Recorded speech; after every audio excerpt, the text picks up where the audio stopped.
Good afternoon, everybody. Hello, my fellow punks. Hello, punk. How are we all doing today? My name is Notepad and I usually write games for fun, but today we're going to be going over two of them, actually. So, a little bit of a setup here. Why is this later than usual? Because I slept in. Because I was up very late last night getting everything done for today, because Notepad for gore. And people were having some issues, so it was a very fun and exciting time for everyone involved. Secondly, oop, I thought you were skipping work today, not Notepad sleeps, yeah. Fuck sleep schedules. Literally what happened was like, alright, I can do this, like I'm gonna go through a bunch of things tonight. And, we were, I was dealing with Scrunglow Scribbles, and Scribble did not make it too far. It was a fun night. It was a really fun night. Let's just say that. Of course, we've got Punk Manly. Have no fear, Punk Manly. I gotta make sure that there we go. Hello, Punk Manly. Yes, Punk Manly, but we're gonna be talking about punk today. Yes, punk. You know the word punk. Yep, you know it, right? You're like, yeah, punk. You know, like, okay. Oh dear, Manly is here, but the gun is still loaded. So, if I type in the word punk, just right in here, fast moving, aggressive form of rock music, a worthless person, punk rock and the subculture, you know, all these different things, and you're kind of seeing the nature of punk. I've also realized Google's now a lot more sensitive when it comes to that. I don't know why, but I think punk has kind of taken on a life of its own at one point, and I think everyone's got the visual identity when you say punk to someone. You say punk, you're seeing, okay, maybe not that one. You're seeing this, you're seeing this, you're seeing, seeing this, the aesthetic wiki, we'll be back to you, kind of like that. Plastic punk and things like that. I think people understand when you talk about the concept of punk, it's there. You get it, right? However, what if I were to tell you that punk is dead? Yes, punk is dead. Because what is the concept of punk now? This is an important thing to understand. Well, if you really want to be very specific about it, punk is effectively subgenre. That is all that it really means. So we're gonna play a little game here. I'm gonna write out some things, and you're gonna tell me what the exciting new genre is about. Okay, everybody? Eco-punk. Seems reasonable enough, right?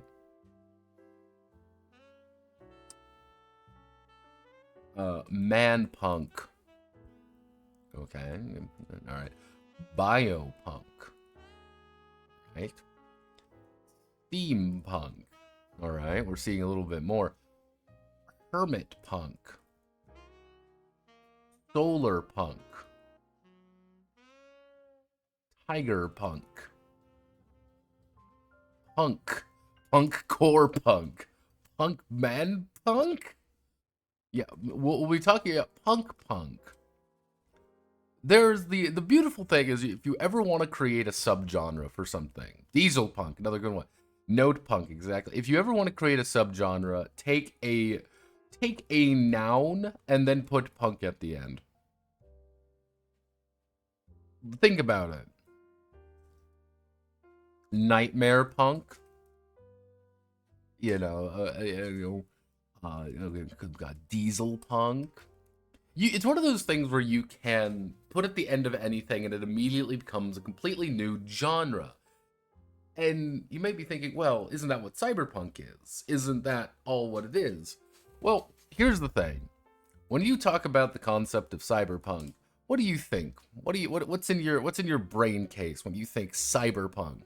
You're thinking of, you know, you're like, all right, you know, things like that. Now, I'm gonna Google cyberpunk, and what comes up? Huh. It turns out it's all cyberpunk has now been co-opted by a multi-million-dollar super franchise with backing from things like Netflix, CD Projekt Red, and in support of mainstream audiences. Yes, I think that's kind of one of the biggest jokes when it comes to people talking about punk in general, is that I will be the first one to firmly believe that punk is dead. And I say punk is dead because it has been corporatized, if that makes sense. Where the original concept was that, you know, hey, you are a punk, you know, the leather jacket wearing hard ass. But I feel like that kind of went away over the years. And there's a few reasons for it. I think one of the things is in like the 80s, in like kind of the 70s to 90s, the punk subculture was like, yeah, fuck the system, man. The problem is that they're now in their 50s. They got old. Because I want you to imagine something. Everyone, prepare to now, prepare to watch people die. So, let's say you were a popular punk rocker in 1990, in the year of our Lord 2025, and let's say you were 20 right here. You're 20 years old in 1990. You want to know how old you are now? You're 55 years old. You're 55 years old. Punk got old, had kids, and became the system. Yes.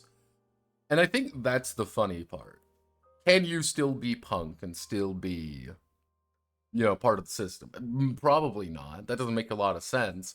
So the nature of punk changed.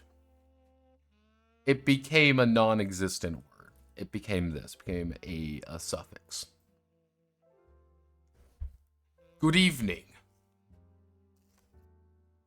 It became a suffix. You put it at the end of anything. It becomes something new. And I think you had things like that where you see the rise of things like steampunk, where what is steampunk? Well, at its best it's kind of a look in the Victorian era, maybe. At its worst, it's cog fop. You know, cog fop. I mean, that's pretty there. Biopunk is that an aesthetic? Is that all that matters? Is that all that really matters? Welcome to the aesthetic wiki. Yeah, if you ever want to learn about how the aesthetic wiki handles thing, again, you can kind of put punk at the end of anything. Post-punk, folk punk. My personal favorite will always be hermit punk.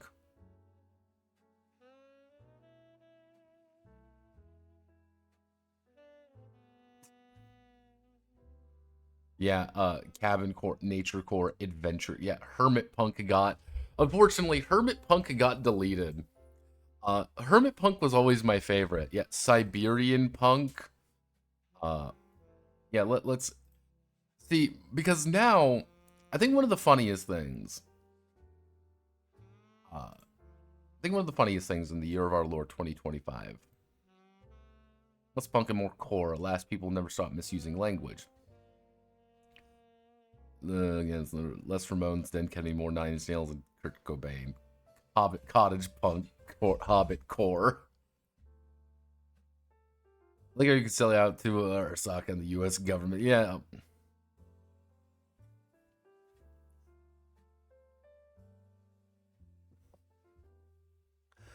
Halfway done, and most of the mechanics are, unless I come up with some more stuff. Formatting isn't done. Formatting is never done. Because nowadays, I think you can use the suffix punk for a lot of things. I think core is a good one. Wave. Pilled, of course. Punk core wave pilled. I believe it was, what was the other one? Give me an idea here. What was the other one? It was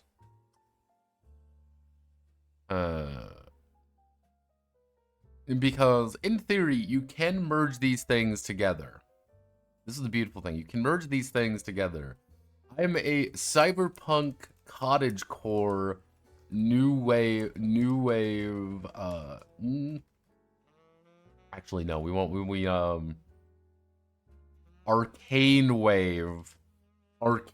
wave hobbit pilled game. What the fuck does this even mean? This is something someone can write. Year of our Lord 2029. Vegan core mage punk? Yes, vegan core mage punk. This is a thing. This is a thing where you can mass things together and it doesn't matter. This is the funniest part. It doesn't matter. Because it's ephemeral. It's a non-existent thing. Bloom core. You like bloom core, everybody? Honey core? You know, honey core. Witch core? Like witch core? Like, I think that's the funny thing. Because it doesn't matter. Nature core, cottage core, to the new age, things like that. It's a non-existent thing. It doesn't matter. And the games we're going to be going over today are games with punk in the name. I'm not going to lie, that's literally what we're working with here. This isn't one of the chaos streams. Now, originally I had another game in here called Cyberpunk. Now, you may be wondering, what do you mean cyberpunk? I mean cyberpunk. You know, cyber. From Siberia. Let me see if I can find... Where's my fucking cyber... Where's my cyberpunk case there? Yeah, this is a cyberpunk. I decided to put this in with the cyberpunk case instead because I'm like, yeah, this is pretty much just Slav squatting cyberpunk and I'm okay with that, and I needed more things for a cyberpunk, the cyberpunk case. So I'm like, okay, so that's just going in there. Easy enough to understand. Now, the games we are going over today. Well, let's just do the final two games we're not covering today. One was Curse Brand Chronicles, because I can put it somewhere else. It called itself Diesel Punk, but it's really not. And then I originally thought about going over Era of Silence, which does like to think itself Chempunk. Yes, this is Chempunk. However, this book kind of looks like ass, and I'm like, oh, it's an early version.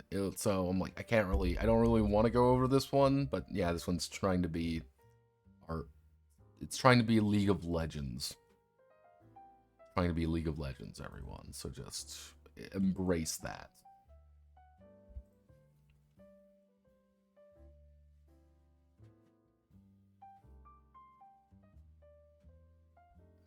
Hard punk Henry Core, thank you very much. I feel like it's just for the about Cyberpunk 2020.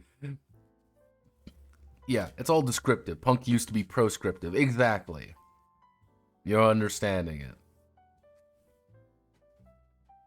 Like, I would really like to believe, but it is what it is. Knuff. Gluten punk, carbs courier, Vigo anarcho bakers fighting against the oppressive carnivore government. Truly, is this not what we need in life? Now, the two games are going to be going over, and I want you to not feel excited at first. Welcome to the steampunk role-playing game, Vulcania. This is one game.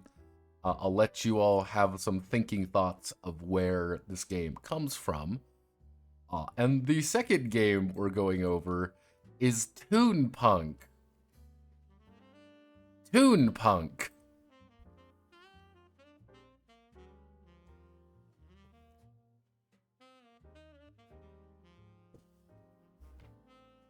Now, I think the most important thing I can, yeah, I think the most important thing in the world I want you to do is, you know those expectations you had? So, if we think of, like, expectations are, like, here, like, put them down, like, here.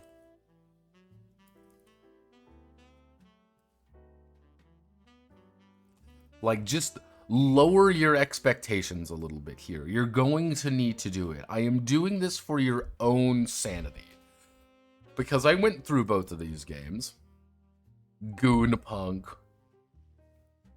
Toonpunk. Sorry, you want my, We're going to say it all together, everyone. WrestleCore Seaman Punk Goon WrestleCore Goon Punk Seaman Wave. There you go. Welcome to my Gachimuchi. What the fuck? So, what game should we start with today? These are the only two we're going to be going over today. It's kind of a double feature, but both of these are unique enough to talk about. Should we go over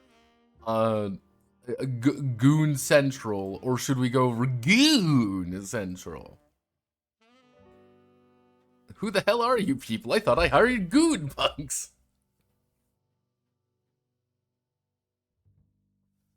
What are we feeling? Save the tits for the palate cleanser. Oh, monsieur, if only you knew. But I guess let's tune it up, everybody. So, Toonpunk. Toonpunk. Now, in case you were wondering, yes, this is the quality of the PDF. Toonpunk. This is actually what you would get if you download the game right now from DriveThruRPG. You might think, wow, Notepad, that looks like ass. Get ready, it's only going to get worse from here. So,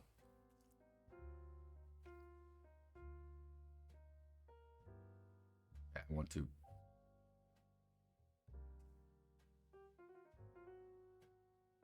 God damn, stupid. So, if I Google Toonpunk right now, what pops up? Toonpunk, and is Toonpunk 2nd edition. Because this is technically 2nd edition. If we go to images, you kind of see here. Again, Toonpunk is the 2nd edition. And the game is actually free. It's pay what you want. You can get this game right now if you want. Now, you may be wondering, where's the cover? I don't know. I don't think the cover is real.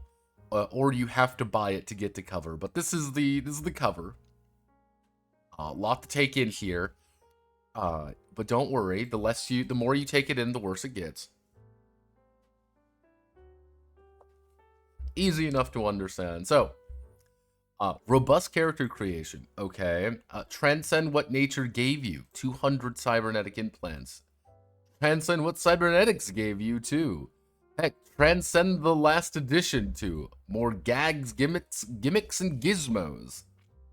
Do it all with a quick throw of the dice. Now, this is where things get a little bit weird. So we see here, this is the author, Harry Black. So, as you kind of see here, you know, dark comedy, tabletop, like, here's all this. It doesn't really have, it's 4 stars, but one's a 5-star and one's a 3-star. I'm like, okay. Who is Harry Black? So if we look at Harry Black right now, it's no one. Well, technically the Prince of Slytherin wiki is there, everyone. So if we do, you know, there, you know, like, okay, you know, this is Harry. This is Harry Black, tabletop game dev, 27, pronouns in bio. Nouns that are not in bio, by the way. Just gotta make sure. So, this is definitely him. Yep, the cartoon cyberpunk RPG. This guy is what we would like to consider to be interesting. Now, people actually comment a lot why I go over people's like Twitter accounts and shit. Now, I do this because it's interesting to learn about who the person is. And I think that's important. I think it's very important to learn who's writing something, because the writer is almost just is as important as what's being written. That, and it's publicly available with your real fucking name. Like, this isn't like, oh man, I'm hacking the fucking deep web here, man. I googled your name. It's just there. This is not difficult to find. I didn't, like, scour the internet and look through things. No. So, he hasn't posted anything since 2023. So, it's been about a year and a half since anything really was posted in any remote context.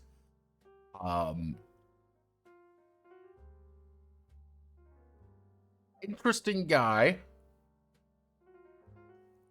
Yeah, go back where you came from, carpetbagger fuck. Or name tag, and then how just my really spiritual. Like, how did you know my name? Your grandchildren will praise Allah and spend their entire lives in supplication to atone for the crime of your existence.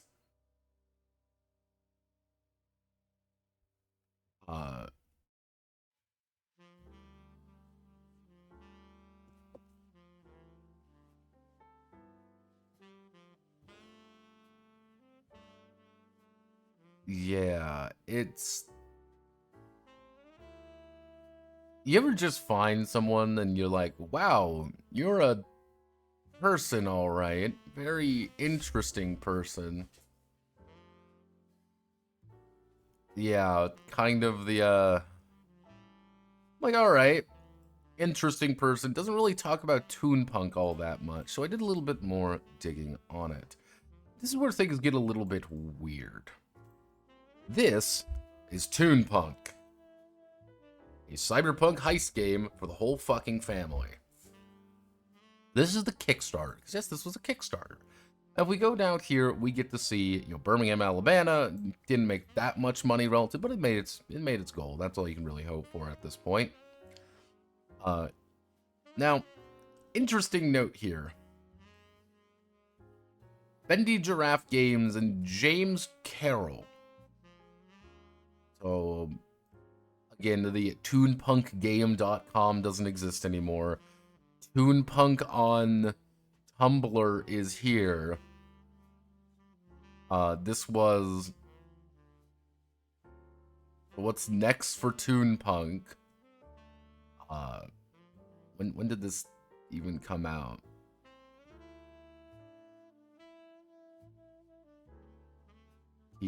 Let's...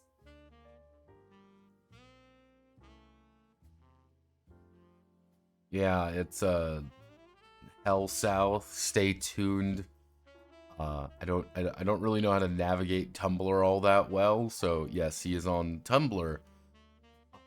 But yeah, Bendy Giraffe Games, if you look at this, Bendy Giraffe Games is nowhere to be found, really. It's just kind of there. I tried looking for it at all, I couldn't find anything, except if I go to LinkedIn, then we find Harry Black. Like, okay, this is Harry. Bendy Giraffe Games, founder and all that. So, let's just say it's adding up. So I wondered who the fuck James Carroll was. James Carroll is not mentioned at all in the book. He might have changed his name. That might have been a separate person. That might have been just a pseudonym.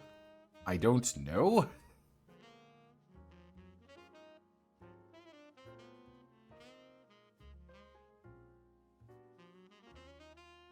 Oh yeah, no. That's all that it is. That is all that it is, Annoyed Jackal, is I look up people. Sometimes I go a little bit deep. Sometimes. Usually if I go deep, it's because I'm curious. And then it's like more basic Google searches. But, yeah, so this is the Toonpunk Kickstarter. Not too big on this. Back in 2018. So this was a really, late... This was not a new project. Even if you look at Toonpunk 2nd Edition, this came out 2 years ago, 2023, which does add up, by the way, when he stopped posting. Roughly about 2023. I can really only assume those Tumblr posts were also from 2023. No new information about it. Now, you may be looking at this being like, yeah, why he wants this artist. He's got various people. Let's do a little bit of a go to the Wayback Machine, shall we?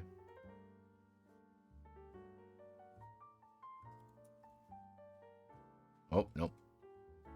Let's go to the Wayback Machine and see what we find in Toonpunk Games. The only time it's saved is 2018 when this game came out. So let's play a game, everybody. Can we find the Toonpunk website?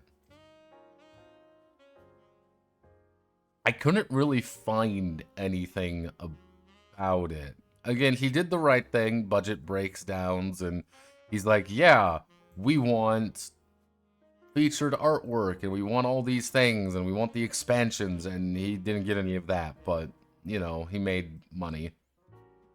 I believe that's also him. I think that is also him. Yeah. So here's the Toonpunk. Yeah, Toonpunk's Guide to Double Earth, Lakeshore Drive. Let's see. Get rich or get a raise. Bendy Giraffe. Let's see. What is contact gallery backers? Yeah, anything here? No, that's not bringing up anything. No. Yeah, that's not bringing up nothing. Yeah, not exactly. Yeah, not the spaghetti. You know, the Red Mile. The artist who brings Toonpunk to life. Yeah, there's a couple things here. I think he was going pretty hard on this is going to be the next franchise, and then it just didn't. So, okay. Still free. Still right here. Hasn't been updated since 2023. Okay. Interesting enough. Okay, what's the secret here, Notepad? What's the secret sauce? Well, that's where things get a little bit weird. This is probably one of the most confusing tone games. 2NPNK is set in 2Earth. So, Toonpunk is set 2. Yeah, it's set in Double Earth. That's yes. So, what do you think when you see this? I want you. I think this is very important. When I set the stage here a little bit, I want you to get in your head what we're working with here. And I want you to tell me, what do you think we're working with if I say we are running a Toonpunk game? How do you think that? What are we vibing with?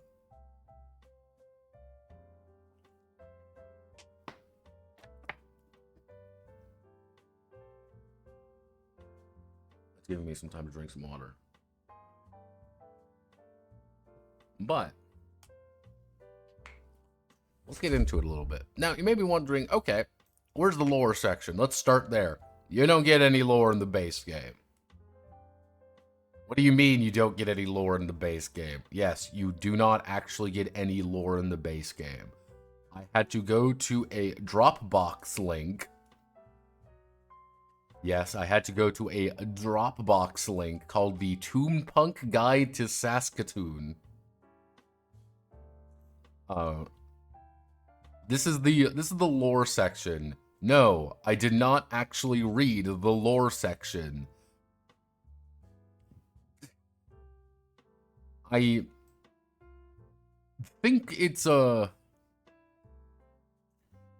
yeah, now, if you want to also to kind of again set the stage a little bit, all of this is like this, by the way. There is very little artwork in this game. It is white text. It is black on white text. You know, it's white on black text kind of thing. You know, it's nothing, yeah, welcome to the, yeah, single-spaced, you know, standard single column. Yeah, this is all of the lore. And if you wonder, man, why didn't you read any of the lore? Because I didn't want to read this. Not gonna lie when I tell you this. I looked at this, I'm like, I'm fucking tired already, man. No, I can't do this.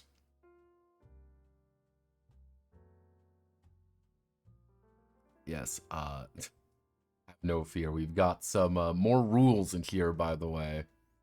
The Nutcracker Security Company. Yeah, there's just additional rules in here in effectively flat text. So, we're looking at the main game, though. Gangsta Bugs Bunny shirt plus those face circuit things. I assume it's a crime against Who Frames Roger Rabbit. The bad guy is Disney. Honestly, the film creeped me out as a kid. Juxtaposition indicator of real actors is kind of terrifying. I thought it would be doing Who Framed Roger Rabbit too. It's not. So, we're gonna. I'm gonna try my best here. The base setting is actually called Double Earth. Yeah, it's a world where cartoons come to life, and capitalism has somehow made things even worse than it normally does. Yes, it's yeah. Yeah, so the currency of it, CDs, what do you call them, credits or whatever, those get referred to many different things for some reason. So, what is Toonpunk? Okay, Toonpunk is a characters take the roles of characters they create and they play. Okay, very basic GM section. This is probably the most important section. This is a tactical game which encourages specializing, and it's very stylized. Now, these two are objectively correct. Stylized,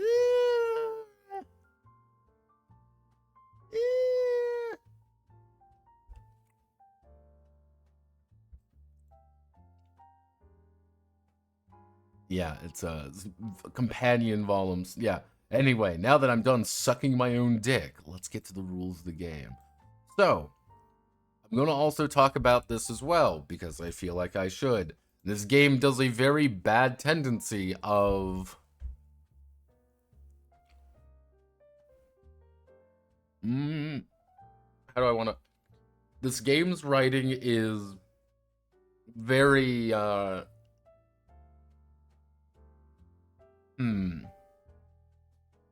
He's right behind me, isn't he?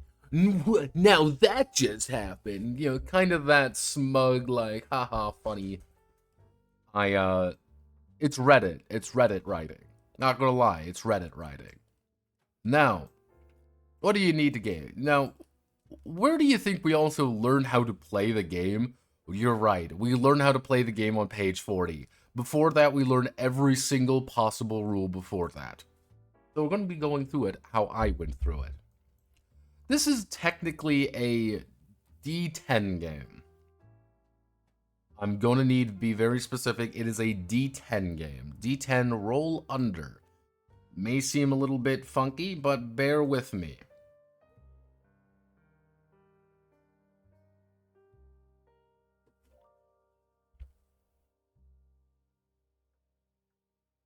Now, obviously, we're going to need some help, so I've recruited Ricky Rat. Now, you may be looking at this and immediately dying on the inside. Yes, this is the character sheet. No, it does not get any better from here.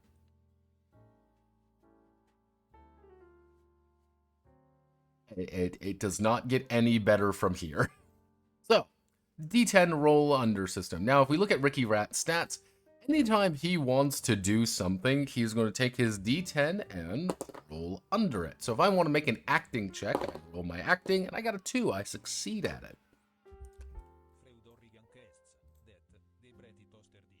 it. Hey, stealth. Cool, let's roll a stealth check. I got a 9. I failed my stealth check. Now, you may be thinking, Notepad, how do you have a 0 in hardware and hacking? How does that work? That means I could only succeed if I roll a 1, which is pretty much a critical success. But murder at -1, yes, the stat known as murder, means that I am physically incapable of hurting people. Luckily, Ricky Rat doesn't need to worry about that, because Ricky Rat is a scumbag. So yeah. Yeah, the GM kind of says, it's like very, very strong GM implication. Now, getting into character. How do we get into character? This is what it is. Yeah, as you can see here, page 41 is when we learn how to make a character. Now, how do we set up encounters? Yes. First thing we learn how to do is encounters.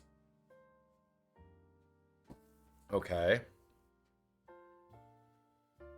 Oh, what do you mean the first thing we learn how to do is encounters? Yes, the first thing we learn how to do. Now, an encounter is pretty much the most important set of time in Toonpunk. Most things in life can be a encounter of some variety. If you're thinking of like a combat encounters are their own thing. A drama encounter thing. Anytime, mood setting or attention to the scene dramatically changes. Easy enough to understand. Now,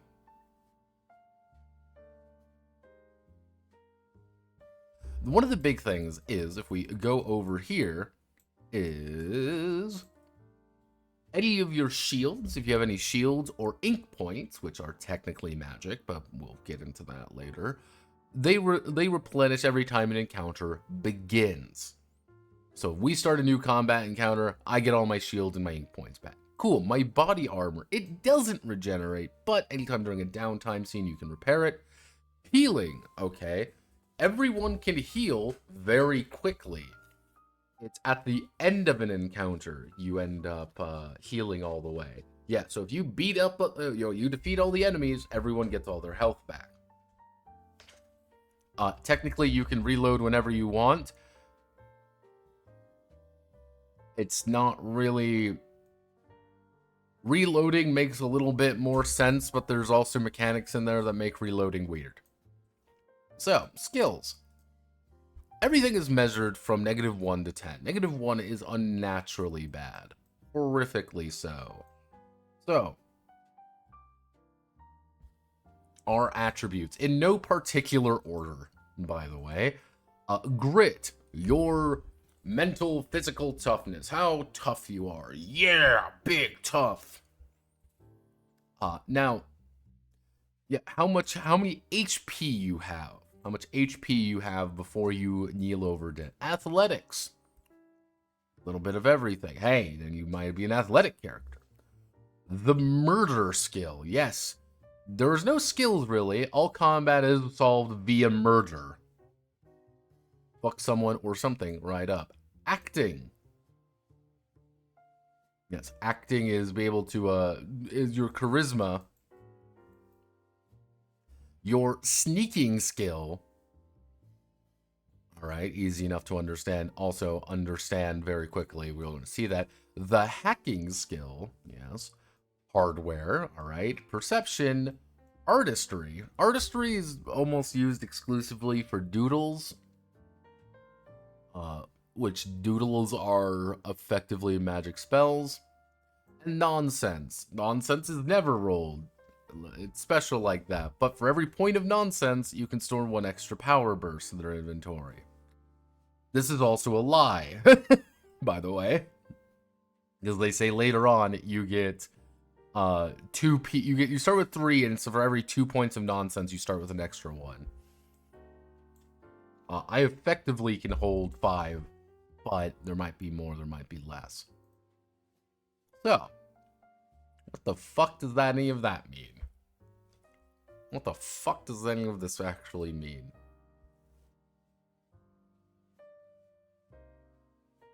Good Kagura botching.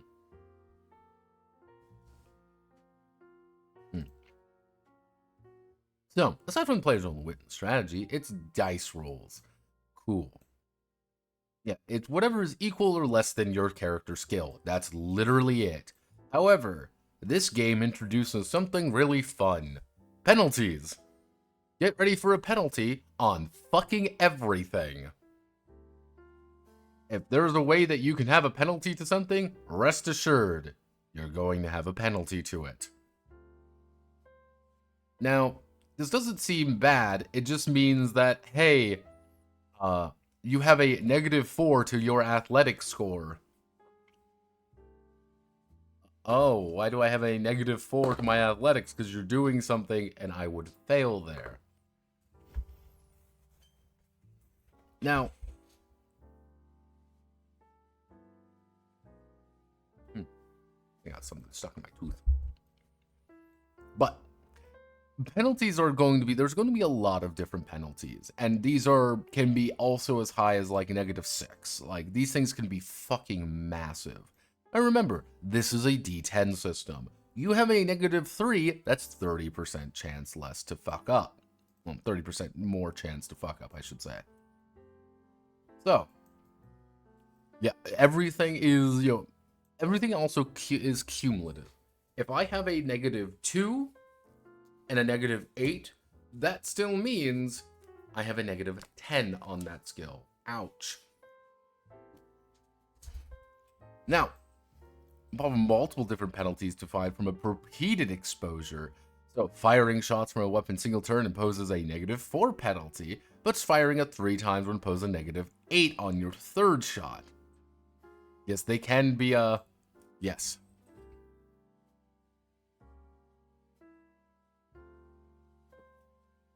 Yes, stacking second functions identically to other penalties, with the notable exception that they can be spelled by a single power burst. When do you roll? When they ask you to roll the dice.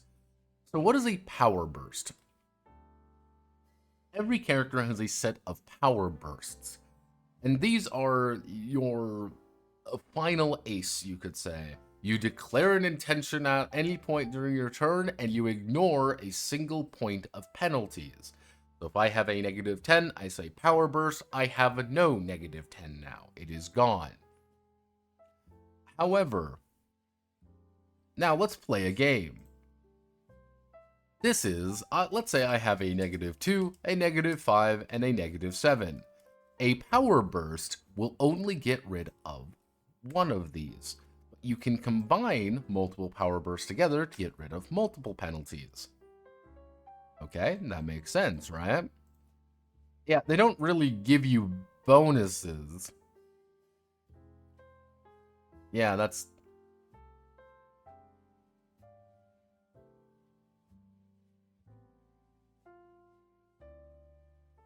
Wasn't there one of those cards where an American actor goes to Japan and he's animated like a Seth Rogen cartoon while the Japanese can draw anime style? Yes, actually, you can pick what kind of tunes you are.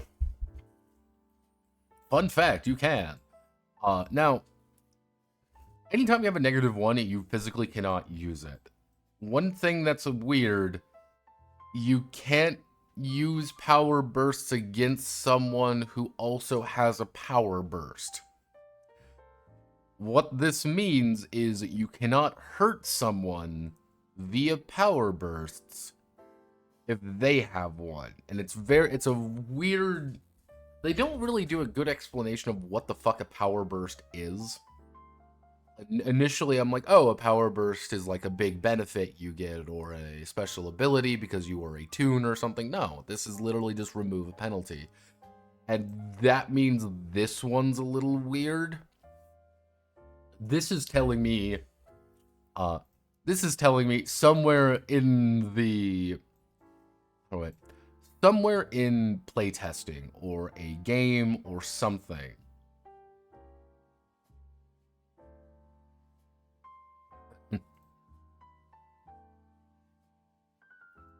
Somewhere in a game or somewhere in something, someone was spamming power burst to kill other players or something like that. I don't know why, I don't know how, it just is.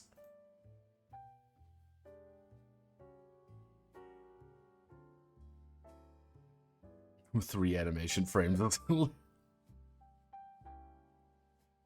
Yeah, mixing math, yes. Also, anytime you have a situation where you must mix math, add, subtract, multiply, and then divide.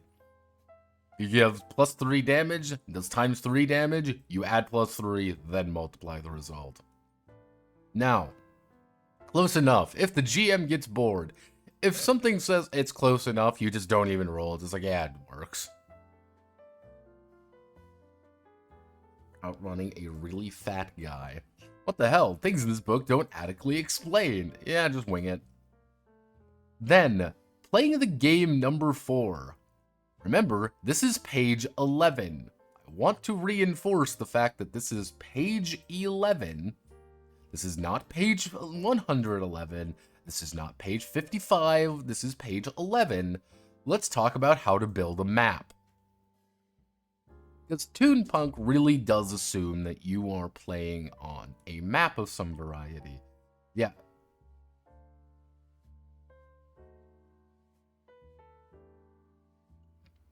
A lot of the time they talk about things of like, hey, how do you, like, what is a locked door?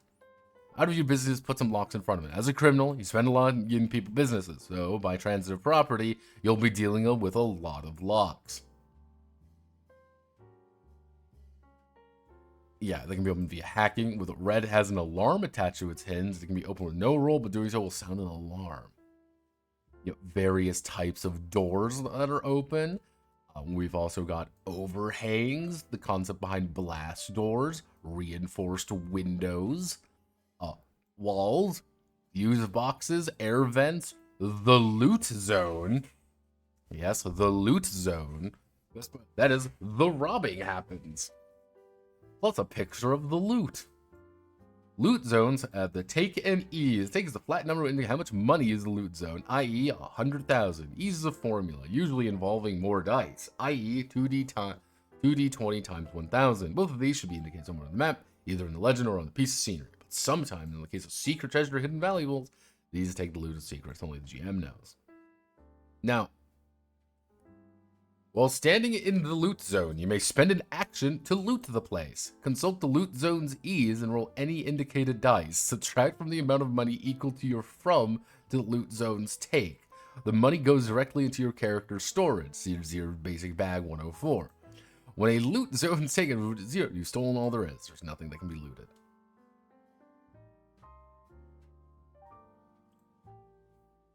Oh my god, it's worse than the time I sung Kanye's song in Harlem.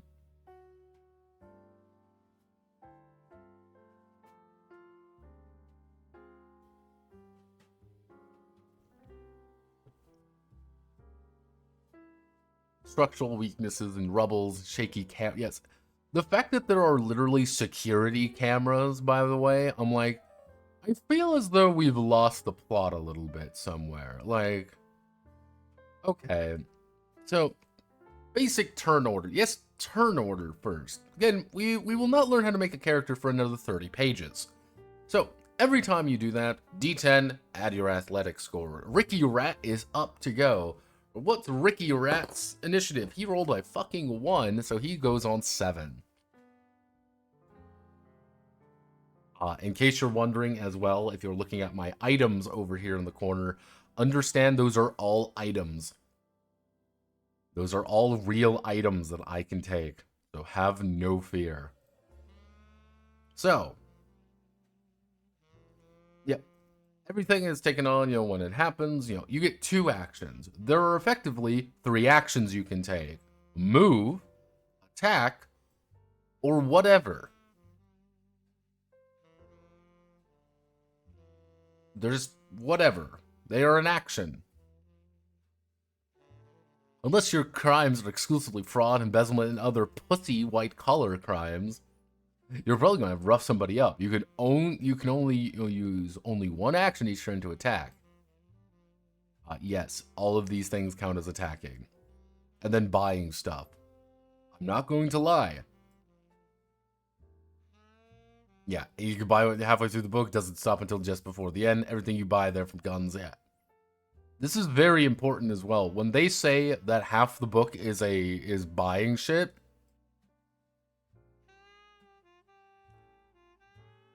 these are not mechanics necessarily. These are items. This is gear. This is stuff. There is literally over half this 210-page book is the equipment section, allowing you to buy a host of random shit.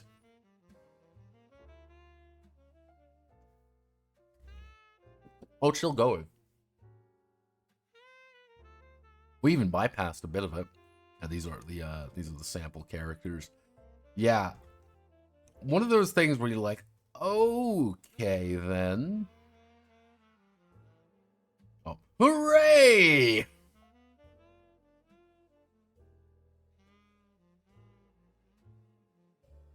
So it's Payday by way of Tex Avery? A little bit?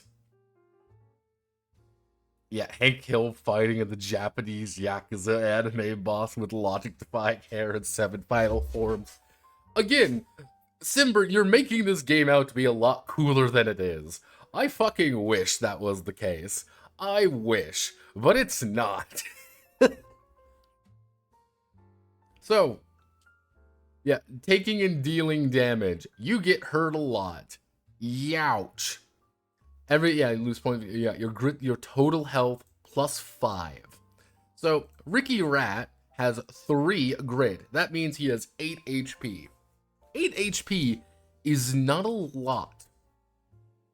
I'm not gonna lie. Ricky Rat cannot take that much damage, relatively speaking. However, if you have -1 grit, literally anything kills you. Anything will kill you almost instantaneously. So Ricky Rat's actually going to be able to survive quite a bit, simply because he is a scumbag. Using the power of scumbaggery and being able to detect poverty. It's like, oh, alright, okay. Yeah, total starts at the maximum level every time a new encounter starts. Incapacitated. You go to 0, you are incapacitated. However, when you are incapacitated, you have to roll grit. Also, I hate the fact they do not capitalize these things, but always capitalize them. Don't forget that, kids.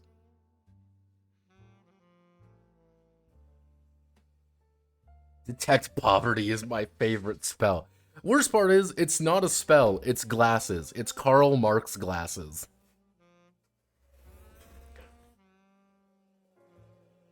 Now, oh my god, 3D tunes. Yeah, while you are incapacitated, you must roll grit every turn at a -2 penalty inflicted upon your rolls every time after the first, and it's stacking. What does that mean? That means, oh no, Ricky Rat is dead. Ricky Rat has fallen over. First roll. I fail it. That's one of my fails. Let's do my second roll. With a negative, I should say a -2, and I rolled a 2, so I failed that roll as well. Let's see currently. Oh wow, I failed again. When I said there's a lot of penalties in this game, I wasn't lying. Yeah, you can perform a miraculous recovery, though. Miraculous recoveries are a little bit weird. Also, they do this a lot. On the next page, on the next page, on the next page, on the next page. I fucking hate that. That's a me thing, though. Yeah, if you are unfamiliar with the ramifications of death, please go play in traffic until you understand. Groucho, no, Karl Marx. There are Karl Marx glasses. Groucho Marx glasses are useful. Yes, Groucho Marx glasses are useful. Karl Marx glasses lets you see see poverty. Deserter from Disco Elysium, but he's a toon created by Moss Film Animation Studio in 1930. He talks about how the modern toons are cheap entertainment with cultural exploitation. Why do we have death and stabilization in a Toonpunk? Because it's not Toonpunk. I think the biggest takeaway I want you to get from this game is that this is not Toonpunk. I fucking wish it was. This is more... It's a cyberpunk game with toons in it. That sounds really weird to say, but it's a cyberpunk game. Imagine Johnny Silverhand was instead Mickey Mouse. I think that's the best way to think about this. Like, the entire plot of Cyberpunk was just the exact same, except fucking V was a rubber hose animated character. who had to like dance around everywhere because that's just what they were. Or you're playing like a fucking like, yes.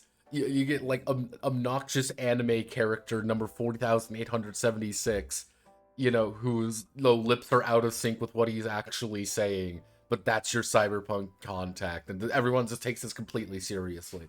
That is what this game is. It is very fucking weird. So, again, you do recover HP pretty quickly. Heals up to the nearest third. Yes, the nearest third.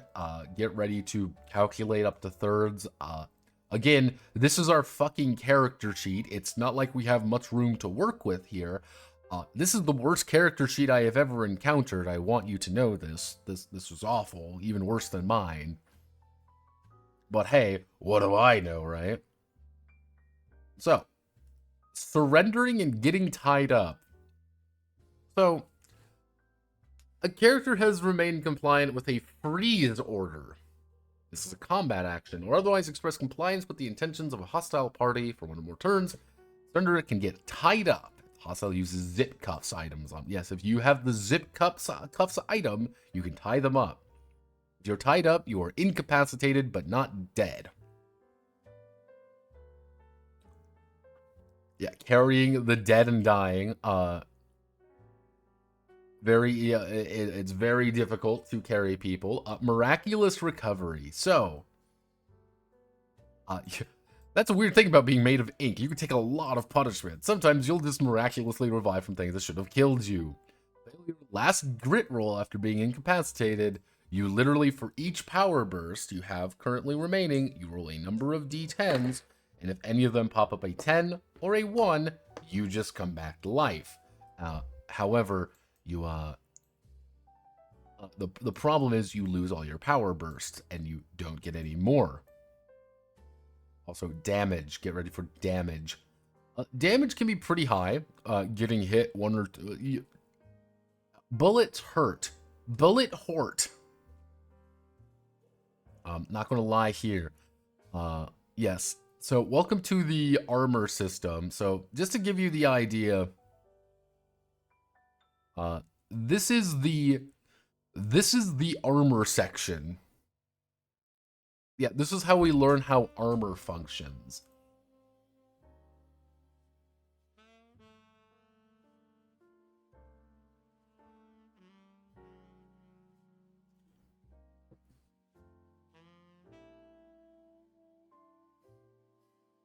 Hey, it's me, Goku. No.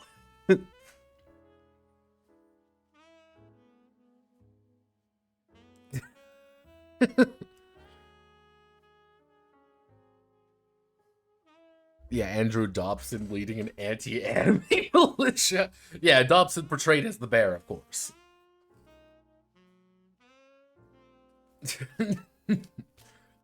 Again, that would be one hell of an introduction to the end of a campaign. All you hear is the fucking Ultra Instinct sound.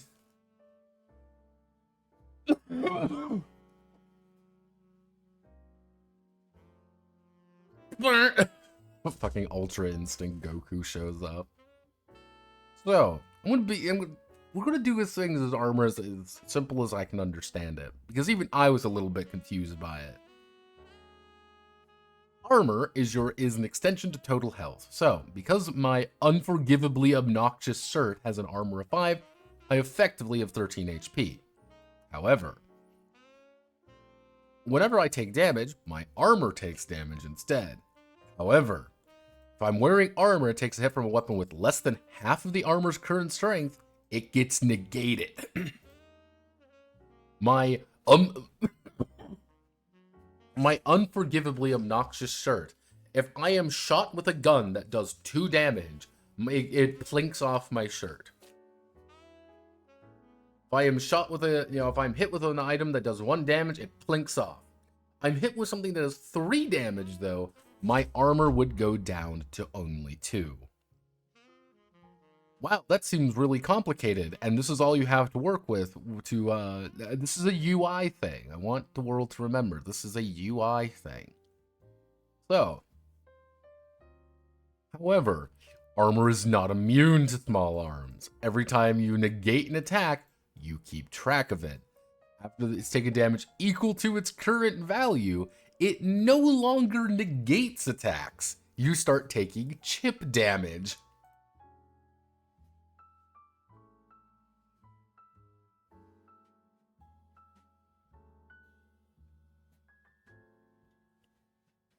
What does this mean? Notepad, that sounds silly. So, let's say I have armor 5. And I negate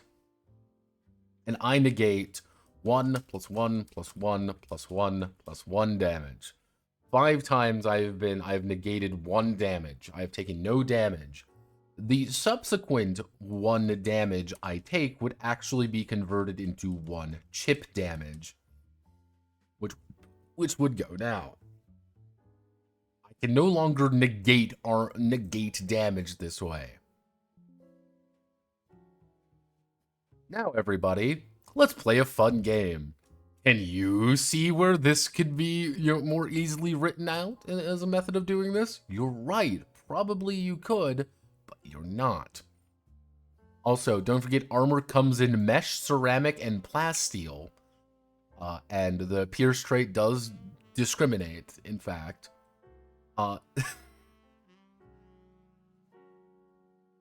Yeah.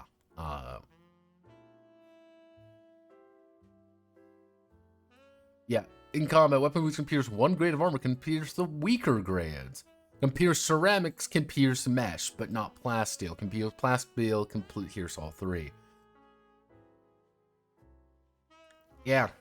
Having fun yet? I know I am. Then you have shielding. Shielding is purely just reducing it down. You always decrease whenever they absorb damage. Easy enough to understand. Now, to break entirely, the remaining 1 damage will be allocated to the wearer's remaining barriers. So yes, there is rollover damage, actually. These are not pop shields, unfortunately. I think that would work probably better if they were pop shields, but what do I know, right?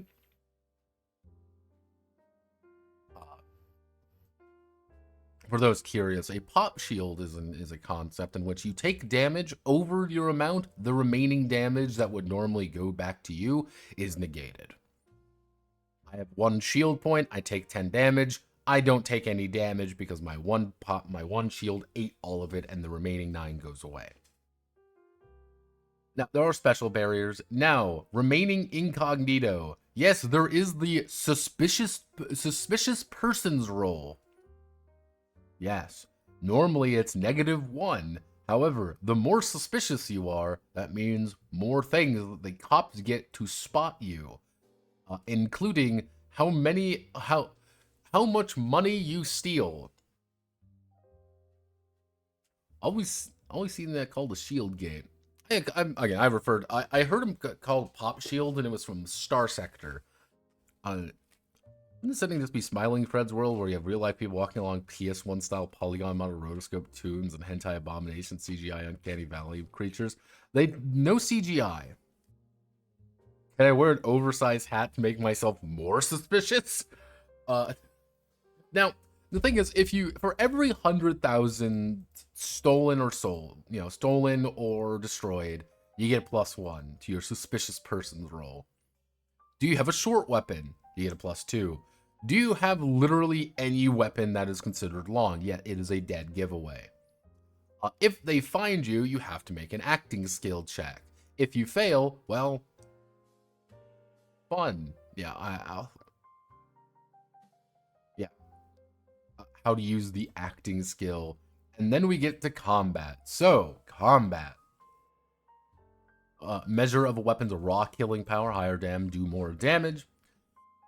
Capacity, how much ammo you have in it. Yes, ammo.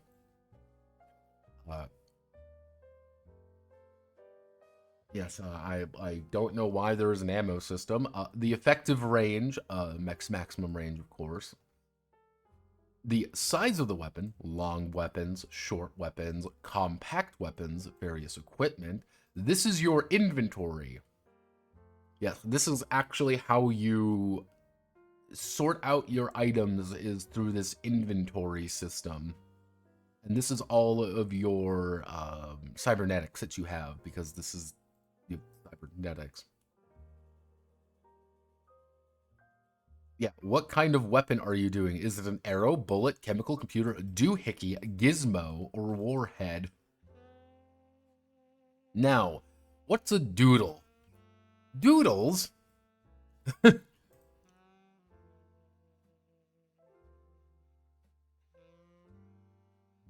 know, all the Toons team up episode where they come together to stop little Timmy from smoking the deviled lettuce.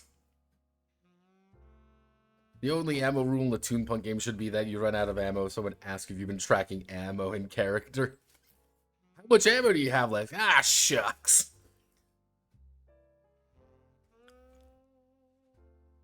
But yes, you can track bullet by bullet in this beautiful game. But what is, reality itself is subject to the artist's whim, as long as you have enough ink and paper. Ink is magic, by the way. This is an important thing that they do not talk about in the actual book itself. They talk about it in the supplemental book. But yes, artists use doodles, simple drawings like banana peels or motion lines to manipulate, disable, and cripple your enemies. Ricky Rat does not actually fight you. He creates comical situations to steal things from you, including yanking the gun out of your hand. I'll be taking that. Sick 'em. Yeah, he effectively has a street Sam by him that rips and tears for him. Yeah, I want you to imagine Ricky Rat standing there as his legally distinct Goku bodyguard stands nearby. Like, that is how I wanted Ricky Rat to come out. And Ricky Rat did come out that way. We're in chalk zone now, boys.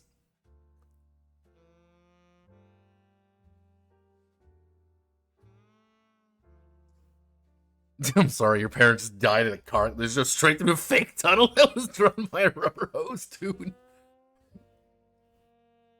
What happens if you plug a machine gun with your finger? Unfortunately, that doesn't work. I fucking wish. Again, you guys are coming up with amazing ideas for this. This game just doesn't do. I fucking wish the idea of like, Toons could use finger guns that do actual damage. That's fucking funny.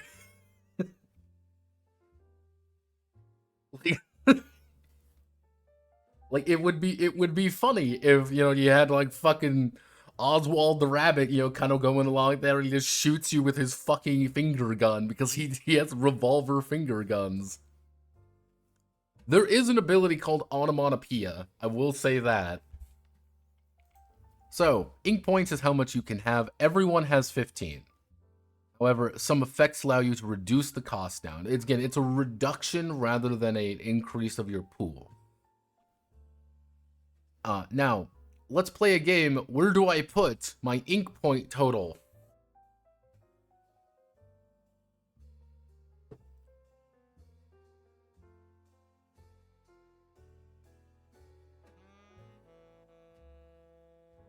You're right, you don't. You don't put that in because it's not here. Yeah. Yeah, successfully using a doodle is called illustrating. Unsuccessful doodles do not cost. So yeah, Ricky Rat wants to use his 7 artistry to draw away his problems. He can't hurt you very well, but he definitely can shoot plungers at you. Now, yeah, as is your custom, as you're using little bullets to shoot a bunch of little guys. Again, as is your custom. And prepare, you're going to give out the little bullets, load the big bullets. Yes, this is one thing that I do like about ammo, is that you have normal ammo as easy as possible, but if you have big bullets, if you switch out a new ammunition type, you can just use that. I'm like, that's funny. That's funny to bring out the big bullets. It's amusing. Why is there a limited use trait on it, though?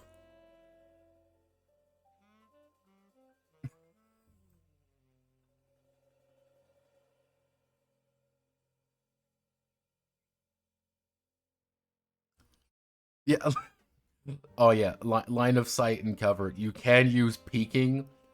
using and loading weapons, alerting, silence, and suppressed weapons. Don't fire guns you don't want to do. Of course, we've got our photorealistic cop, the ninja. It also does appear that these are not straight lines. These are instead,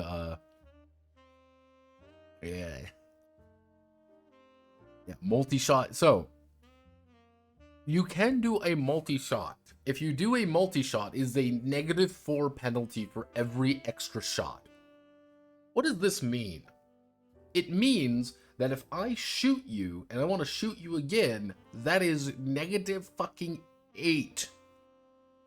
So you need to use power burst for that. The power burst economy is kind of weird for how little you get them.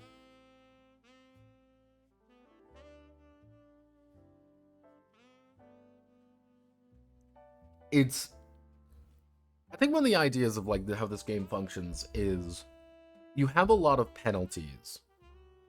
Penalties are, how do I want to word this? Some games you can say there's a lot of penalties to something, or there's a lot of bonuses to something. Overall, I like games with bonuses, because games with penalties say don't do this thing because you have problems doing it. Usually there's a way to get around it. In this case, power burst, you might have a meta currency, you might have something like that. While you have a lot of bonuses to do things, is keep doing these things and you will get rewarded. I like rewards rather than punishments. Ultimately, they can be the exact same thing, but it's just the way that it's presented. This is a do something interesting, get punished for it, rather than do something interesting and you can do something interesting, but you're just not getting as many benefits for it. It's still a -6 technically, but instead of a... If I were to say to you, you get a +6 to hit if you make a single shot, or you can have a 0 to target multiple people, or you remove that benefit to go down to target multiple people, what do you think would feel better? Ultimately, it's the same thing. But you would feel more encouraged to say, oh, well, I can risk it. I'd be a little more risky-bisky or something like that. Or it's like, I'm getting something more immediate out of it rather than being punished for doing something. This game likes to punish you, which it shouldn't. Yeah, weapons, effective ranges, clashing and evading. Another bizarre series of mechanics. Ricky Rat technically has 2 guns equipped. He has got his plunger gun and pocket sand. You can only have one of these equipped, though. Technically, pocket sand isn't a weapon, but we'll call it. It is a weapon, but it isn't. So, what you can do is, you can equip a weapon at the start of an attack, and it remains equipped until your next attack action. You may change your equipped weapon during an attack for a -2 penalty to all subsequent rolls. Now, what does this mean? This is you quick drawing. This is you going for the holster and swinging around and shooting someone with your gun. Okay, makes sense. It's a quick draw. However, you can't switch to a weapon and then not use it. You cannot draw a weapon in this way and say, I don't want to shoot it now. You have to either use the action to draw or do the draw and shoot action as one action. It's like, okay. Then we get into clashing and evading. Melee fights are completely different. They use a system called clashing. I am in your face currently. We are in each other's faces. We are punching each other. We are technically entering a clash with one another. Now, yeah, you have effectively, when it is your turn and you are in a clash, you are doing things. The first option is to clash. Roll a number of d10s equal to half your murder score, rounding up. Tally the results. Enemy does the same thing. Whoever rolls the highest wins in this case, though. You may be thinking, what do you fucking mean by that? Yes, whoever rolls the highest wins. Ricky rolls 0 for his murder score because Ricky's full of nothing. But let's say I have a murder score of 7 and you have a murder score of 5. I would be rolling 7d10, you would be rolling 5d10, and we're trying to beat one another in that regard. Whoever rolls the highest wins the clash. Completely, this is used nowhere else in the entire game. Nowhere else is this used, except for clashing. So, you can choose to engage in a fight, or you can try to evade. However, you're trying to use your athletics to try to leave it. You don't want to be in it, or you can just take it like a man. Now,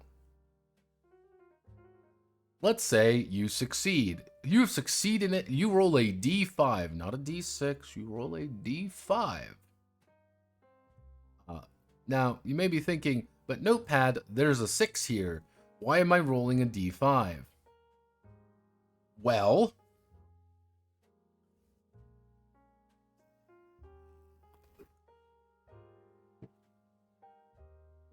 I don't fucking know. I think that might have been an oversight. Because there is 6, unless that's not supposed to be available.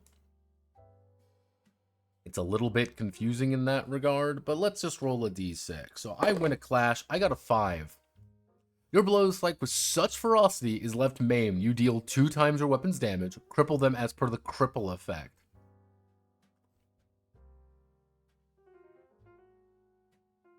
Yeah, you can also just neck shot and instantly bring them down. Yeah, there's the instantly fucking kill yourself option. Yeah, you can low tier god this and say, oh, I've won this just barely. I have now stabbed you in the neck and you are now dead. Yeah, cold cock. You knock that fucker out. Yes, you can just knock him unconscious with one, yeah. Also, there are criticals. If you roll a 1, that is a critical success. However, if you roll a 10, that is a critical failure. You do need to roll to confirm your crits, as though. And that means you have to still succeed at it. So, Ricky Rat here is making an acting test. Ricky Rat has rolled a 1. He now needs to confirm this result with a +1. So, that means he needs to roll under a 9. He rolls, gets a 4, he confirms the success. He confirms the crit. Oh no, though. Let's say he rolls a 10 on his grit. I have to roll a 2 or under to not suffer the critical effect. I rolled a 1, so I managed to get to only fail the test. Okay. Yeah, things go wrong. When you roll a critical success, you multiply it by whatever it is by 2. So, are you ready to all die a little on the inside? I'm gonna say this out loud for people watching on the side screen. When you make a critical failure, that same rule of thumb applies. Whatever you were going to do not only fails, but fucks up about as badly as the guy who greenlit 5 seasons of Rick and Morty. Outside of combat, what precisely that entails is also left to GM's discretion, but it's definitely gonna suck track nuts. This is an actual paragraph written in an actual book that you can potentially buy with real money. Every day we stray further from God's holy light. Just a quick... just a quick little fun thing. Wow. Yeah, that's just... Yeah, it's... Wow. Yeah, that's why I said the writing on this is Reddit. I would like to believe that...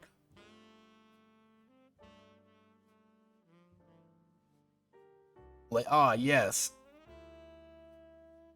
Like, let's talk about Rick and Morty in my... It's great, isn't it? So, we have finally reached combat actions. No, we don't know how to make a character yet. We will soon learn this. So, if you want to attack someone, also make sure to reference back to the Combat 3, not Combat 4, Combat 3 for using and loading weapons. So, You can attack it multiple times, multi-shotting. You may not reload your currently equipped weapon. You can choose to try to hack things. You can try to use the clashing mini. You can try to clash with somebody. You can try to guard something. May spend an action to guard.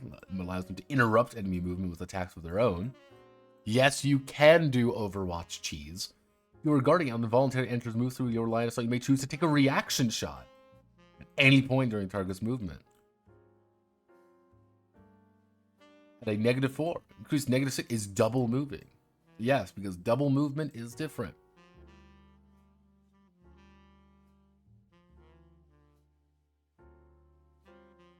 Reddit core Tumblr punk. This evening on Dating Guru Pro Podcast, we have Johnny Bravo who's introducing his latest line of supplements and drop shipping courses. Oh god, VTubers would be actual people. Well, duh. So, if a reaction is shot, non-chip damage loses all the remaining movement. Otherwise, they may continue moving at no penalty. Now we have freeze. I don't hate the idea of freeze.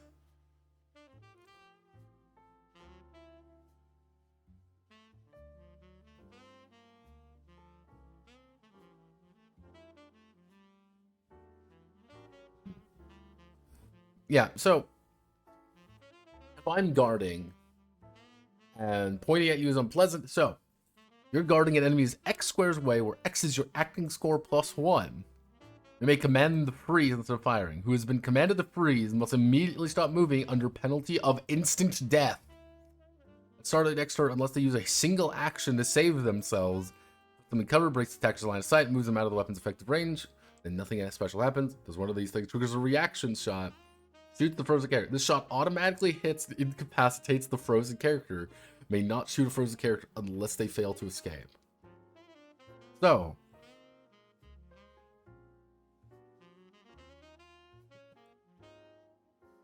Ricky Rat, amusingly enough, being completely unable to hurt anybody, can command people to freeze, though, at a very long range with his plunger gun. Now,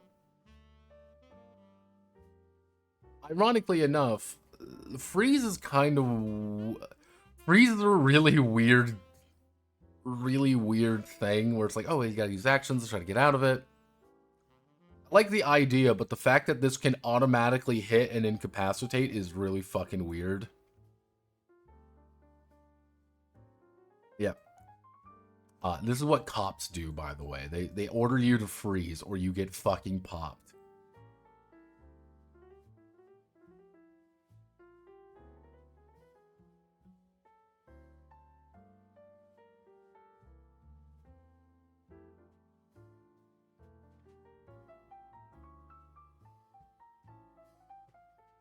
So, movement, you want to run, so you can if you use both of your actions, run, you double move, climbing, tumbling, whatever, using equipment, extinguishing fires. You can do intimidating. If the sum of your grit and murder score is equal to or greater than your acting, then you may take a penalty equal to the difference between your acting and their combined scores.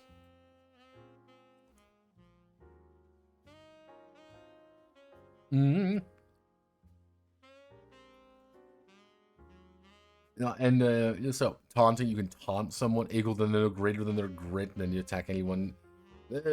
They take a penalty equal to the difference between the two. This effect lasts. So, improvised weapons. Yes, there is an entire thing on improvised weapons. Basic idea is you determine the size of it. And yeah, determining its maximum size. You determine weapon size every time you use one. Next time, use it. That's what it is.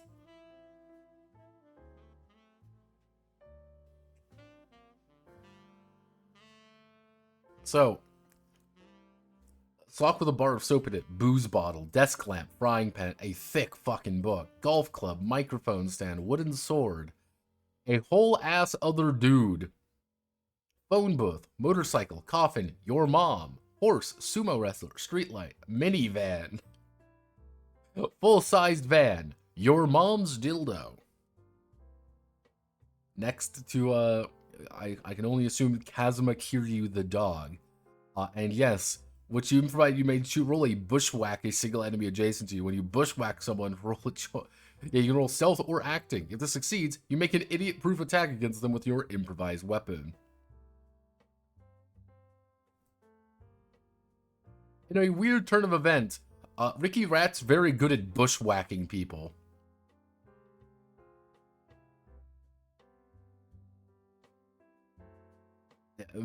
Ricky Rat is actually very accomplished in bushwhacking others. So his entire goal in life is to not actually fight you, it's to crack a fucking bottle over your skull and then get his Goku to beat you up. Because it's idiot proof, so you can't fail at it.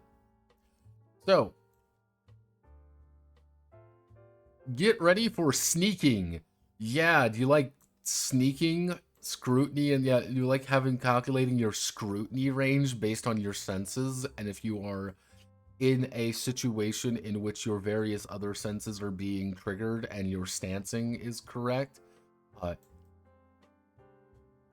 Yeah, creeping, you're crawling. Sometimes you're moving your speed. Sneak attacks are a thing. Sneaking and combat. It's following literal Metal Gear logic, by the way. Yeah, and mind you, this is in the Toon game. I want the world to remember this. This image right here is in a Toon game. Why? I don't know.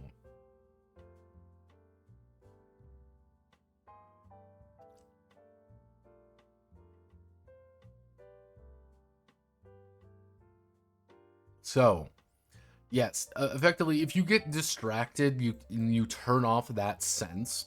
So if they're listening to loud music, you turn off their hearing sense. If they're watching something, you turn off their visual sense. How to conquer computers and twist technology.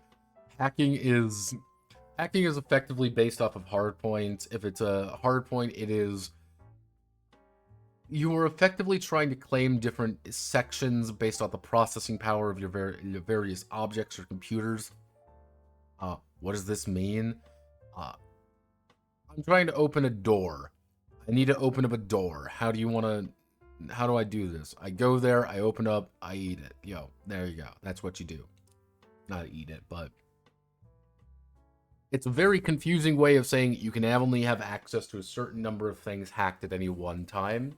You try to have more, you gotta give up things.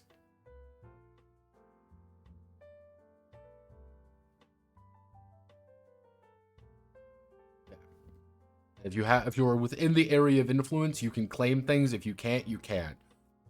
It effectively means that you need a decker. Okay, you need a decker.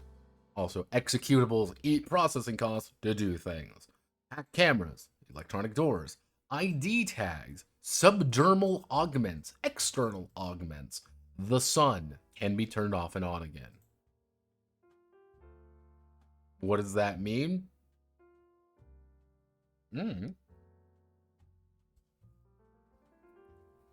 So we're gonna look at the how this game likes to portray itself. So first one, uh,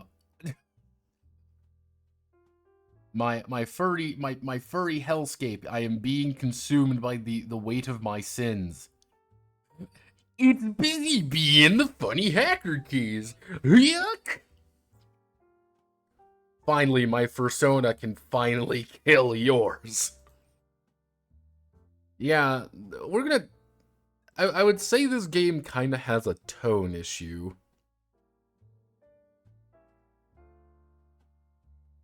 And I really, really wish we had more of this and less of this or this. Because I like the idea of it being like this. It feels weird, like this is both Roger Rabbit and something else. Yeah, I know. I wish it would just dive in being like, this is just Roger Rabbit logic. You know, there are tunes, they exist. Fuck you, they look like this. But it's like, yeah, here's me and my fursona, and kind of, it's a fursona, okay? Also, get ready for, vehicles. No. No, we're not going through vehicles. Vehicles are very long. Except it's Mr. Peanut versus Bank Hill. I tell you what.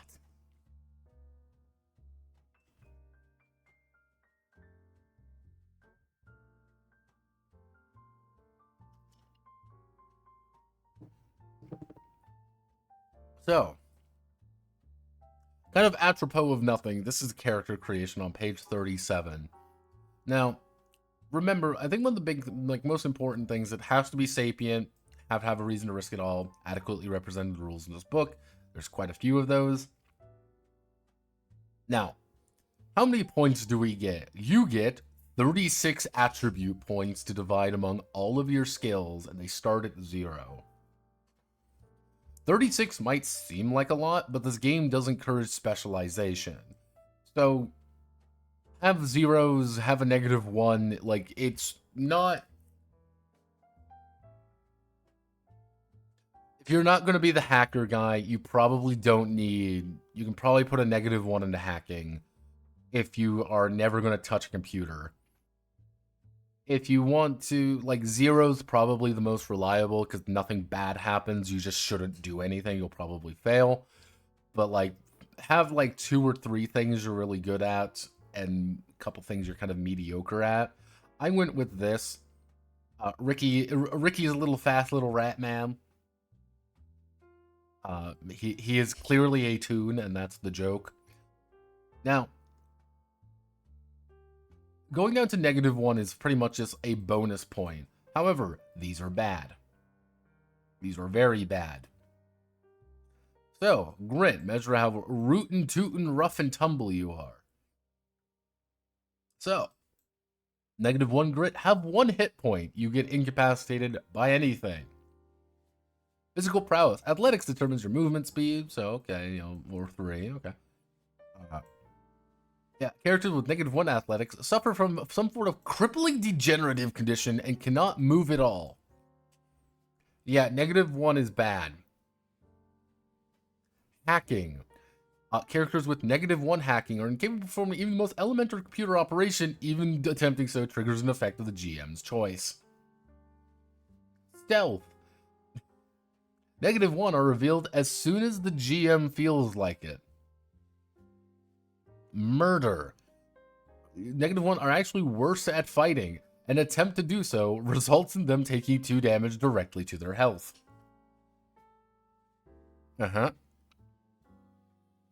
Yeah, anyone with -1 acting instills a sense of revulsion in anyone who sees them. Hard one inevitably fails, that takes 2 damage directly.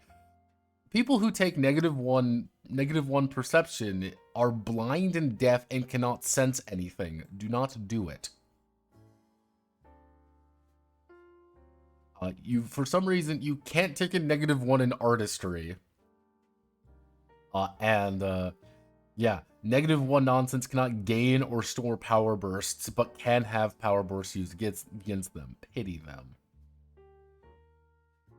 Now, generally speaking, where was it? Hardware isn't that bad. Murder isn't that bad unless if you have a team doing that. If you have people ready to do that, you can get away with hacking under certain circumstances. Don't do nonsense. You can't do artistry. Don't do perception. Don't do athletics. Like, it's like, okay. But then you get specialty skills. Yeah, so specialty skills are special things. Ricky Rat has Finance, Mastermind, and Bossy Boots. As a Bossy Boot, for every 4 points in this you have the Bossy Boot specialty. You may order an action around your team, giving them an extra action. At 10 points, you can only apply 2 times. However, you can now spend a single action to give both commands. Only benefits from a single action given to each turn, regardless of how many times applied them. Yeah, you effectively have the Warlord abilities. Sometimes these are a little bit more specific. Field Medic, Explosives, Finance. Yeah, Finance is funny Bunch of made-up nonsense designed to get gullible college kids to voluntarily swear an omerta that makes them immiserates that immiserates them and everyone else. Yeah, knowledge of finance rots the soul and saps your sanity. More move money around, acquire buyers. You get 1% extra money per point in finance. 1%. So I have 3 finance. Whatever take we get 3% more. I do not know how well this stacks, though.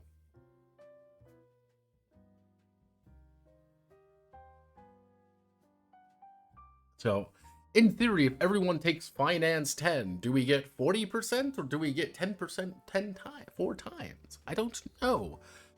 Gender studies. Okay. Loader. Okay. Lockpicking. Easy enough to understand. Mastermind. You carry with navigate, interact, find pressure points in the underground. Allows to purchase plan items at a much lower cost. What does this mean? I don't really know. It just is. Yes, mastery of ancient art of running at someone while dressed in a chicken mask and swinging a lead pipe around. Practiced only by the drug addicted, desperate, and demented. You deal and receive ×1 additional damage from all source for every rank. Yes, Psychopath does let you just say, I can kill anyone in a single hit.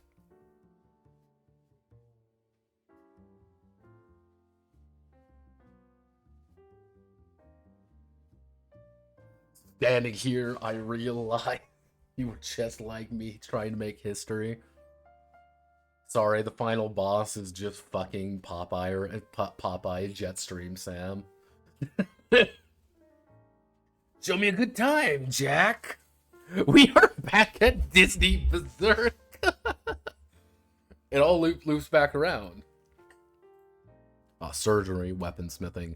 Now, yeah, I don't know why this is here. It just is. So, character creation, what are you? Meat man, you don't have a homepage. You were born from a womb. You bleed.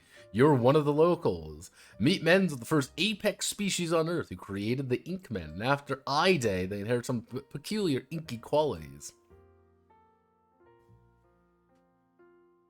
Yeah, being a human being gives you 4 extra skill points. Aside from that, they have no special power. Good for tryhards, people who have somewhere else to be.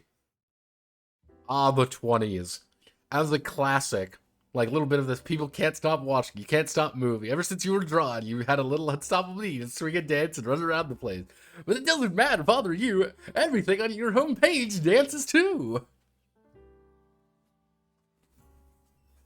So, you effectively have physical charisma, and at note, you can designate a single ally within 2 spaces of you.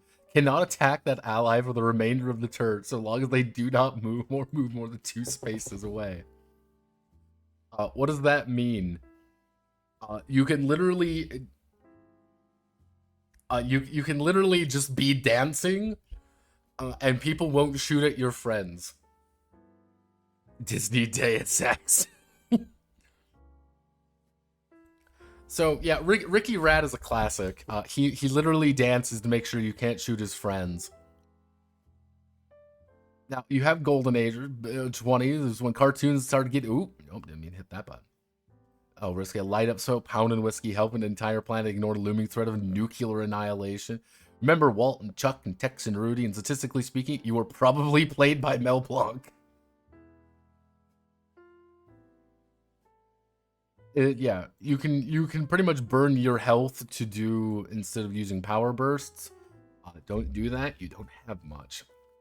Shill used to fight the bad guy, save the world every week, or heck, maybe you were the bad guy. And you always had some crazy new plan. You didn't think about why your life worked this way. You just did. Money or working out, or why everything you own had your name on it and color coded to match you. That's just the way it was. You woke up in a world a lot less pleasant than when you left, and on the same day you also learned you weren't even real. You also learned you created a boardroom to sell toys to children. You ain't been right since.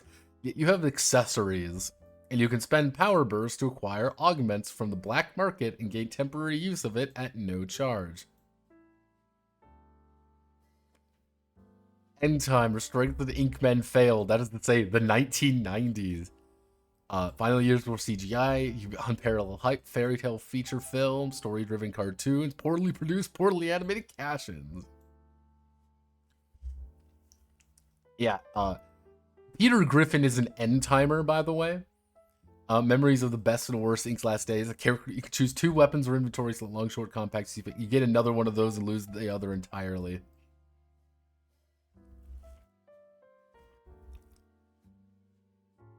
Yeah, you want to play Peter Griffin. You're playing an end timer. Anime, venerable and proud, since the genesis of your kind in the 50s. Yeah, yours was a world of motion lines, dramatic close-ups, and violent interjections of giant robots and little girls, of multifaceted heroes and villains, hot-blooded flair of the wild and dramatic burns inside you. Yeah, you can store twice as many power bursts as normal and gain 2 power bursts per job instead of just 1. And then, of course, you have the Comic Man for fantastic heroism each turn. You can make doodles for free. However, yeah. Smut. It's time. Always been innovating and reinventing it. It's the driving force, several economic superpowers, sole reason some of the people are out of bed in the morning. It's porn.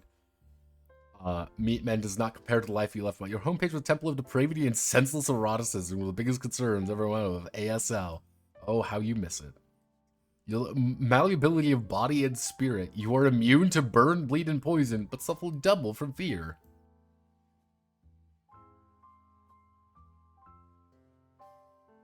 Yeah, then scrap. You never made it.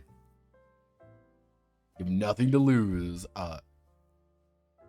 Yeah, as a scrapper, you know, same tricks and well-honed mastery of other tunes, but instead you can change yourself in ways they never could. Yeah, you can literally just be a child's drawing storyboard, drawn by a child in ages past. Yeah, or you can be a car.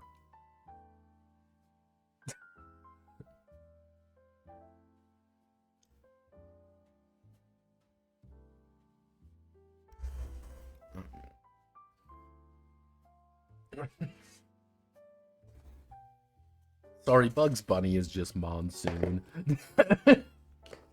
Yes, you can just be a car. Like a talking actual car. Because why not? Why couldn't you play a car? Yeah, it's technically you are a little bit different. You have to burn things. You're too big to fit in somewhere. Sucks to be you. Yes, luckily you can yeah. Cannot enter the crawling or creeping stances. Yeah, you want to be a talking car. You can be a talking car in this game. Now, you do have some inventory, you know, crits, dollars, Neo, Dracon, whatever currency is where you come from. Now, equipment, you can get all this different equipment. Hey, it's something like this, but you can just refluff it if you really, really want it.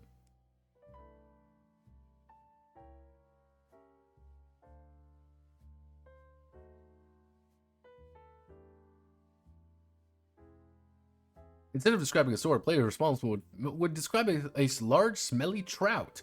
And when it is used, instead of describing the violent meeting of steel and flesh, which ushers forth scarlet plumes of vitae, you describe a loud and wet slap of a damp, salty fish slapping against the supple, rosy butt cheeks of a fish's unfortunate victim. This can, of course, be used to say any item counts as and any other thing, but generally should not be used to say that items count as other items available on the black market. That would grow intolerably confusing. Yes, everyone can get augments. Yes, if you want to become a cyberpunk,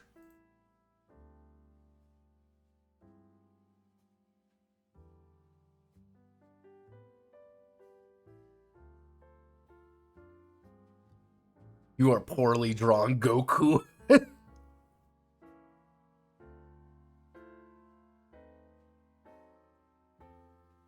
Again, I want you to know that Mexican Goku is a character in this game. If you want to play just Like this Mexican Goku.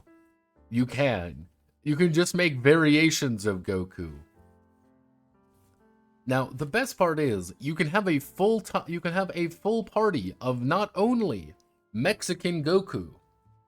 You can have Lean Goku. You can have Gangster Rap Goku. Have no fear. Indian Goku. You can have European Goku. Even worse yet, you can have Chinese knockoff Goku. Is that not what we all wish? Oops, all Goku.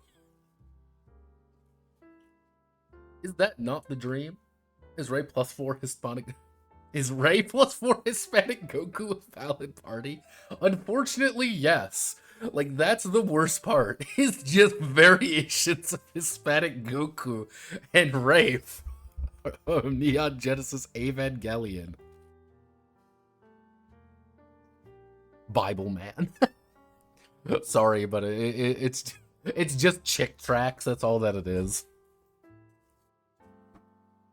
Now, one thing I do like the idea that in this game, you can always, a lot of different parts of your body can be augmented, and most of them have an external and a subdermal. So you could have one that is very clearly on your chest or something, like I've replaced my entire body with fucking camo skin or whatever, but you can also have something subdermal, which is like extra armor or something. I like that. I think it's a fine way of doing things.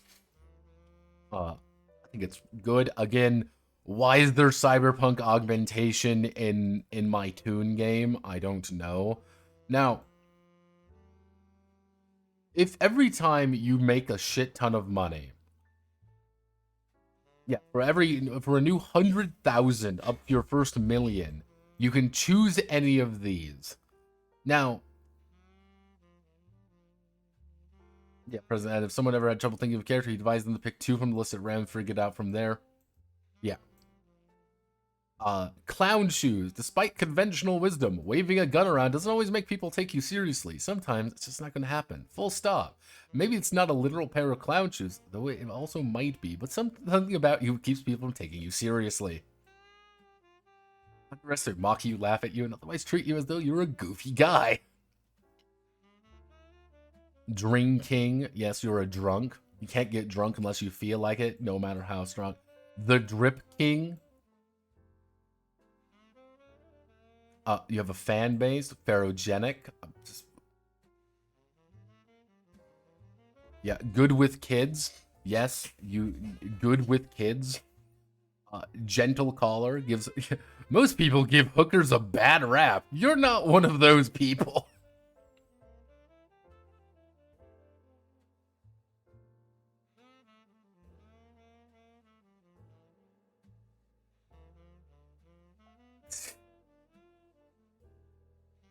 Yeah, a gang star. You can fire a gun while holding it sideways and still hit your target. Freakish drugs. Drug tolerance. Hammer space. High roller. Hipster. Hyperfixation. Niche macro celebrity. Micro celebrity. Now, we're gonna look at some of these. Badass motherfucker. Insert Samuel L. Jackson reference here. Sexy ass motherfucker. Insert you have really good sex. Everyone who lays with you agrees. Insert Prince reference here. Ugly ass motherfucker. Insert Pete Buttigieg here. Why Pete Buttigieg? Like,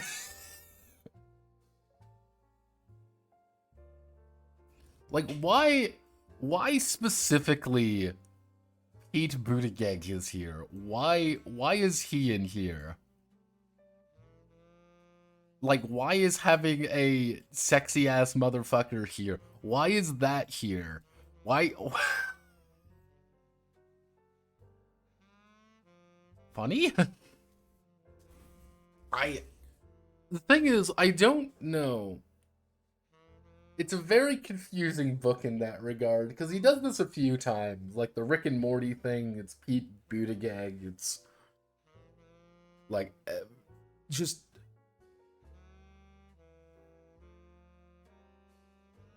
He's a CIA test tube baby, but yeah, I don't know why.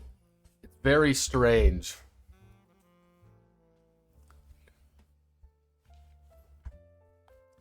Mystery species. You might be an anime mecha, but those things on your head make you look sort of like a giraffe. Then again, you could just be a human in a costume. Are you very well drawn or very poorly drawn? Yes. Notorious hustlers, pharmacist, pleasing papers, preferred clients, press passes, rock god, really good at accents. One of those faces. Signature outfit, solo mid.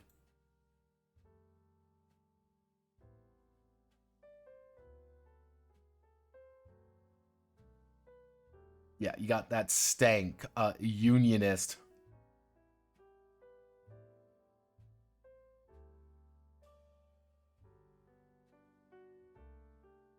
Yeah, truly unphotogenic. Tabletop game developer. You are ontologically disgusting. A symbol of declining species. Everyone agrees you should have been aborted. You are worse than a serial rapist made of poop. You can never gain any money. People will stop in the street to spit on you and recoil in horror if you make eye contact. If you dare open your mouth in the presence of your betters, they will kill you instantly and no jury will convict them.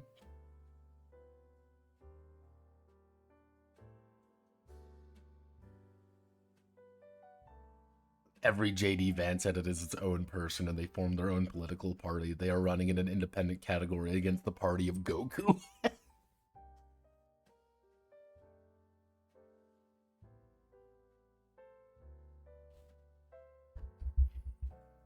Toonpunk guy.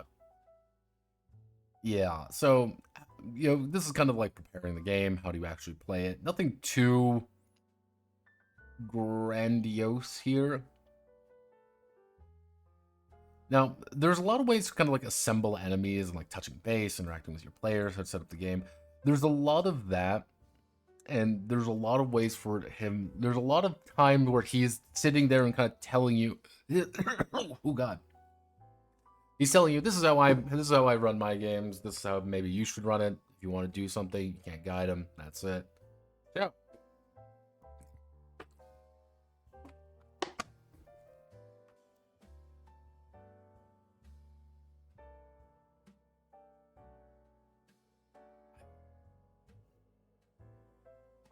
Various yes,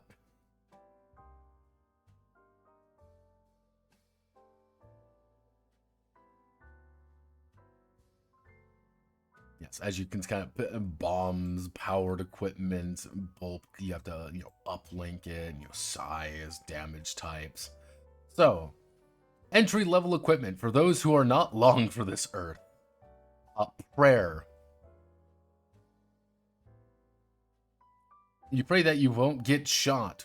Rock. You throw a rock at someone. Shiv. A classic shiv. It is considered a weenie weapon.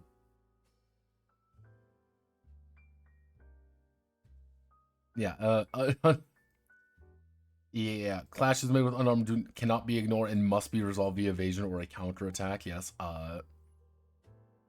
The S&W Beasting Revolver. The Snortin' Winnie Beasting is the most iconic handgun in the modern world. Again, if you want to buy your simple armor, you can. You can also buy a brown box.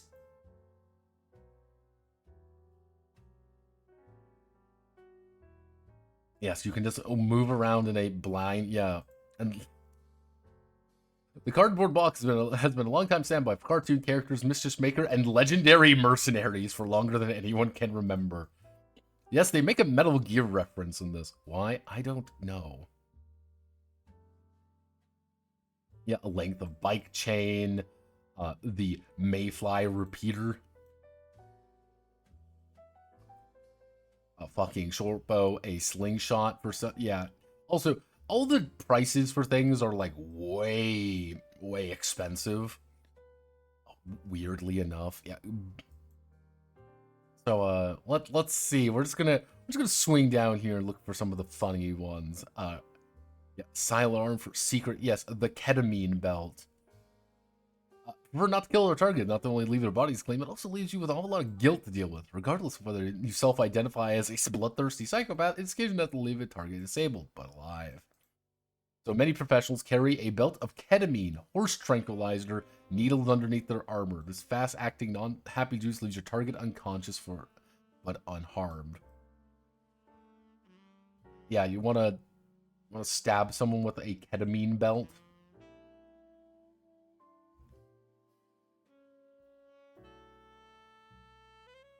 A longbow. Yeah, throwing blades, throwing axes, shotguns, various shotguns. All with a low, yeah, all with a different, of course.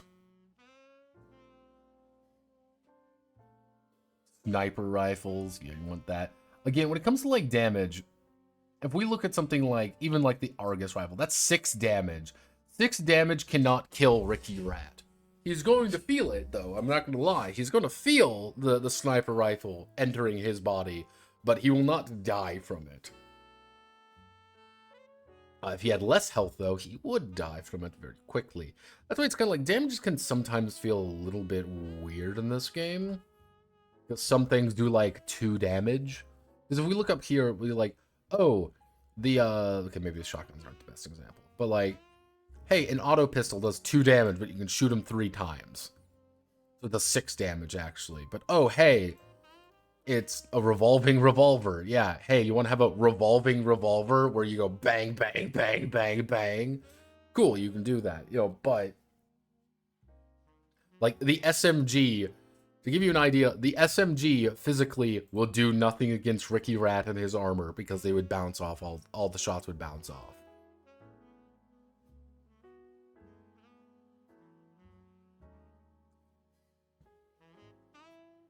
Yeah, pocket sand. Yes.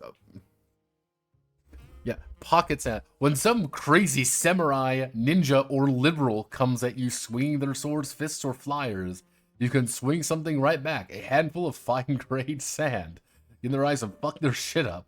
After taking damage from a melee weapon that has a melee damage type, you expend your pocket sand to nullify the effects of the attack.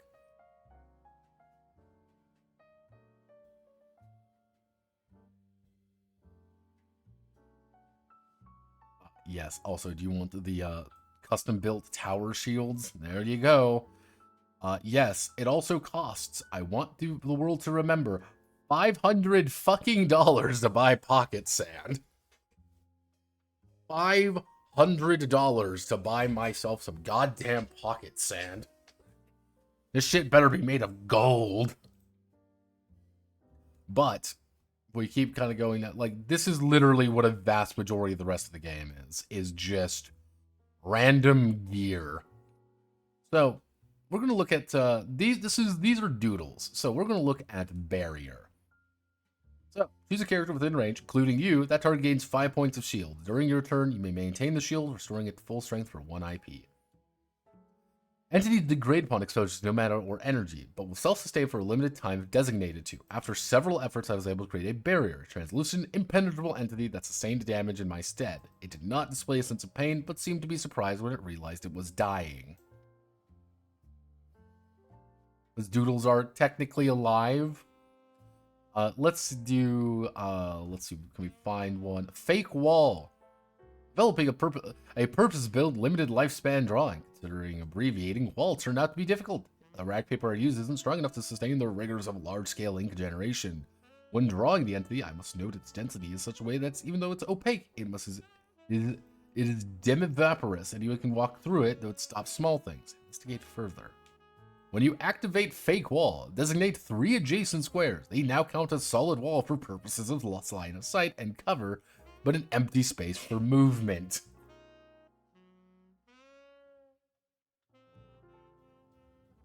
Yeah. Let's see. Do we have any other fun ones that can horrible image, lift, line is onomatopoeia. Using the onomatopoeia may cause the sound of their choice to emanate from any location. The sound may not be louder than 140 decibels, roughly the volume of a jet engine during takeoff, may not last longer than 18 seconds, and may not be specific words or phrases, but may be indistinct and muffled speech. Oh, you can just throw a banana peel at someone.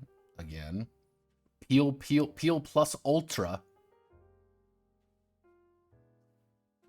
Where is transmorgify, wall spikes, terrifying suggestions, a wormhole? Yeah, again, graphic design is my passion.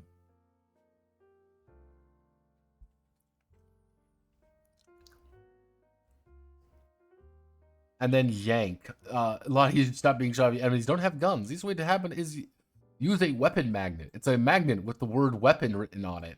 It'll magnetize wood, plastic, steel, or whatever else currently being used as a weapon. I never leave home without it. Designate a target within range. You may move an active weapon up to 2 squares in the direction of your choice. They may counter this effect with a successful grit roll.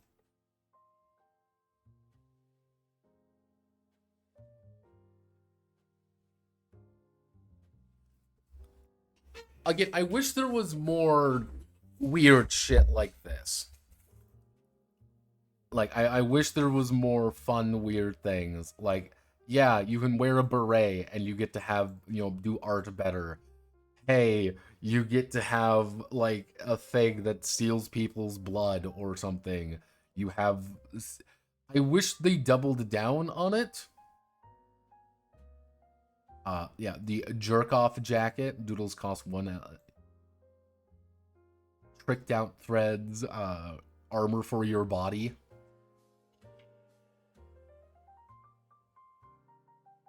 Yeah, gas mask, aesthetic, of course. Juggernaut jacket. Yeah, various things that you can buy. Stuff that isn't body armor. A balaclava. If someone shows up without one, just leave. Labels are peeled off, the tags are snipped, and the glue's been dissolved. It's been disinfected and washed 3 times. This is the quintessential piece of gear that does more than keep you warm. While you're wearing one of these bad boys, cameras and witnesses can't get a good look at your face. Unfortunately, you stick out just like everyone else under someone who's quite obviously a criminal. While wearing a balaclava, you will no longer be automatically incarcerated for committing crimes while your infamy is 15 or greater. The bankruptcy barrel, which you can negate damage by paying money.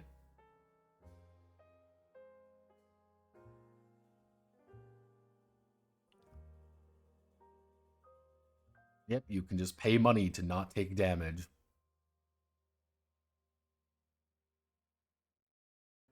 Yeah, the cargo rigs, cat ears. Yes, you can put in cat ears.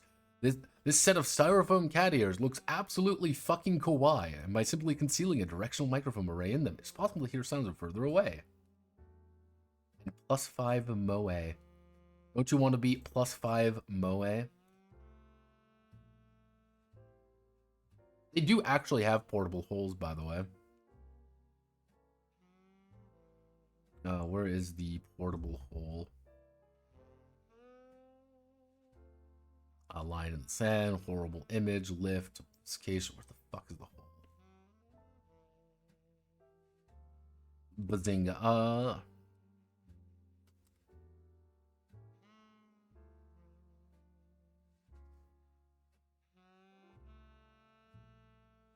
Man, I can't remember where it was.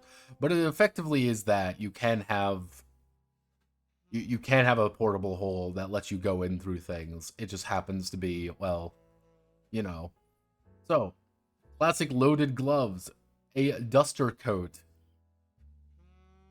Groucho Marx glasses. These comedy class. Yeah,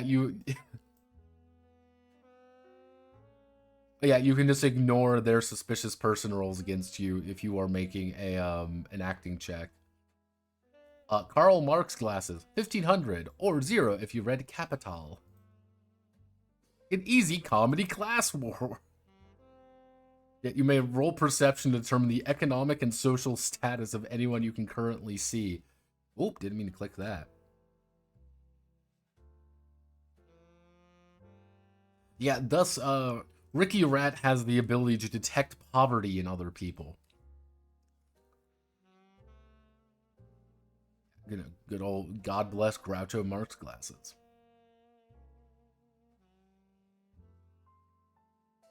Yeah, taped wrists, toe shoes. This is a fashion crime.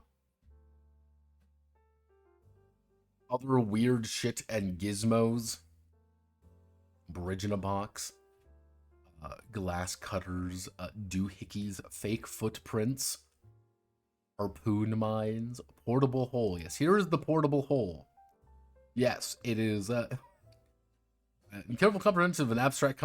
So, the portable hole is the domestication of an ontological parasite, something which definitely can only exist as an aspect of something else. And through the careful comprehension of an abstract concept, making it a thing in itself, it's an amazing feat of philosophical philosophy, physics, and artistry. But in practical terms, it's also the most perfect infiltration tool ever developed. Yeah, you can make a hole one space wide, long, and deep. You can move through it with impunity. Hole may be removed by any character adjacent to it, but they have to make an artistry check.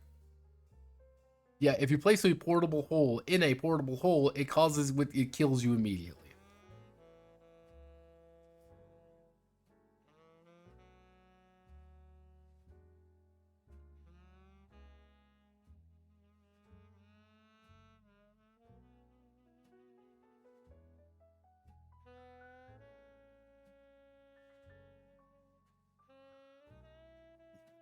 There's more, by the way. There's a lot more.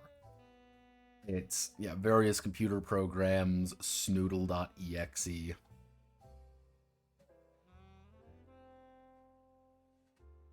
Yeah, zip cuffs. Yeah, lots of zip cuffs, drones, specialty gear. You want to buy some specialty? Yeah, rock cocaine. It's cool. It isn't cool, glamorous, or kid stuff. Yes, you can just decide to just take drugs. Have no fear. One of the very few games that let me just take crystal meth.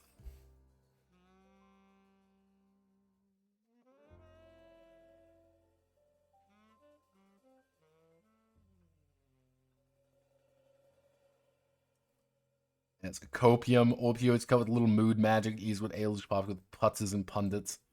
When you inhale copium, you mitigate all fear effects currently. Yeah. Let's do some. Yeah, don't worry. I'm high on that copium.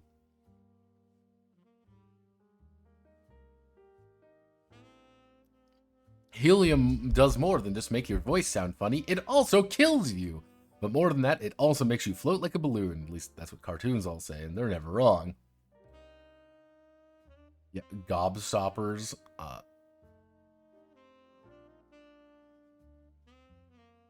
Yeah. Though superficially resemble an ordinary candy, don't be fooled. Gobstopper tablets contain a topical sedative which over-relaxes your vocal cords and prevents you from making a single sound. This was originally developed for use by BDSM enthusiasts, but found use among kidnappers and predators. After sucking or swallowing a gobstopper, you cannot speak or articulate complete words, but may grunt in speech empathetically. Jungle Juice. Munchkin. New Coke. Crud just kills you. Overkill. Let's see. LSD. Primer. Quip. Ukrainian coffee. Yes, Ukrainian coffee.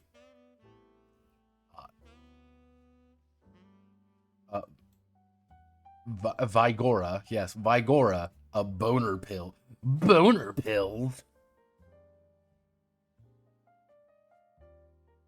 Yeah, also people that you can actually hire, plan schemes, and inside men. So I want to buy a getaway. I want to buy a getaway driver. My getaway driver costs $20,000. However, because I am a Mastermind 3, deflated. Bump, bump, bump, bump. So I would be paying technically only a little over $6,000 for a getaway driver because my Mastermind is that high. An inside man. I want to have a guard schedule. I want to have a security hole. A turncoat. Bombs. You want to just have bombs? Various weapon modifications. Various alternate ammos. Yes. Yeah, the Brain Buster. Compatible with any weapon that has a bullet and does not have a shotgun tray. Did you know if you put a tiny rubber fist on the end of a bullet, it still works? By certain definitions, it still works anyway. Yes, you can just put a, you want to punch someone in the face. So you want to commit a war crime, but you're not a member of a standing army. Never fear, just buy some apocalypse rounds for your firearm of choice. Armor piercing, heads, high explosive fillings, and an incendiary chaser. These bullets cost more money than most people make in a month, but holy shit, they will leave a mark wherever they hit.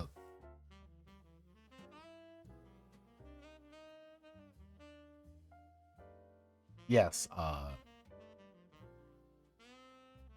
bucktooth shot, corporate bucktooth shot, yeah. Isn't officially made because one more unpleasant things you can subject. You can only fit in one mag or they'll cook each other off. Aside from the tongues are unpleasantly moist, the teeth are also dry, makes disconcerting muttering sounds. Imagine how much worse it must be for the guy to use it on.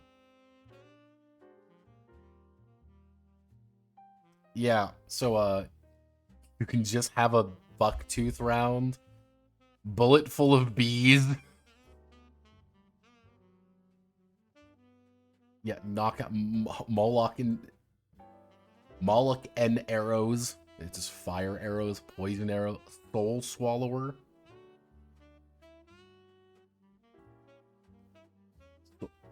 A gaggle of gags. 10k per round. It's everything is by the magazine.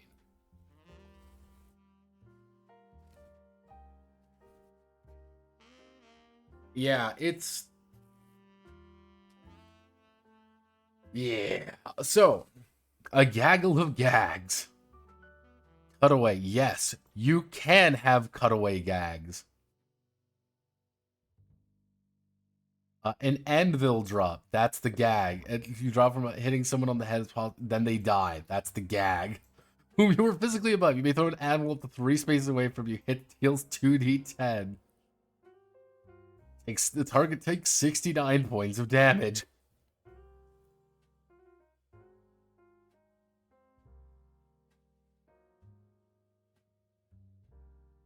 Yeah. Pie in face, hurried hammer, inventory gag. Yeah, first physical, fourth pillar, physical threat. Dates back to those funny books. It was not perfected until Osenju Sama's greatest work. More difficult than any other, reaching into thin air, usually obscured from the observer, and producing an item which you own but were not previously carrying. Meta humor, gag. Get it? Sudden sex appeal.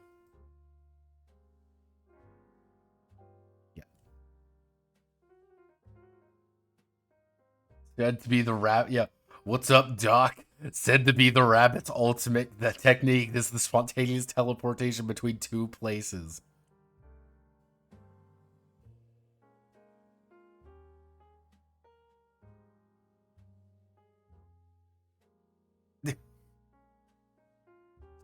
Yeah, bicycles. Fuck, I miss Freddie Mercury. Bicycle. You can buy a unicycle. This is the worst vehicle in the game. You should not buy it unless you are trying to make a point. Luckily, I am making a point. So Ricky Rat does have a unicycle he uses to get around places. Yeah, Kachow. Yes, and you can go full, by the way, in case you do get curious, yes, you can custom make your very own shit box by putting different windshields on it and shit. Like, why? I don't fucking know, man. Various augmentations. There's...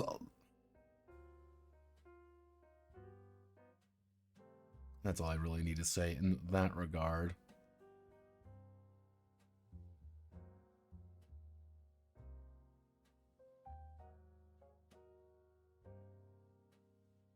Yeah, you need this.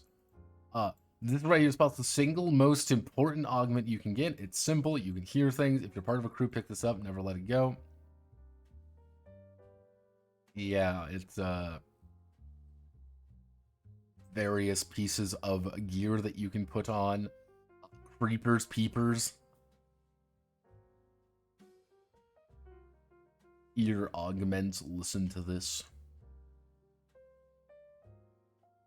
Yeah, there's quite more. You want detail? It's here, all right. These are all the special augments that you can get. These are like a sample stat line of some of the characters, you could say. Yeah, the field boss. You're a meat man. You have these are your skills.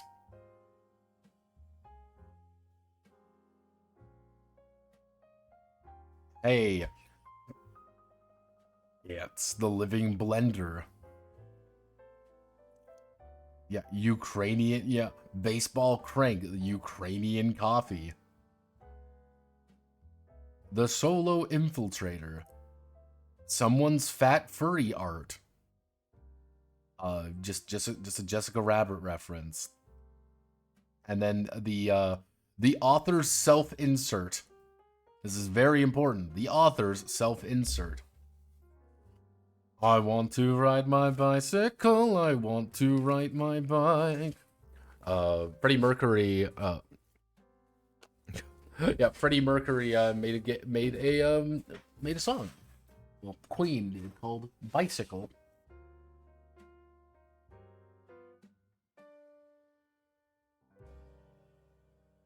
Doesn't Control-Alt-Delete basically a Penny Arcade knockoff? Yeah, there's a bunch of those gamer web comics.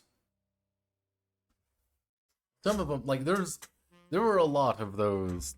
Yeah, two gamers on a couch. It's not even necessarily that. It was just like gamer web comics in general. There was a lot of them, and then they just went away. Also, the founder of the feast. Do you like this character? Do you like having no legs or arms or being able to do literally anything?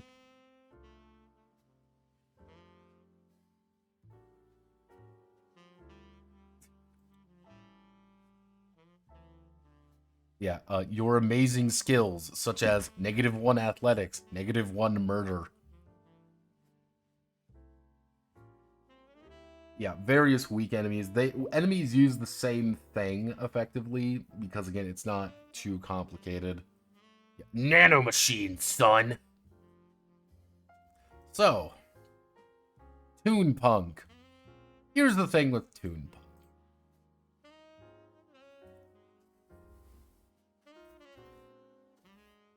So, here's the thing. Here's the thing. Toonpunk is best when it lives up to the name. Toonpunk. When you are when it's Hank Hill, Goku, and fucking Peter Griffin trying their best to like goof around and try to rob a bank, then it's funny. Oh no, let's use a portable hole and get in here. Uh-oh. How do we do this? Let's do a cutaway gag, by the way.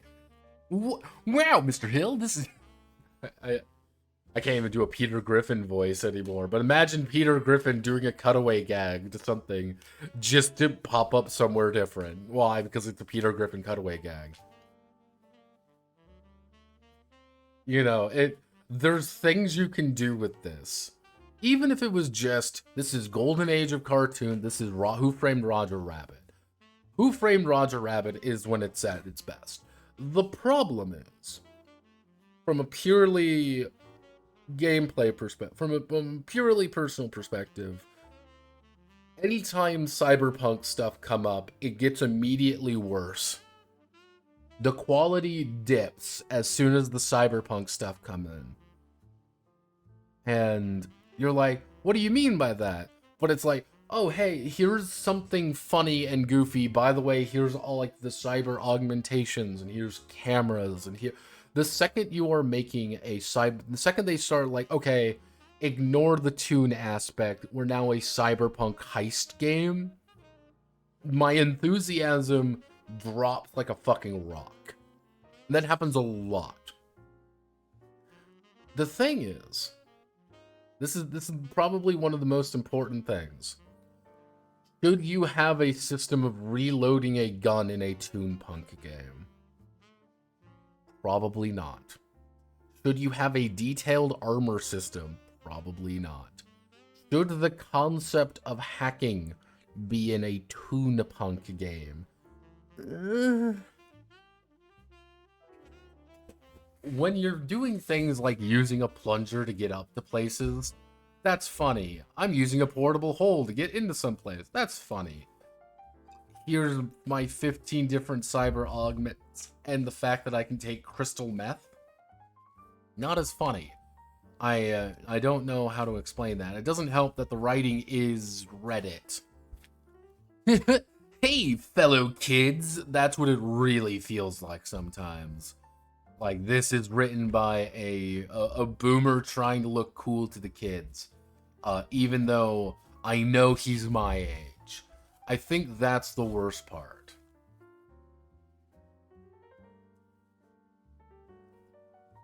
Like, I feel like the worst part is that I know because he's my age. This guy is a Redditor, and it pains me on the daily knowing that, if that makes sense. And I wish there was more, you know, I wish there was more Toon aspects to it. You thought it'd be evil CEO Mickey, but it's actually it cartoon says fuck. Yes. I think that's a really good way of putting it, unironically. Where it's like, it's post-ironic. They make fun of Rick and Morty, but literally this is what it is. It's Rick and Morty. How does it feel, Mr. Black, to know that you've written a Rick and Morty game? It's not even like, again, it's that fucking,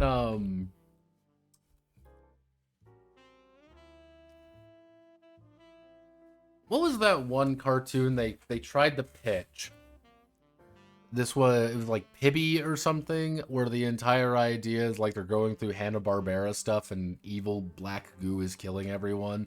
That's what it reminds me of. It's like, no, stop it. You have a good idea. Just do that. Do the fucking Rescue Rangers movie.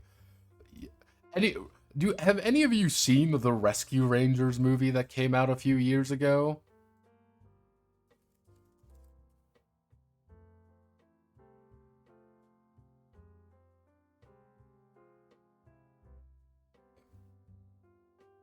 Yeah, Chip and Dale Rescue Rangers.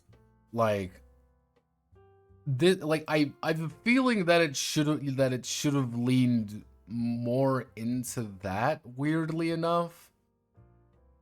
It sounds weird to say, but like, yeah, hey, this is, like, we can be a little snarky with things. We can have a little bit of, funny haha moments, but it's still like, yeah, it's Who Framed Roger. Maybe I was looking for Who Framed Roger Rabbit. Like, maybe I was looking for this. I think I wanted that. And I didn't get that through Toonpunk, and I think that's the unfortunate part. I wanted the goofiness, but also with that, it's this. I wanted this, Who Framed Roger Rabbit, but I didn't get Who Framed Roger Rabbit. I didn't even get Who Killed Roger Rabbit. Because you gotta remember, the original book is Who Killed Roger Rabbit. Because yes, this was originally a book.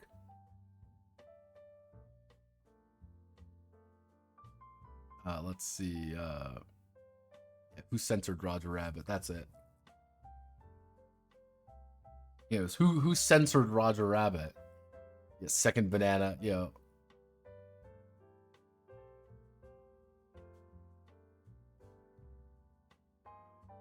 Yeah, it's like I kind of wish that it was more on that, but it wasn't really.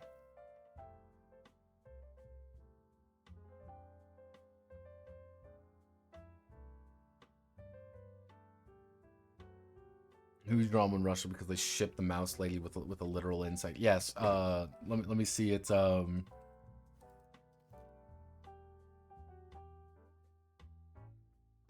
yeah, in 2022,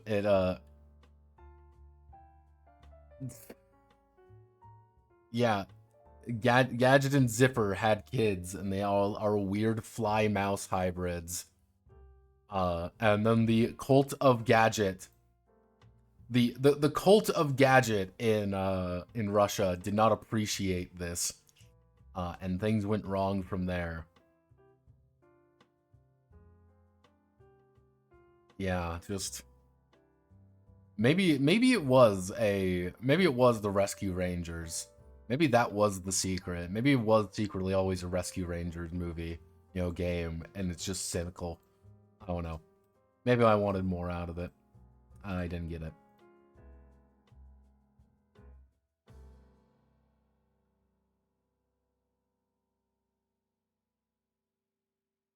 Middle of nowhere, Russia. I don't fucking know, man. People fucking. You think I know why there's a cult to Gadget in Russia? No, I don't know. Okay, so we went through Toonpunk. We really Toonpunked it out. Isn't that right, Toonpunks? But I think we need to go through our other game, the palate cleanser, as it was said, Vulcania.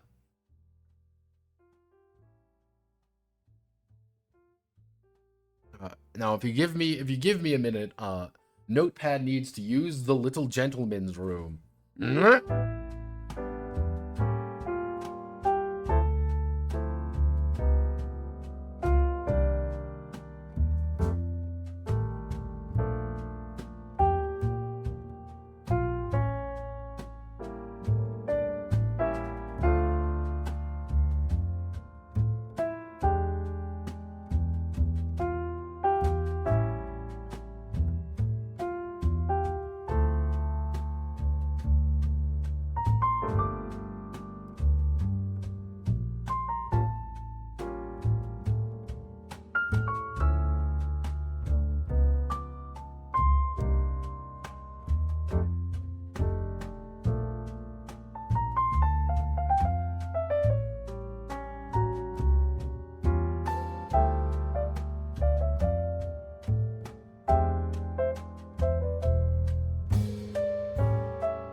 Ugh.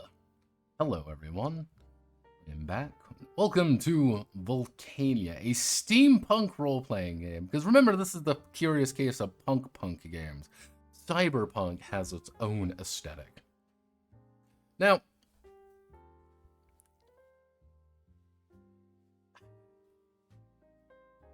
what is Vulcania? Well, Vulcania is, well,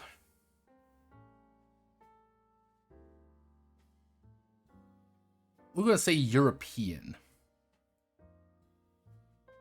So, if we look at Vulcania, we just Google it right now, you will get, well, nothing. Yeah, Vulcania, the European Park of Volcanism.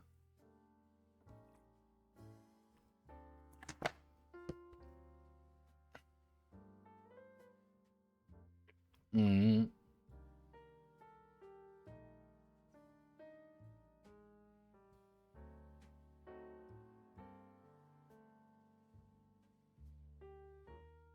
Yeah, do you want to go to the Volcano National Park? That's what happens if you Google Vulcania. It's a volcano-themed amusement park in France. Now, the thing is, if we go to Vulcania TTRPG, is you get something by GearGames. Now, what is GearGames? Kind of see here, Electrum bestseller. Normally it's $27.80. Why is that kind of such a weird price? It's a weird price because these guys are Italian. I believe these guys are Italian anyway. You kind of look over here. This is Vulcania. This is really the only game they have. This is the physical store. And this is a lot of stuff here, if that makes sense. So, Vulcania Essentials. You know, hey, you can buy the Essentials, Beyond the Storm, Bravia Riot. Cool, we've got a bunch of things here. Italian, you can buy the actual books. Beyond the Storm. Yeah, new acquaintances, old things. Ooh. 45, this is one of the expansion packs for it. You can get an actual book, by the way. This is the continuation of the introduction adventure, the book itself, the trilogies, map packs, narrator scheme, the Steam bag, the Steam deck, which I would recommend actually if you don't have it. The Vulcania, you look at this, like 436 pages. This thing's fucking huge. Came out in 2020. A lot of people involved in this. But I looked here and I said, okay, Simone Raspy, is there anything here? Nothing at all. All that it is Vulcania Beyond the Streams. It's Vulcania all the way down. They don't really have anything else. They even have STL files, Vulcania Essentials, all this. Everything is in Euro. I think that's like one big thing you always have to remember there. It's in Euro. And because it's in Euro, it has some things that are a little bit weird. Again, this is what they're, putting everything in. And you know what? Shine on. This is your project. You really want to make this work. Cool. If we go to Vulcania TRPG, right here, this is the Kickstarter. Yes, the Kickstarter back in the day. This is 2019 when it came out. 2020 is when it released, obviously. They made their goal about by a little under 10 grand in Italy. You kind of see there. Have these guys made anything else? Yes, you're right. Vulcania stuff. Because they technically... Something happened here. I think it was there was a problem here, so they had to cancel it. That's why when they made the second edition, which got about the same amount, this was not the second edition, but the expansion cover. The expansion, here's everything here, 2020, so last year, about 2 years ago, roughly. They have an animatic. We want to look at their...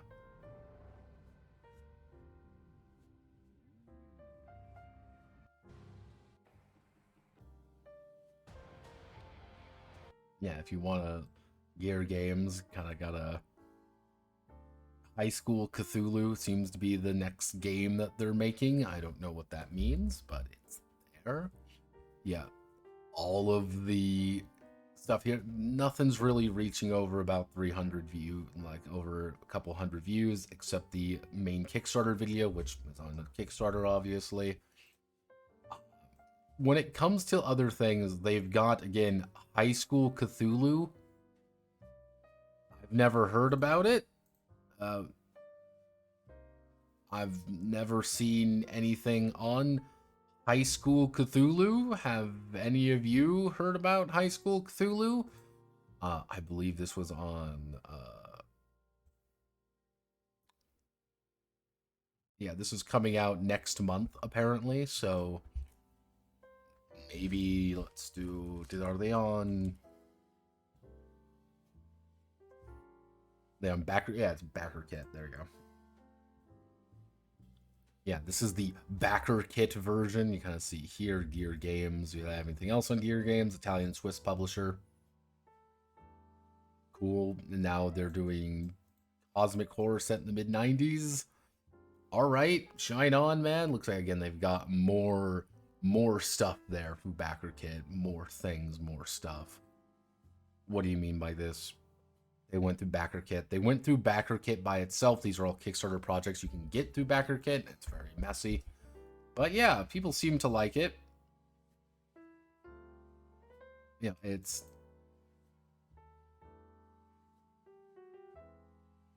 yeah, people seem to like it. I'm very mixed on it. And I'm going to tell you why now. Again, the people behind it, this is really the only person that I know behind things. This Marco Ventura. Couldn't really find any other names to... what names I could find were... like, here. Like, this is it. Nothing too much here. They're self-employed with their company. That's what I found. The secret is that they are self-employed. These guys do layout stuff, I guess. It's fucking Italian. What do you expect me to do here, people? But yeah, Vulcania came out, and I have heard no one talk about it, actually. Horace is messaging me.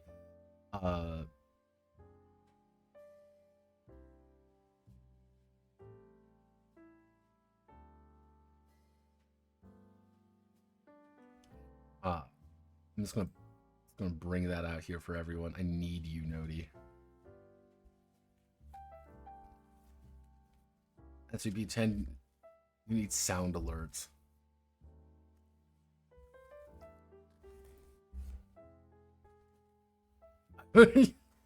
I'll have you know, I was being very specific. Here, I'll even...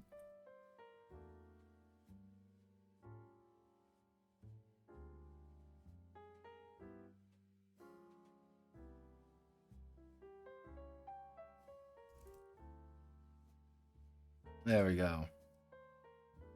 Just for you.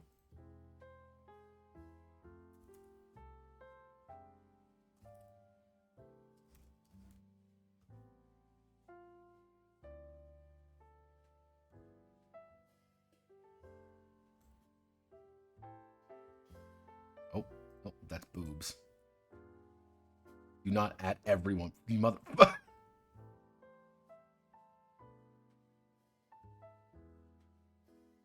So, just gotta make sure the people know.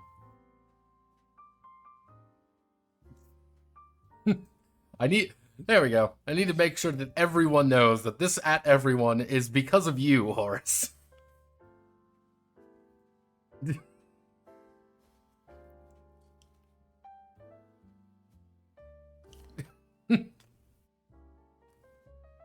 Art. Yes, exactly. So, let's get back to what we really came here for.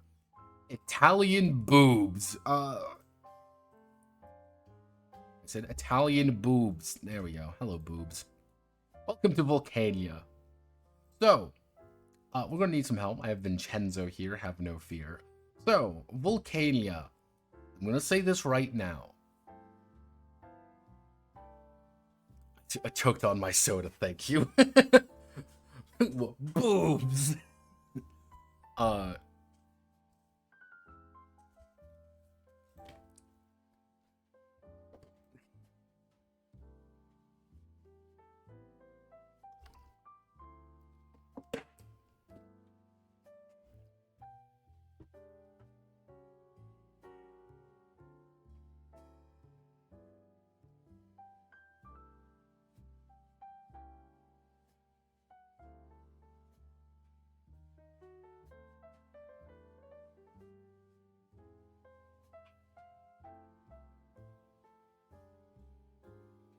Okay, so as you can kind of see, the main editor was Marco Ventura, proofreading by William Niebelhauser, and Federico Lorenzo Gavioli. Helped with the English translation. Now, I'm not saying that Federico Lorenzo Gavioli was maybe not the best person to do the English translation of Vulcania. I'm just saying that Federico Lorenzo Gavioli is definitely not doing good at his job. Vulcania is difficult to read. For me, anyway. There are things in this that are a little bit complicated to read, and there are moments where you have to just sit down, double check, and reread things. Not because it's complicated, not because it's hard, but because it is just wrong. Worded incorrectly. Give me 1 second.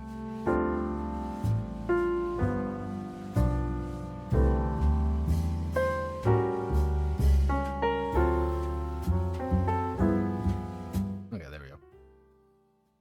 So, special thanks again, everyone's. It's like, hey, never big enough thanks you to sex, drugs, and D&D. I don't really look who were there, because you're going to see a lot of this. At last, Lisa, who have encouraged support and borne with us during countless nights spent a PC working. Yeah, and born with, yeah, there's a lot of cut word like that. That's a very...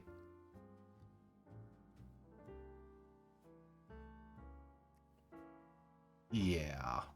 So, we kind of go in right away with this. There's very little. If you want lore, you literally start at page 212 and go till effectively page 376. Technically 288, but there's a lot of... Like, this is a vast majority of the lore. Actually not the lore. The actual gameplay is not actually that much. It's just laid out very weird. But at its absolute most basic principle,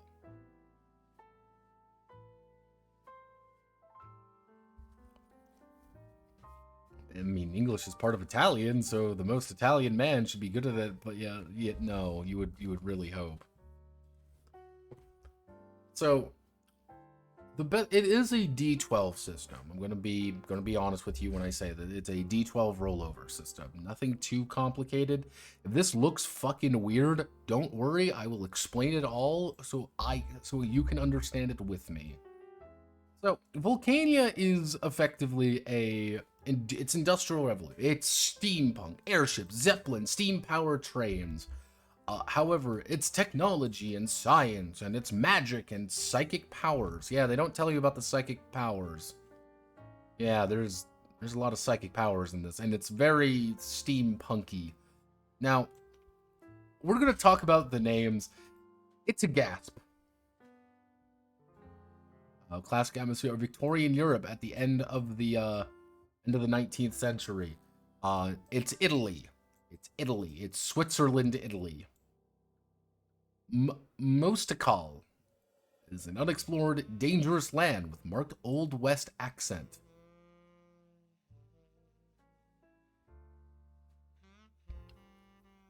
You like that? You like that layout? I like it. I don't like it very much.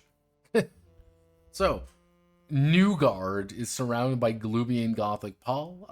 Ketniv is the Far East, and Balistok is Africa and the Middle East, and Abrabazem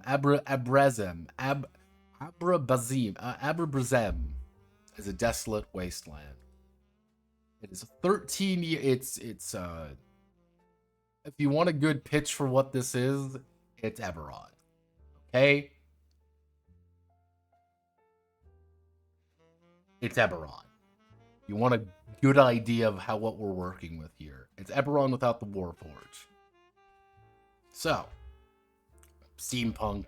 That's what we're kind of working with. That's the vibe you should go for. Again, books, Retribution Falls. Okay, Frankenstein, 20,000 Leagues. Okay, Star Wars, Indiana Jones, Firefly, Bee-Bomb. All right, I mean, pretty simple stuff. Yeah. Probably the only time anyone has ever cited Wild Wild West. But hey, what do I know? So, character creation. We start right away with character creation. We have just hit page 10, mind you. Page fucking 10, we are at character creation. This is probably one of the fastest times we've ever got the character creation in a game like this, and it's very interesting. Yeah. You need to create your avatar, called a player character or PC from now on. The following pages explain how to create a character. Okay. You need your origin, generate attributes, past experiences, generating skills, buying equipment, adventure calls. So, your origin is where you are from. Now, language, you get a bunch of different bonuses. These are the Abrazem. Abrazem is a desolate wasteland devastated by the explosion of the Abrabaz volcano that ended the Latvian War. The Abrebs are shorter and stockier than average, with dark hair and olive skin. Yes, the Abrebs then have turned to becoming a nomadic people, roaming on one edge of their continent to another on foot or ramshackle vehicle. Those who retain some form of sanity attempt to leave this hell to try a new life on other isle nations, although they tend to find integration difficult. Their reputation as cunning, heartless, godless exploiters often turns against them, and many times they've been segregated into ghettos. To make things worse, the fear that many Abrabazi might hide infectious mutations under their clothes is widespread.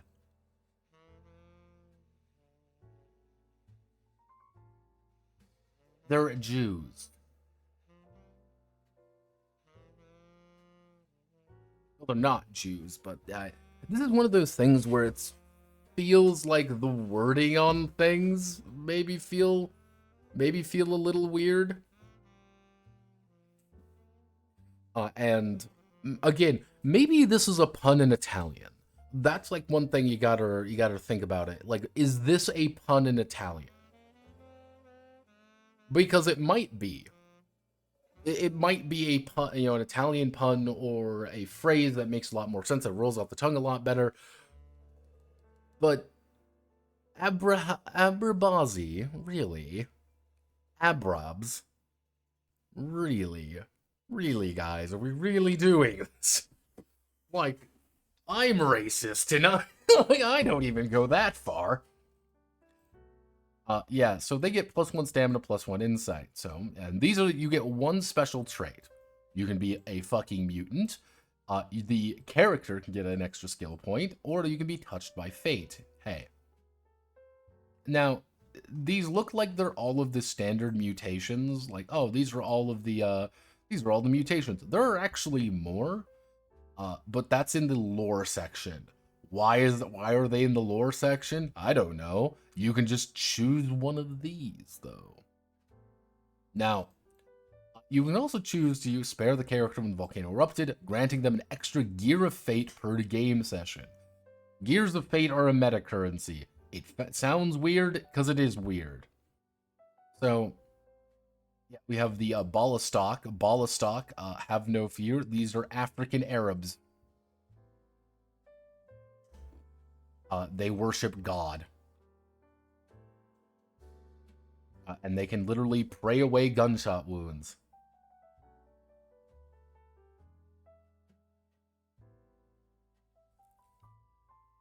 The Italians. As the Italians, you can have the special trait of having money, or being a duelist, or being smart. Ketniv, otherwise known as Asia. Mostakal. So effectively, Mostakal destroyed the volcano, and everyone really hated the fact that they caused a fucking nuclear attack. Love your shirt. Yeah, you don't like you like band names.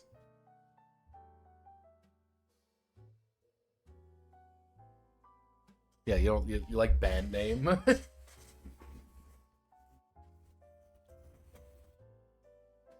Now, one thing that's about the Mosekal, again, they're very charismatic. They are known for penchant for hats, totem hats.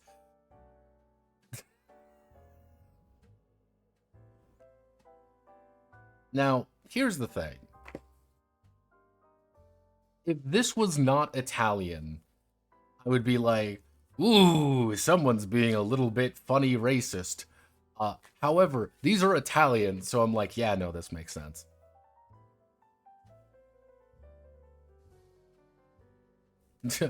Hey, gringo!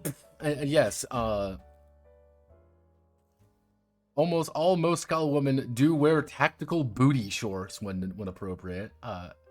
They are just Mexicans. And then Newgard, who are Nordic. And they're all sad. Now, we are playing Vincenzo from Itagasp. Vincenzo is a heroic man. He did get his abilities. Now, we're going to play a game, everybody. Can you tell me from a look what any of this means? Just, I handed you this character sheet and this is what you saw. Can you tell me what's going on here? Oh, there are Spaniard Itagast, yeah.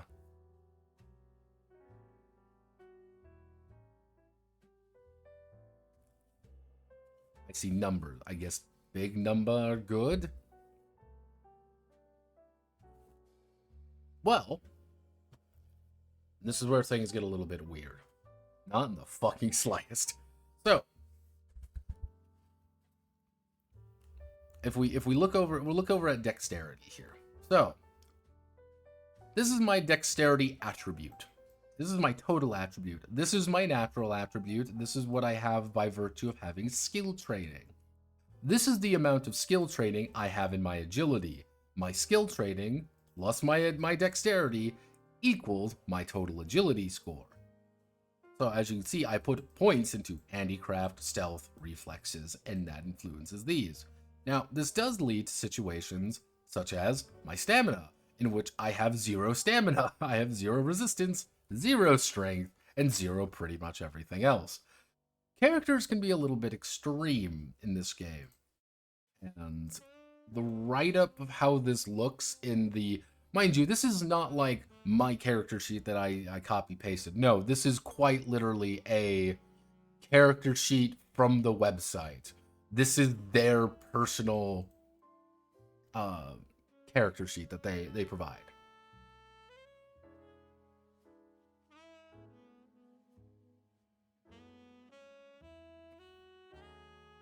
So, you get 6 points to distribute among any of your attributes, though you can have a 0 in it. So you can have a max of 3. I put mine into dexterity, obviously. And then I did 1, 2, 3, 4, 5, 6. So I got 2 here, and I got 1 from being from Itagasp, and 1 and 2 from being naturally good at it. Easy, right? Now, most of these make sense. Again, yeah, this attribute, yeah, dexterity, yeah, there's some little weird notes. Yeah, magnetism.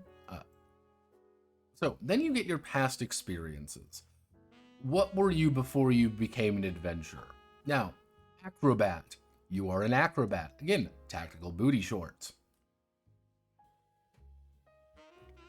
We can be a biopsist. Yeah, you took an oath of fealty and secrecy to the monopoly of alchemists. Because there's a bunch of monopolies who run every business in the world from, you know, Switzerland. The island of Switzerland. They are one of the most powerful nations in the world because they didn't get involved in the nuclear holocaust incident that occurred. You know, because that doesn't happen. And it's one of those things like, is this supposed to be biologist? That's the idea. Is this supposed to be biologist, or is this a term in setting? It's very difficult to tell with this. And it's hard to, like, when you're reading this, to kind of understand some of the odd way that it's written. Because again, I'm presenting to you as someone who read it and went through the hard part. But if you were to read this book, there are going to be parts, if you speak English, that are fucking weird. And also written out to be kind of weird. Case in point, uh, what happened here, what I think anyway, is they had a text box. And in that text box, they had everything fitted around. And when it was translated from Italian to English, they did not fit the text to be in the text box better. They hit Control V. They pasted things in there. So some things can be a little bit weird in that regard.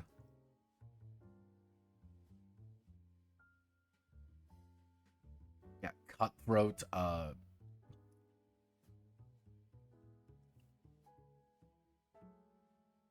yes, you also might look at things like this, be like, what's a crystallis and what's a chameleon? Februm. What are these things? All of these things are items, by the way. These are items that do something. They just don't really give you a good idea of what they are. Engineer's knife resolve, you know, Harpago gizmos. You know, a Harpago gizmo. You know, like that. Entropist. Informator. You like to be an informator, not a spy, not anything like that. An informator. Okay. Brave move. Yeah, because spy is there, but also infiltrator and spy. So, like, why not just call it like an agent or something? Marconist, which is okay. There. Medics, okay. Mercenaries. The militia. In case you're wondering, yes, being a militiaman usually is going to be possibly better than you than being a mercenary in some regards. This is what I mean by you can technically have psychic powers. Yeah, one of those things where you're like, yeah, no, here's psychic powers. You're like, what do you fucking mean there are psychic powers? Like, what do you mean by that? It's like, yeah, no, it's there. Yeah, it's... Some things turn out a little bit weirder than others. Yeah, the rifleman, smuggler, the trackhound. Again, trackhound is one of those things where I'm like, is this just a literal translation of bounty hunter from Italian? I mean, let's just do a Google Translate. I'm curious. Bounty hunter. I want to go into Italian.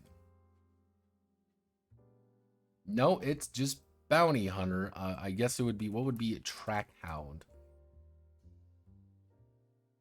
Yeah, that's... Segui il segugio. Huh? Nani the pizza? Yeah, trackhounds. Again, is this in setting or is this a translation issue? I genuinely don't know. Wanderers. Now, these are the regional ones. Do you want to play a Desperado from Mostikal? In case you're wondering, yes, she not only has a giant hat, 2 revolvers, revealing clothing, she does have armored booty shorts currently. God help us all if we didn't have armored booty shorts. Now, we are playing an Epiist, or a Epiist duel. Get drunk, play sires, and enjoy the pleasures of the flesh, all in random orders. Yeah, this is the kind of one of the starting characters from the top of the book. And yes, her assets do get larger every time you see them. But at the end of the day, all you really need up here is this. You have $30 to your name, you have 2 arts, here are your bonus skills, here's your equipment. That's all you really need.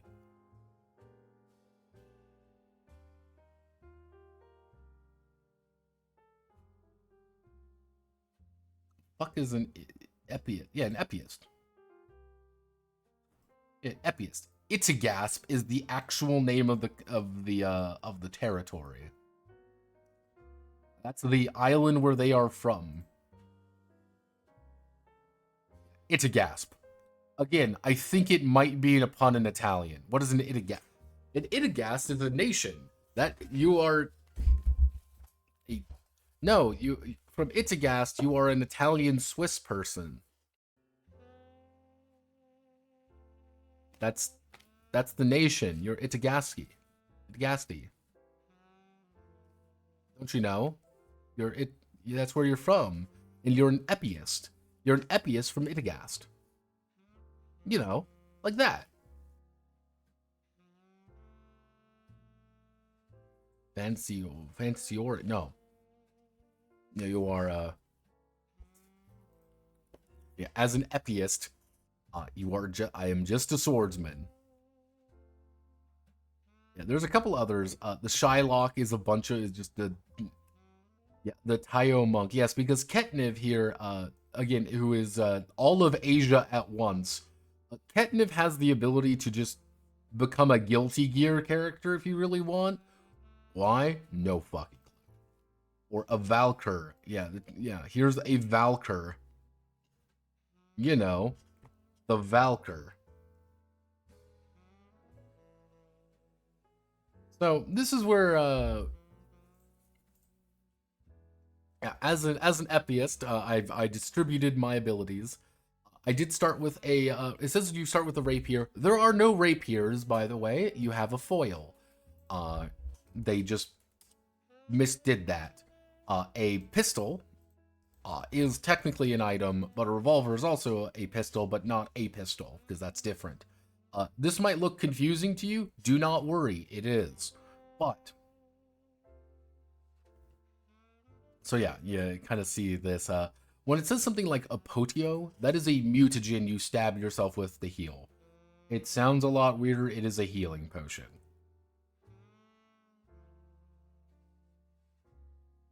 So, how do skills work? Again, you get 6 points.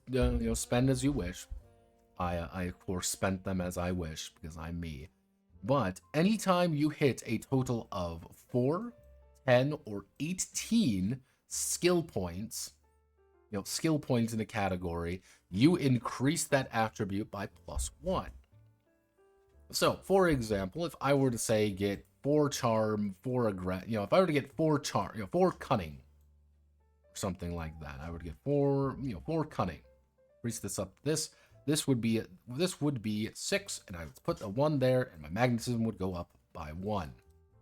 You don't actually improve your attributes all that fast. Your skills are where things are going to get upgraded most commonly. I don't hate the way that this is done. I like the idea of improve skills, improve your attribute. All right, cool. We're gaming. I like it. The way of actually doing it, though, is kind of funky. If that makes sense.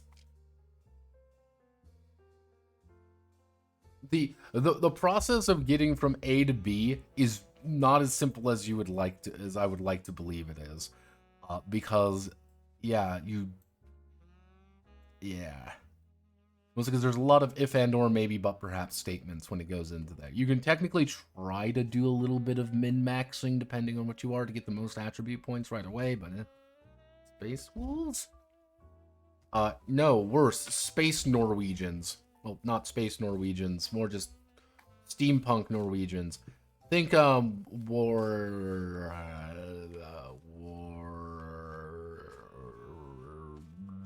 Machine. There we go. I was having a stroke there for a minute. It was War Machine. Also, thank you very much for following Eslu. Eslo? ESL. Uwu. Thank you very much for following. Your new name. So, yeah, when it comes to they take a little while to get you to what you need to go, but if you want to do for most weapons, it's going to be strength or agility. Strength or reflexes, I should say. Strength, agility, reflexes, kind of one of those three. But yes, mind-related skills, insight, discipline, magnetism-related skills. Interestingly enough, like, you get things like aggression, but also luck. Luck is just something that you would just be lucky with.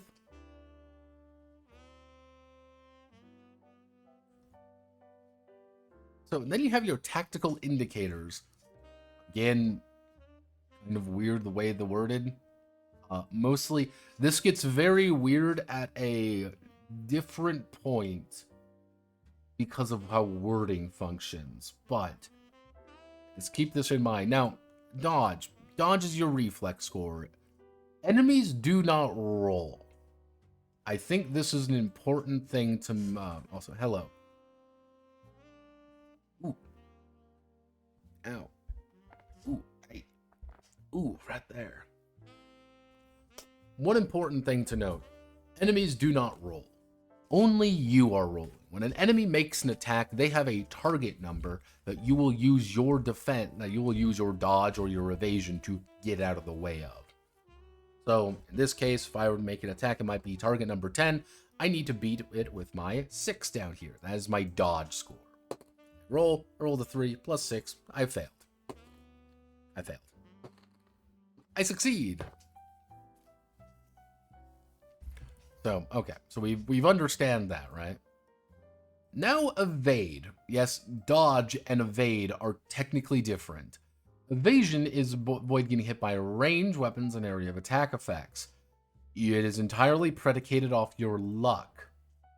Now, your luck skill is the only thing that means that you can defend yourself from getting popped in the face. Based off one of the most weirdly worded statements ever, as only those characters who have precognitive gifts or are capable of reading the code of the universe can predict such things. That this is measured by luck and any relevant modifiers. Like, just capable of reading the code of the universe. Yes, of course, initiative. Initiative is by your discipline. And then movement. Yeah, movement in most everything when it comes to ranges actually use a system called cubits. A cubit is the Vulcanian unit for measuring distance and equals 1.3146923582666 meters, or exactly 1 square on a tactical map. You can move, get half your dex plus 3. Now, my dex is very high, so I can move 5 squares effectively. I think it was just trying to be cute, but it will use things like kilocubits. Yes, kilocubits. They use the metric system for it, but they just call it something different. Why? I do not know. Maybe they were just trying to... Excuse me, what? Yes. They use their own made-up way of measuring things called cubits, but they will call them things like kilocubits. They use metric logic for it. But it's not metric. And then you have wounds. Yes, so equal to half the resistance rounded up, plus 3. I have a resistance of 0. Vincenzo is a noodle. 3 wounds is very little. Wounds, you need more wounds. Now, remember, this is a tactical indicator. Just remember that. Movement type, yes, this is a...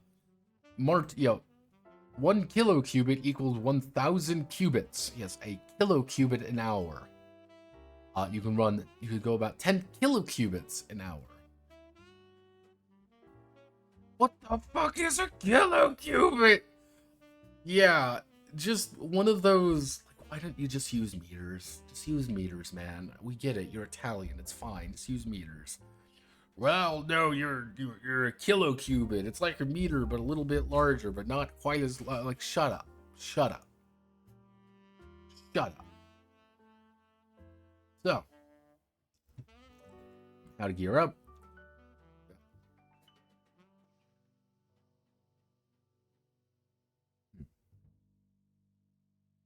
Gender, appearance, and then you have your personality type. Now, as a personality type, you effectively get 2 bonuses. I chose to go as a seducer. So as a seducer, that's my personality. I get, characters almost hypnotic influence over the other gender. 1, they are fatally attracted to. More often than not, they do not know where this magnetic effect comes from because it cannot be their good looks and conversational skills.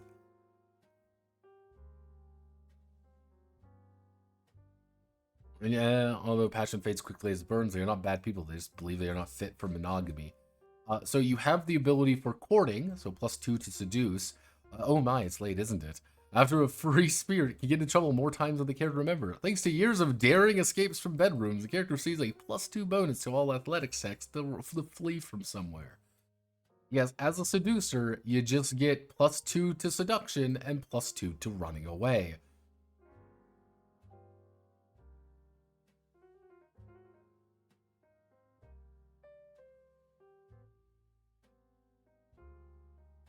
Wait, your steam engine doesn't produce 13 kilocubits per peg an hour? Yeah. You can also just be a loser,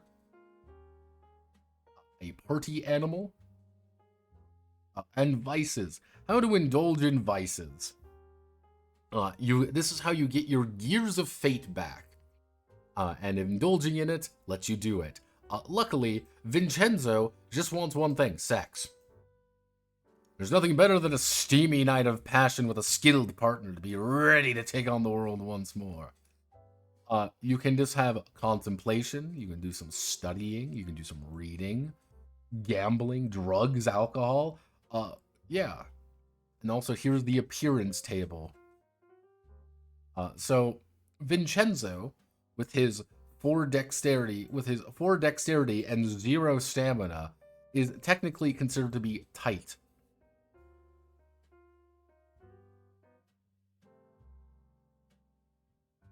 If you had a 4 stamina and a 2 dexterity, you would be muscular. But if you are if you have let's see, 1 dexterity and 1, you can be thin, puny, monkey-like, feline.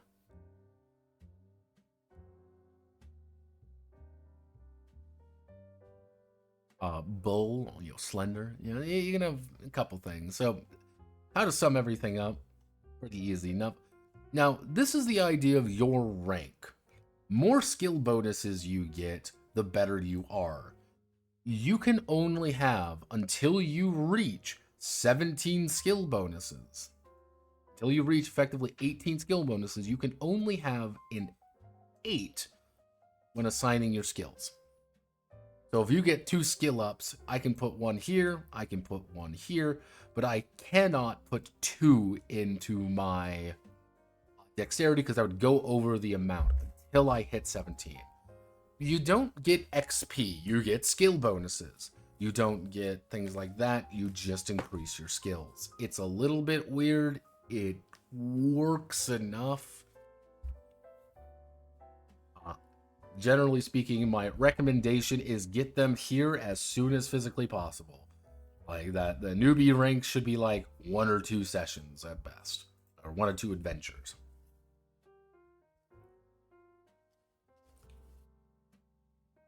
I was reading it. I read Titan for a moment. I thought you were reading a location table. No, thankfully, no. This is not fatal yet. So, this is how the actual character sheet is laid out. Yeah, this is how the actual character sheet is laid out the way that it's supposed to be.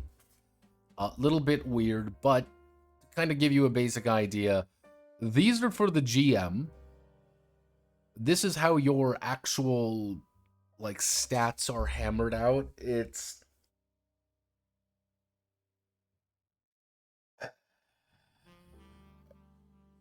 really nice. Like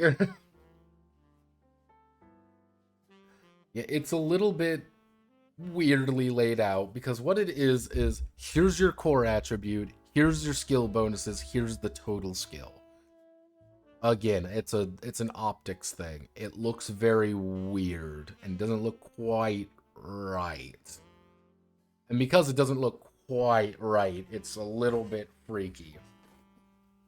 That's bad, it's just not right. Also, here's all the things that you've invested in. You don't need to write down how much money you have. It's just nice to have. Now, skills. Let's get into skills. What are skills all about? Well, this is a D12 system with, well, this is a D12 rollover. And now, I'm going to propose to you a very simple question. D12 rollover. I want you to remember that. Okay? How difficult do you think it's going to be for me to walk across a tightrope? How difficult do you think that is? Using this.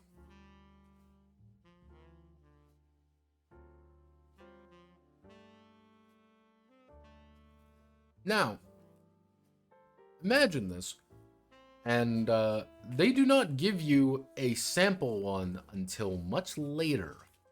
Until later they give you that.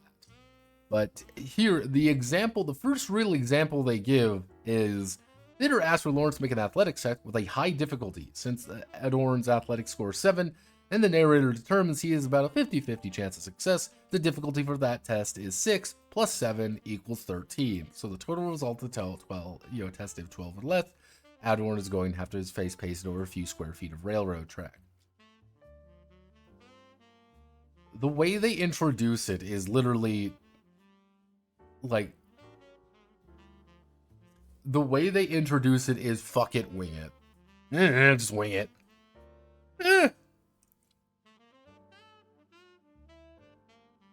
You know, just wing it. It's something. That's how it's introduced. It's not quite that way, but it's the way that it's introduced and the way that some things are a bit weird, especially when you start getting into other things, such as, hey, utilizing item. When an item requires that a test that is not dependent on individual skills of a character, instead of adding a skill modifier to the D12, add half the difficulty listed to the item's description, it up. So if I'm poisoning somebody, so if I need to determine how poisonous something is, I roll D12 plus half of the difficulty of that piece of that poison, and then that's what it is. And then, hey, then the guards roll against it. It can be a little bit weird. I get what it's saying now. It's saying, hey, if you're just trying to find a DC for an item, it's going to be half of whatever it is. If you're using an item as a skill check. So, opportunities and catastrophic failures. Now, this is a little bit of a weird one. I don't know if I like it or not, but on my D12, I roll a 11 or 12. This is an opportunity. With an opportunity, there are a few things you can do.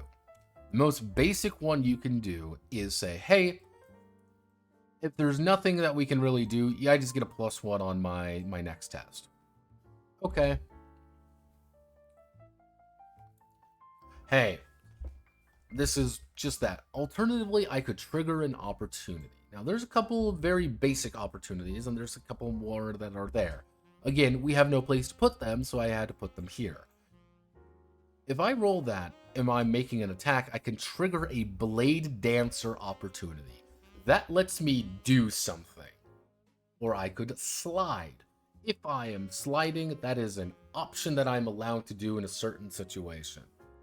I have managed to beat away your blade, and I slide under you, and I can reposition myself in you.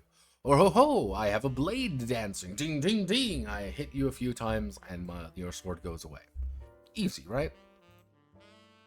Catastrophic failures, on the other hand, are if you roll a fucking 1. If you roll a 1, well, bad shit happens. Bad shit happens a lot. There are some edge cases, but usually if it's a crit, it's a crit. It's a fail, it's a fail. So, sometimes you do need advanced uses of skills. It makes more sense when we get to other things. So, a Gear of Fate is your meta currency. Whenever you start with 3 Gears of Fate, And whenever you spend one, you can repeat a failed test, activate an opportunity after a successful test, but it doesn't need to be a 11 or 12, or cancel an adverse condition. I failed my check. I succeed. Hey, I need to disarm this guy right away. I just succeeded. I'm going to knock the blade away. Gears of Fate do that. Yeah. Not possible to spend a Gear of Fate to reroll a natural one when a character is left with only one wound. Yes, test is rolled for one wound without suffering damage. They can spend a Gear of Fate to reroll it. So, Price of Destiny. If you spend a gear, you give a gear to the GM, which they can also negate opportunities activated by you, turn a simple failure into a catastrophic failure, or reward heroic or sound behavior on your end. This is a little bit weird. I don't much care for it because it's effectively a closed circuit economy. What it's supposed to be anyway. Well, it technically is it's a lost economy. I spend a Gear of Fate. I give it to the GM. The GM negates it and it goes away. That gear is gone. However, he can reward it back to somebody to continue the loop. Now, what I would probably end up doing in this situation is I spend a gear, it goes to the GM spends it, it goes in the pot, someone does something, they can take meta currency out of the pot. That would be my way of doing it. It's kind of the seesaw. So, a couple different skills. This is how you're actually doing your skill rating. So, to do that nimbleness check, because that's what it is, it's a nimbleness check based off agility. Walking on a rope is DC 16. I have a 7. I need a 10 or higher to even do it. I need a 9 or higher to even attempt it. The DCs in this game can be a little rough. Hellishly rough, even. Especially when you consider a starting character might have a +1 in something. Or a 0. Yeah, the DCs are very extreme, we'll say. And I think this is very much a GM thing. I think there's going to be a lot more opportunities when a GM is going to say, yeah, it's DC 9 or it's DC 8 or whatever. Like, this is easy enough to do. Like, a GM is going to be kind of making their own calls. It's vibe-based DCs. And unfortunately, yeah, that is a thing. Analysis. I do like the fact they do give you, hey, do you want to use this? This is how you use it. This is how it works. Yeah, you want to do this. This is what it does. Hey, this is what it is. Hey, this is what persuasion does. This is what seduce does. Does cunning and all these things. This is what it does. I'm okay with that. It's just like, yeah.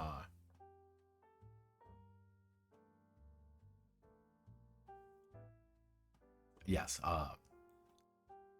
this is you might get proficiencies. Where do you get proficiencies, though? Well, what if I said this entire time I've been lying to you and you don't really get proficiencies that way, and this isn't the skill section at all, in fact? Because it's not. It may look like the skill section, but we need to go all the way down. We go to, this is how mechanical stuff, how medicine works, stamina, all the various basic uses and things such as that. These are arts. I am very mixed on arts.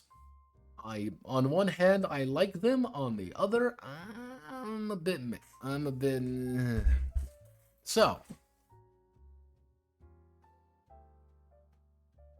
to get access to it, this is one of the main ways of actually leveling up. Whenever you get like level up or something similar to that, you're not leveling up. You're getting skill points to put here. which means you get more money to actually buy new arts. What you need to do is you need to find people to teach you new shit. Go to a city, pay money, or hey, you may want favors, or you may want to do a quest to get an art, to get something that you know. So, let's go to something that's a little bit easy to understand. The School of Engineering. You are going to the School of Engineering, and because of that, I am an aviator. I spent $800 to become an aviator. I have all of these abilities now. These are all of my things. I've bought academic knowledge, I've bought urban knowledge, geographic knowledge, proficiency here, I'm an ace, I have a sixth sense, I have all of these bonuses. I have spent, let's see if I can find some, I've become an explorer for $600 dues. As a $600 for $600 dues, I know these things, I know this thing, I know all of these things. Cool. Hey, I'm a juggler. Cool. I got a juggler, which means I can become a circus performer, which means things like that. There's a part of me that really likes this system. There's a part of me that likes it. Because in my heart of hearts, I say, hot diggity damn, are you saying that my advancement is tied to your wallet, effectively, and you get to buy things that are useful? I want to make a scoundrel fencer kind of guy, so what am I doing? I'm picking up the scoundrel, I might go into thief a little bit, I want to become a fencer, and I want to do all these things. Cool. You have a little bit more of a natural advancement on things. You're learning things by virtue of purchasing them. Cool. On another hand, what the fuck? Why can't I pick these things when I'm making a character? Because you can't do that. I really wish you could. What I mean by that is when you're making a character, you don't get the option of picking arts. You just get them right away. And some of them are very specific.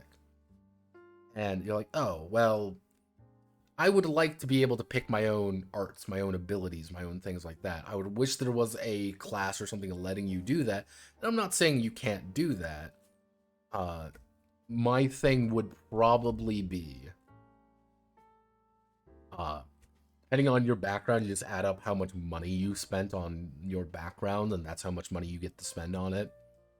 Hey, if you do this, you can buy this, but that would be my thing. But yeah, like, hey, I'm a gambler, I get all of these abilities. I'm an investigator, I get all these. You have no place to put these, mind you, on your character sheet, so just make sure you have a second piece of paper or something.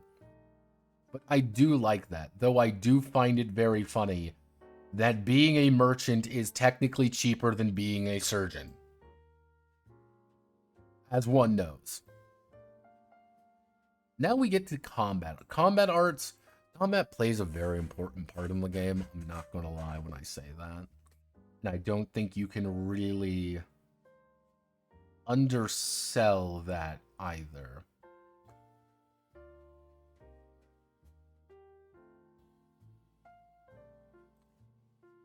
Is some of these are pretty interesting. Hey, your ballistics expert, you got all these snipers and things like that. I'm gonna try to find. Okay, so we'll do the Darvish School. Warrior priestess of the Saris is the tradition of naming a very strange precious gem to decorate their weapons with. Applies only when fighting with two medium-sized melee weapons. Emerald blade, double front, double slash, sapphire blades, twin blades, defensive cross, ruby blades. Okay, so got the Guascon School. Only applies when fighting with one medium-sized sword.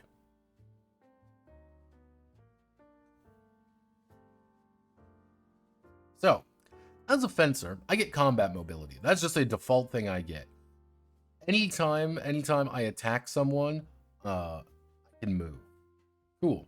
Bladed Dancer. This is an opportunity when I attack. Combat is a dance and knows how to lead. They can switch positions with their enemy. I roll a big hit. I've managed to hit you. I activate my opportunity. I switch places with you. Doesn't seem very important, but hey, now you're the one standing over the horrifying vat of acid or whatever, and I'm not. Vincenzo. Then you have a swordsman. Now, normally, if you want to pick up swordsman, you have to be expert rank. However, I get it for free, and they don't really say I can't do that, so I'm not going to think about it. I can disarm. Hey, I can just say, yeah, hey, instead of rolling a test to hit with a melee weapon, instead of rolling that test to hit with melee, you spend a gear of fate, have your character just take the weapon. What does this mean? This means that as I'm attacking you, I hit you once, I say, I don't want to do damage, I just take your fucking weapon away from you. I stab you through the hand, and your weapon goes away. Ha ha ha. Or I could slide if I get that, where I can get the unbalanced condition on them. If I dodge with that really, really crusty symbol. You like that crusty symbol? Like that crusty little JPEG? It's delicious. You could taste it. Taste the crunch. Cruncherito.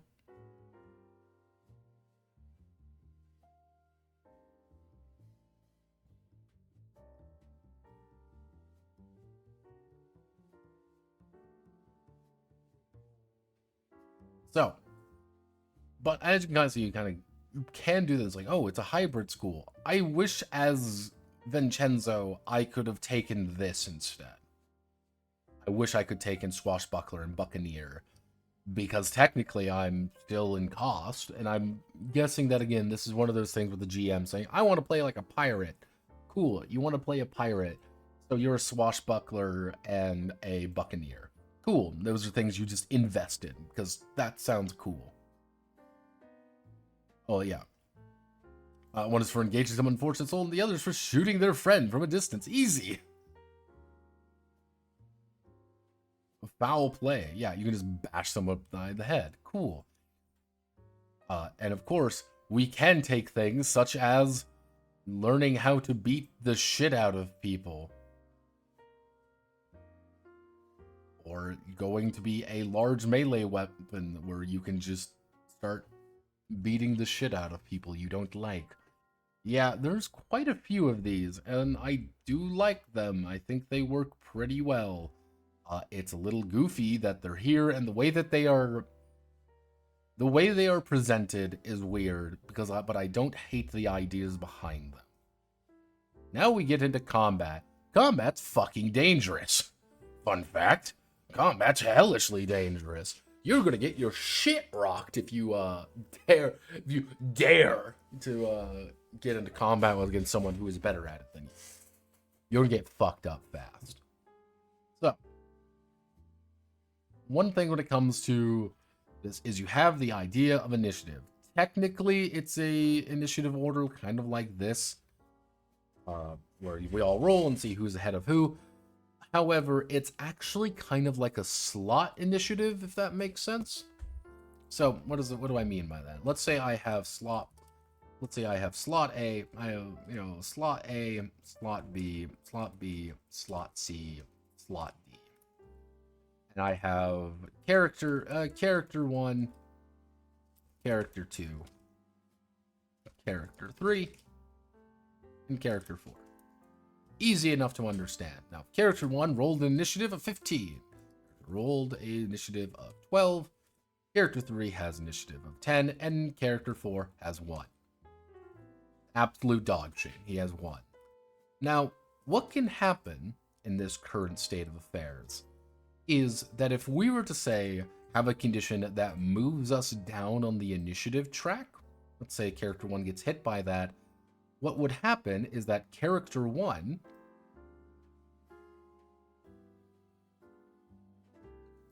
if he moves down 2 slots, he would go down to C, and actually it would be it would look now like this. This is what happens if you move down a slot. Your initiative doesn't really matter outside of the first round, because you can get moved up and down the slot. So if character 4 ends up with a situation that improves their slot by 1, you could have very easily find yourself in a situation like this, where the actual slots and actual base initiative numbers don't matter just because someone got a bonus to it or someone's lost their initiative. The slots have changed. Little bit funky. It's the way that it's worded is very odd.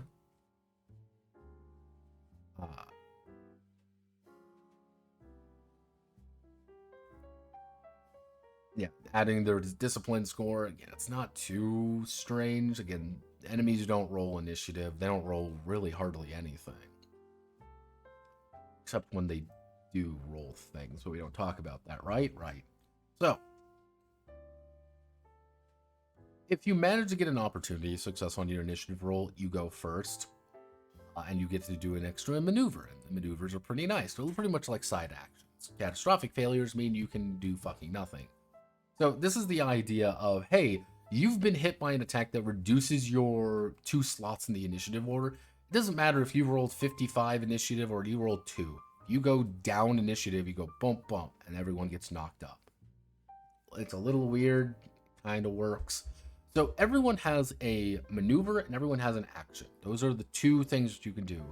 Maneuvers normally do not have a task.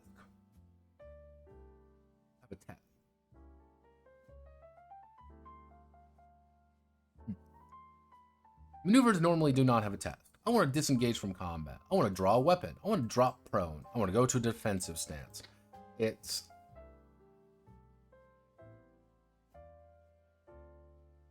kind of the idea there.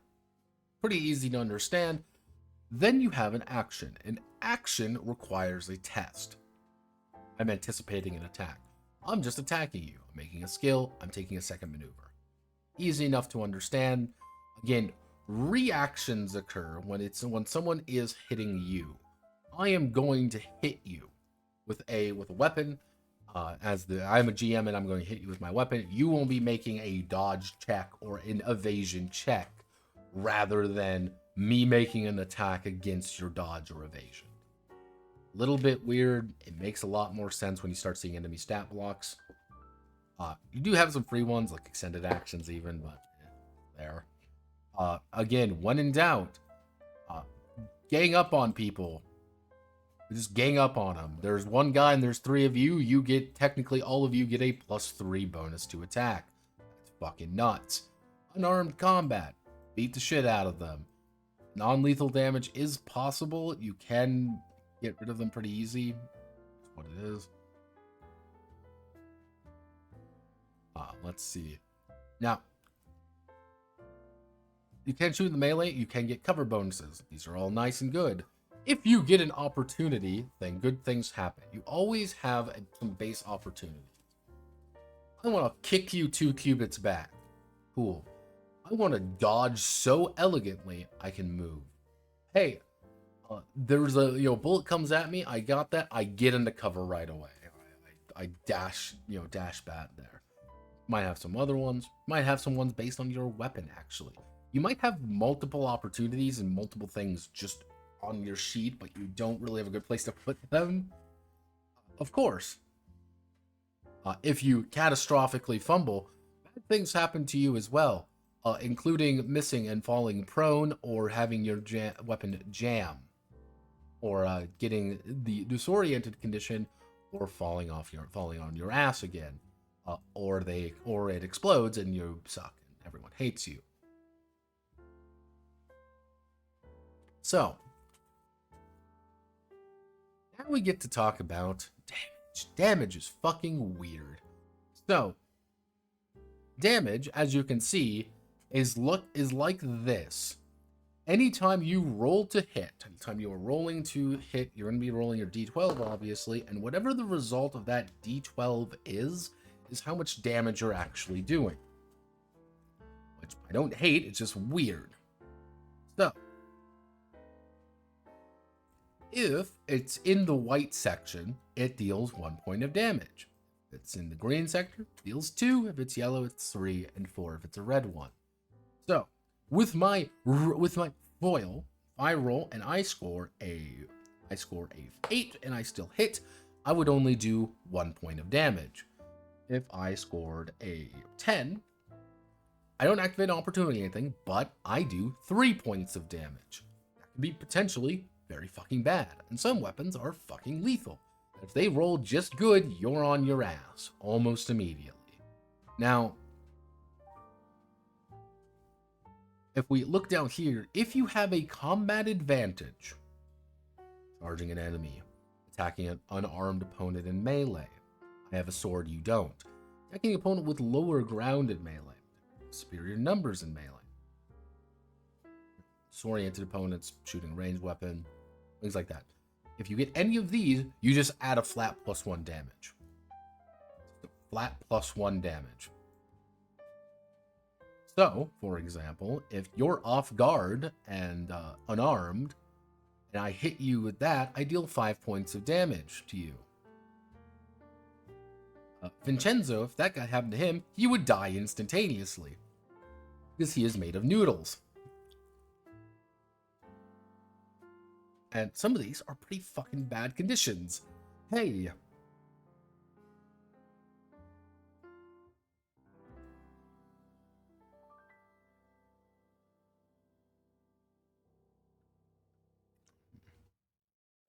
Let's see. Yeah, so negative conditions, you're blinded, you're all these horrible things. Immobilized, prone, vulnerable. There's underwater combat for some reason. Don't think about it too hard. Now, you have 3 ways of being wounded. First one is, have you taken a wound? If the answer is yes, you're wounded. Do you only have 1 wound? You only have 1 wound. You take a -1 to all your tests. And if you're dying, you have to make a luck test versus difficulty 12.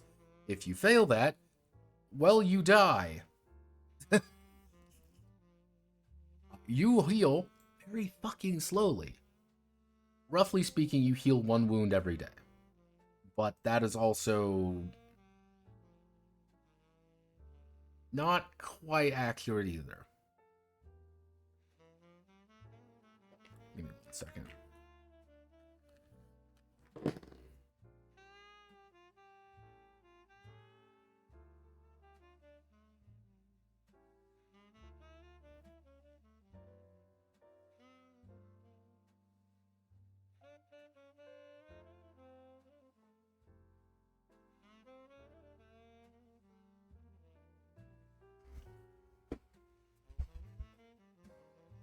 So, yeah, you heal very slowly, and if you are gravely wounded,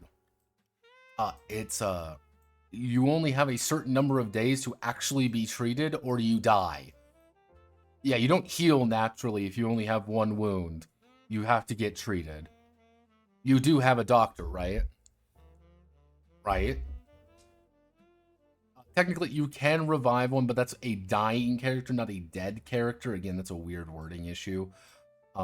Effectively, if you are, you die, but hey, you can maim the character if you want. Mutilations. Let's roll on the mutilations chart, everybody. Yippee! I got a 5, lightning fast. The character's reflexes are definitely not what they used to be. The character permanently loses 1 point in reaction.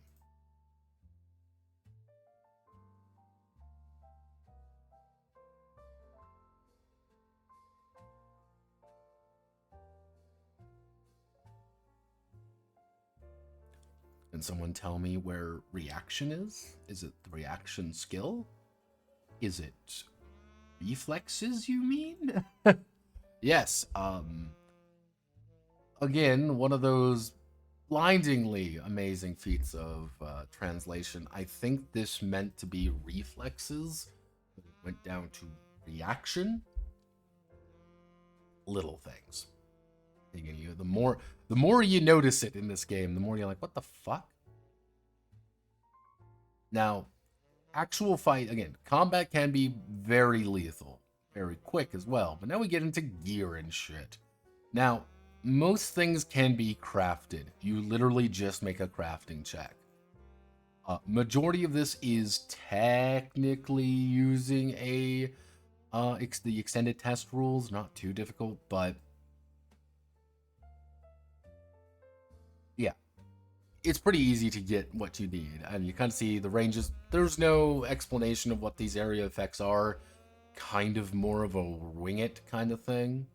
You know, just wing it. You know, use the windmill of peace. What's the worst that could happen with the windmill of peace? What happens if a penalty reduces you beneath 0? No idea.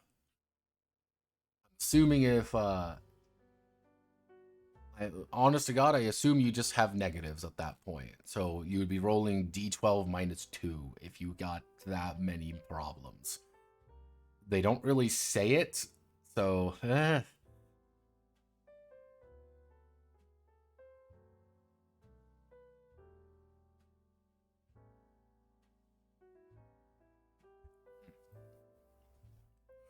So yeah, so one thing that's a little bit odd as well. I'm gonna find my my weapon of choice here. I'm gonna find not the claymore, not the katana.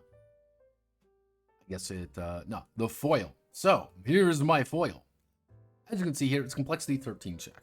Now, it's not terribly impossible to make, but it's gonna take some time. Here's the damage, obviously, and you notice it has a +1 and a +0 here. With a foil, I get a +1 to hit. Just by default, +1 to hit if I'm using it, but a +0 to dodge. However, if I were to use, say, a katana,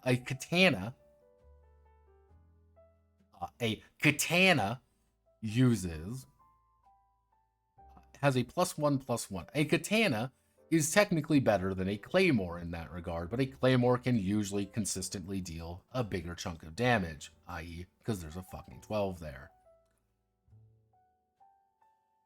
Good old katana. Now, you get things like scimitars and sabers and the Zweihander. Yeah, or you get like the Warhammer, which most of the time is going to do 1 damage unless it does 4 damage. Now, some weapons, like the flexible weapons here, do get a special one. You know, that hits with 1. They inflict the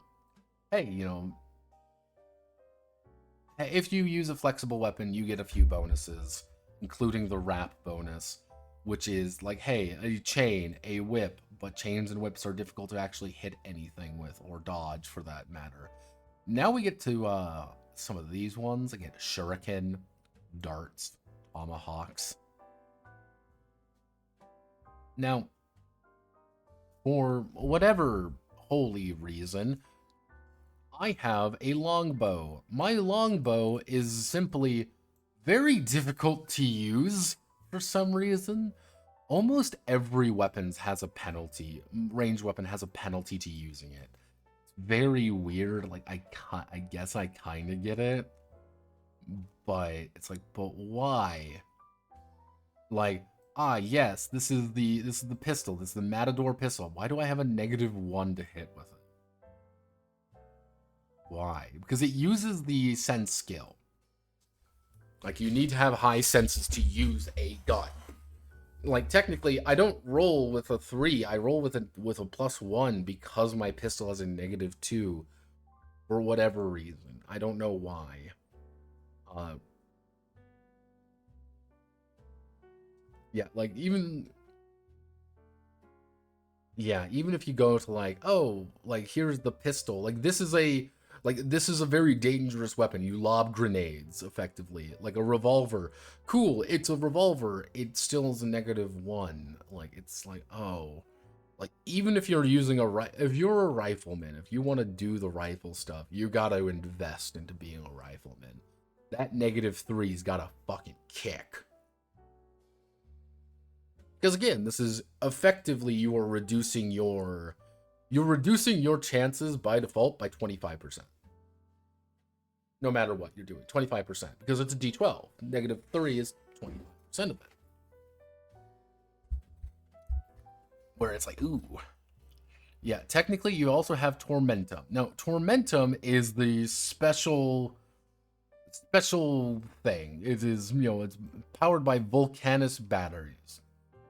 Now, what you do is, let's say I have any melee weapon. I can effectively set up a thing for my weapon and make it I can make it a tormentum.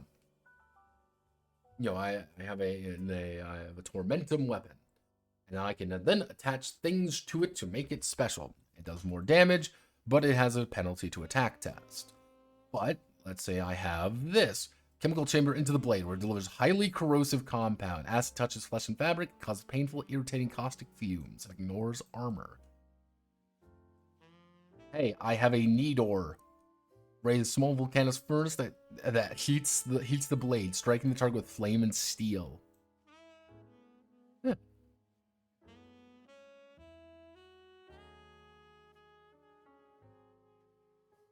Technically, there are special weapons, if that makes sense, that are specifically tuned to it, such as the combat chainsaw. If you want to have a combat chainsaw, that's an option. Some of the alchemy weapons can also be kind of funny, such as just a fucking flamethrower. A fucking flamethrower. Quite a few different ones of these. Armor is interesting. So this is what I mean by armor is very fascinating. Suits of armor are unwieldy and heavy, imposing a penalty to all tactical indicators. Now, I want you to remember, tactical indicators also mean your health, according to the wording.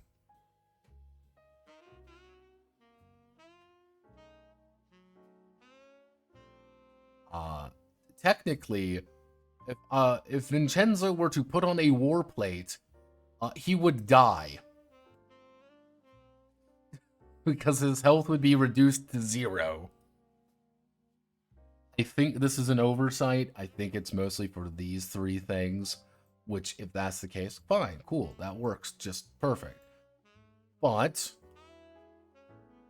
I don't know if that's the case. Welcome to wording, welcome to editing. Again, I'm assuming that it's not.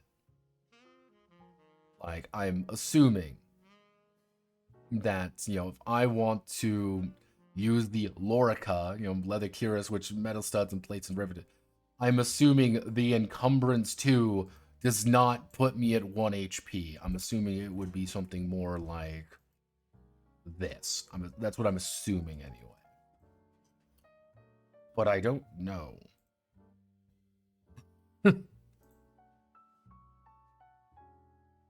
Yeah, so there are Tormentum armor.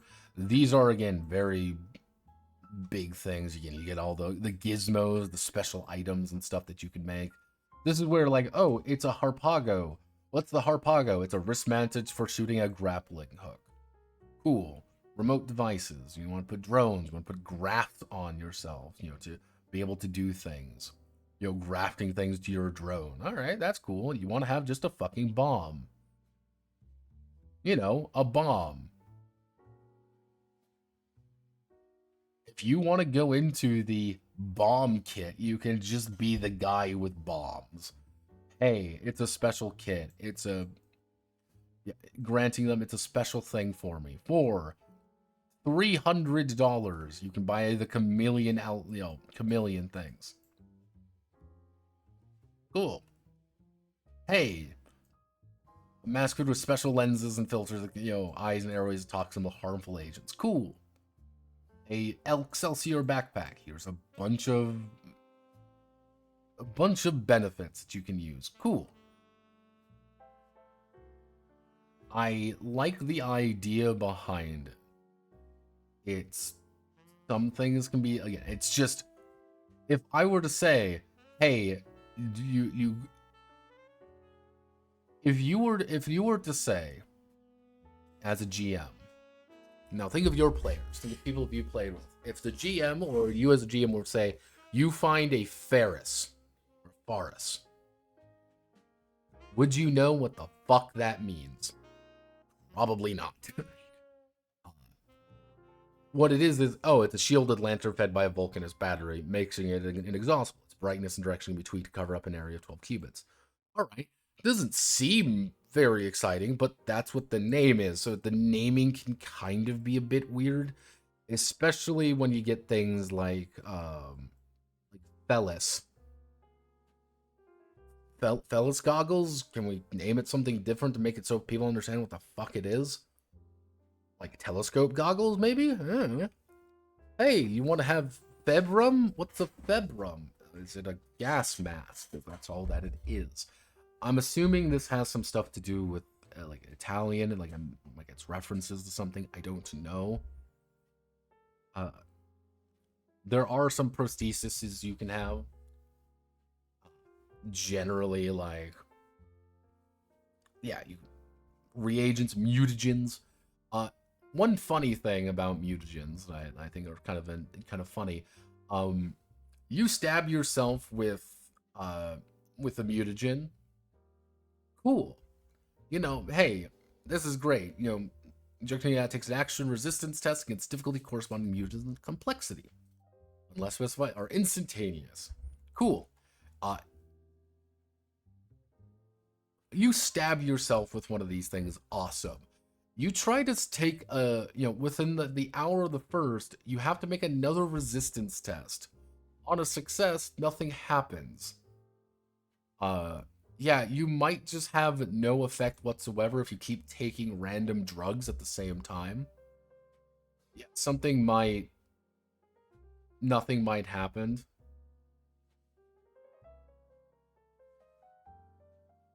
Yeah, Potio is probably the easiest. Light blue compound heightens natural regeneration. You heal one wound. You stab this, you have to then take a test about it. What does the resistance test do?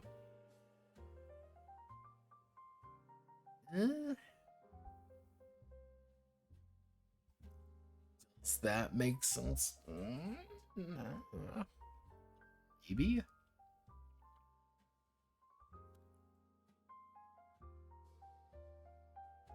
I think I slept when someone who called themselves felt online. Yeah, also various drugs. Have no fear. One in doubt, just take drugs. Take drugs and keep balling. Let's see. Do we have any fun? Yeah, Tiger's Eye. Have no fear. Remedies of Old Gretchen. We do have some various vehicles. Have no fear. We can. Domestic and bear are words that can coexist in the same sentence only when there is also near guard. Yeah, you can find a dromedary. Horses. Purple lizard. If you want to find a purple or a Rorik. Yeah. Armadillo ostrich hybrids. There's also some motorized. You want to buy a motor wagon. The steam cycle, if you want to be a fucking Skaven. Yeah, things can go horribly wrong. There are airships, luckily, which, honest to God, if you're going to be playing a certain kind of campaign, you're almost always going to have to give them an airship of some variety. Because why the fuck wouldn't you? I mean, really? Would you really not want to put in do you not want your very own cargo ship? Is that not the dream of every steampunk, world, is to have your own weird, stupid airship? Wish that this was more fleshed out. It's there. There's quite a few different things you can do when it comes to aerial combat and things like that. It feels like it's not the focus, though, which kind of sucks. Airships are cool. I could say that.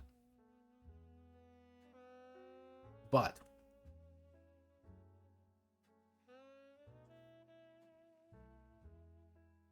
as a narrator, host a game session, ranking my difficulty, right? Like, this is a difficulty level example of a non-useless tool. Hey, you may want to do it by the rank of the group. I'm like, yeah, there's a few. How do I want to? there's a lot of things that are, we're here, how to use NPCs, how to roll, creating an adventure, very basic stuff. Like it's the GM section. You know it, I know it, we all know it. They kind of talk, we'll say, they do go over things. Like, they do go over things quite a lot. Let me see if I can find the enemy section. Yeah, good old New Guard. Let's see. Can we find adversaries? So, very basic enemies. I want to find just a basic brute. So if I find a basic brute, these are their abilities. All right, cool. So I want to dodge an attack from his war axe, which is 8. I succeed at dodging his attack. I want to stab him with my sword. I fail. I want to dodge. I succeed. I want to hit him. I succeed. I stab him and he takes 2 wounds or whatever. Like, it's like, this instantly kills Vincenzo if he gets into a fight with them. All of them have ranks and all of them do have things like that. It's not difficult making an enemy in this system, and I do like that. It's not difficult just inserting weapons as well. Like, hey, do you want to fight these guys? This is what you do. Hey, how do we activate this? Is, hey, if you fuck up, they get the painful slash. If you fuck up, they get to escape. Like, they get to do something like that.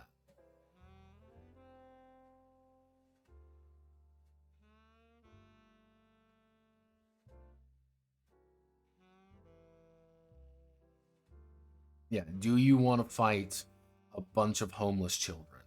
This is very important. Do you want to fight homeless children? I think every game needs you to be able to beat urchins to death. Alchemic zombies, Raka warriors, and shit like that. Like, a lot of these are pretty simple to understand.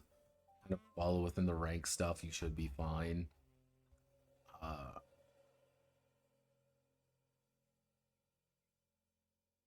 Or telepaths. A lot of enemies, a lot of ways to flesh out a session. That's good. They even kind of give you a set of, like, staple encounters. Like, hey, you want to just fight this? Here's the adventure in the back of the book. Yeah, a lot of pretty well put together adventure. Then they, hey, fight on this thing. Fight on the map. It is very much a map-based game. In theory, I guess you could probably get around it, but price lists for everything. Yeah, this is the I believe this is the book. Yeah, this is the adventure, the narrator screen. So, do I like Vulcania? I think the thing that kills me about Vulcania is that the writing is kind of bad. Again, I didn't really talk about it as much in this because it's just kind of hard to. But reading this book is a task at certain points because things sometimes aren't highlighted correctly, some things are just worded wrong, some things are just translated bad, and it's hard to tell, is this on purpose or is it because you translated this incorrectly? That's a very difficult thing sometimes. If this was really cleaned up, like writing wise, I think I would like it a lot more. If you really take it at its face, it's a game that is a little bit tight mechanically. I think introductory characters are pretty fragile. So that's why I say, like, I think characters kind of come into their own about, their expert rating after a couple skills, after they kind of know what they're doing. Once you hit that point, I think characters actually feel decent. But, like, at the start, it doesn't feel like you have a lot of options. And a lot of those options feel very restrictive. And I would like to have more options. I would also like this game to be written better, because it's not. And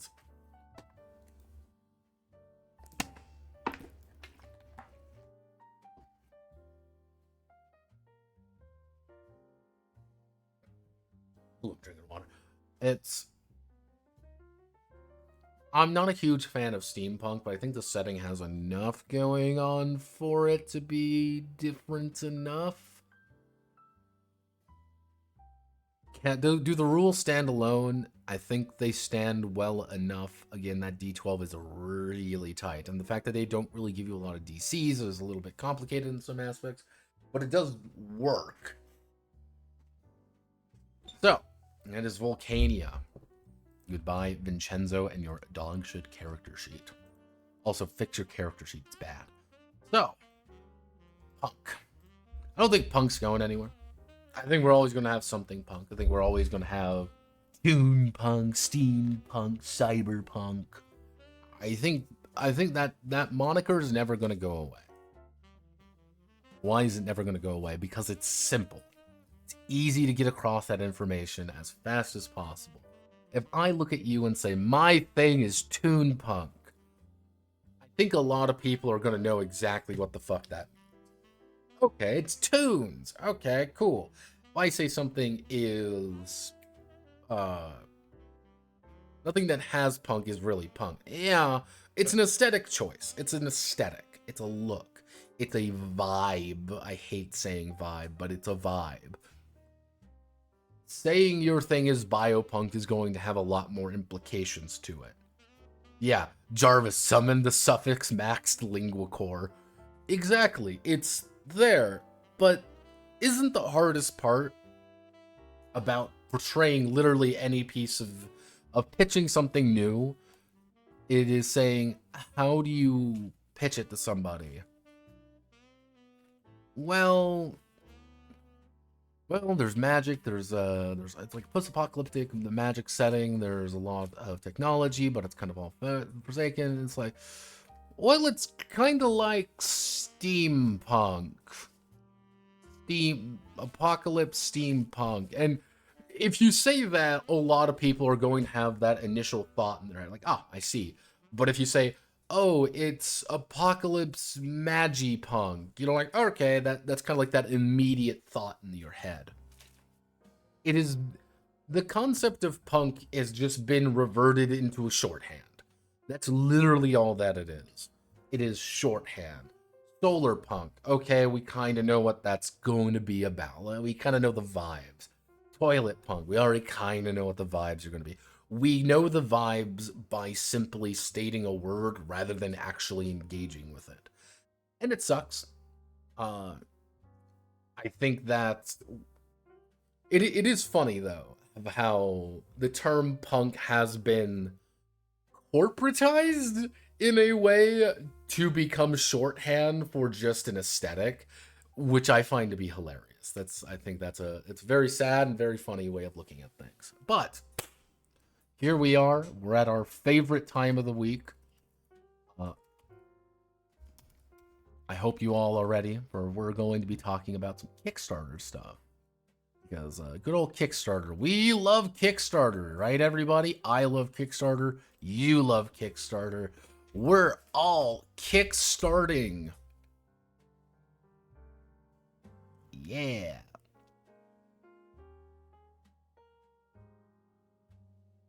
So let's check our saved projects, because as always, we always like to check some saved projects. So Obelisk did not get funded at all. Unsurprisingly, you needed 10 fucking grand from this, my man.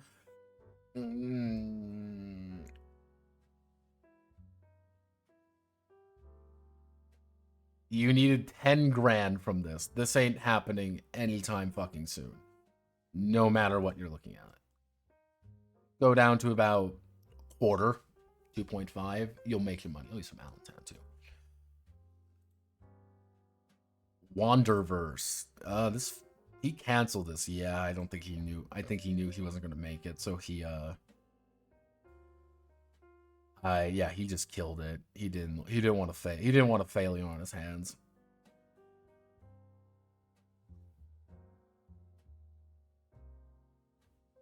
Yeah, so yeah, he killed. He's probably gonna restructure. All right, easy enough to understand. Brutal Beatdown. Yeah, Brutal Beatdown Primal Edition. You know, this got its this thing that's going to be all right, cool. Like it's a literally just a fighting game. It's a fighting game. People are fighting with monsters. That's cool. He made his money. Didn't need a lot of money, admittedly, but let's see. Dejura. Looks like Dejura made its money. The furry game. We love furry games. Where whales might make it. I'm hoping. Dead World, of course, succeeded, because why wouldn't a random Kickstarter TCG succeed? Because of Clown Society, gamers. So let's okay. Let's see, it's 6 o'clock.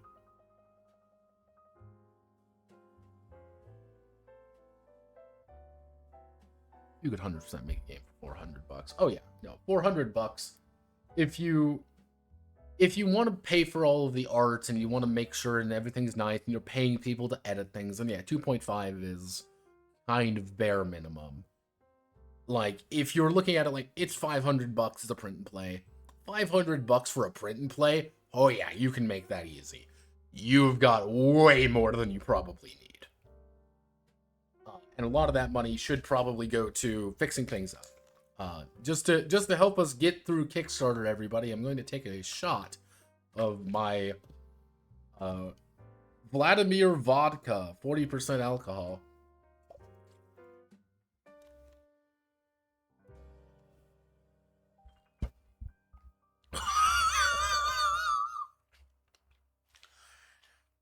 Shit tastes like motor oil. But let's look through D&D. Let's see. A game of falling penguins. Alright, 5e. Building towers and placing monsters. Arcane Battleground. A new trading card. A new AI TCG. Wow.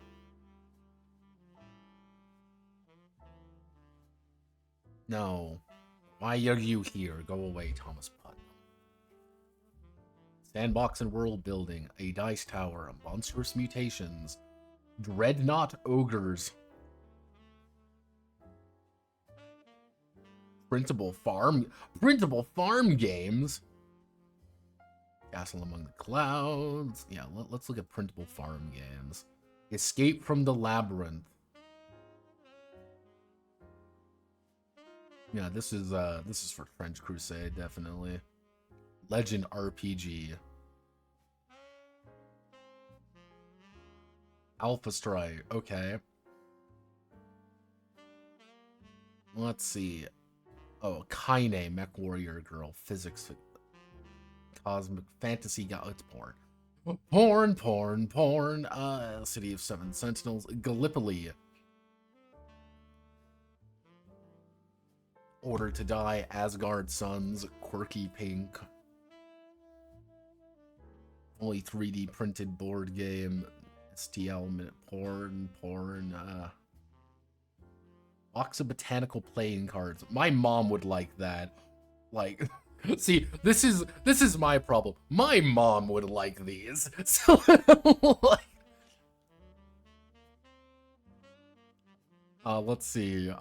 Rift Breaker 2nd Edition. Rift Breakers. Ugh. Phantom Circuit. F-Zero. Okay. Armies of Blue and Gray. All right, yeah, that's kind of. Let's see. D&D Adventure, Print-A-Quest, Modular Adventure. Okay, it's 3D printer stuff. There's a part of me that would like to get into the 3D printing game. Priest Fighters. It's an STL. It's STLs. They're STLs. That's all they are.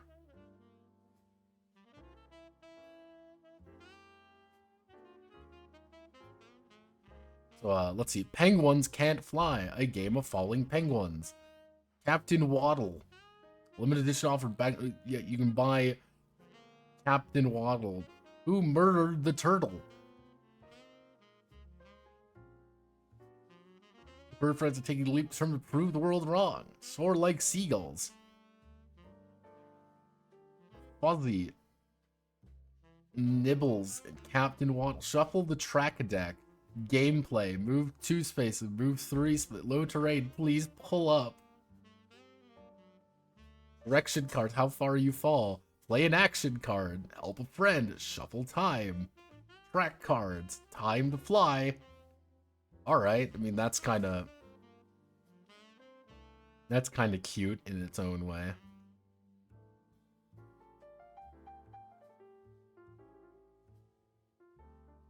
I guess that's kind of the joke, is like you're seeing how far you fall, you actually fall, and how horrible things go on before you get eaten by fucking killer whales. Tower, a board game. Huge tower suddenly fell from the sky. After there were many incidents, monsters being captured and taken to the tower. Tower. Game accessories. End. Tower. Japanese, Hong Kong illustrator. I see. Seems pretty cute. Oh, it's on, I guess it's on TTS, the trial version. Oh, that's nice. California Farming Simulator. I love farming, don't you all? It's... I love AI slop. The worst part is I know, like, what prompts were used.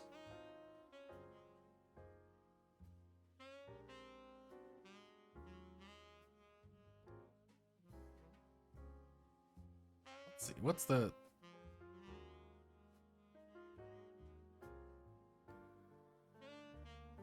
So, I guess they're using play... Have any of you heard of Playground before? I guess we'll have to look at that.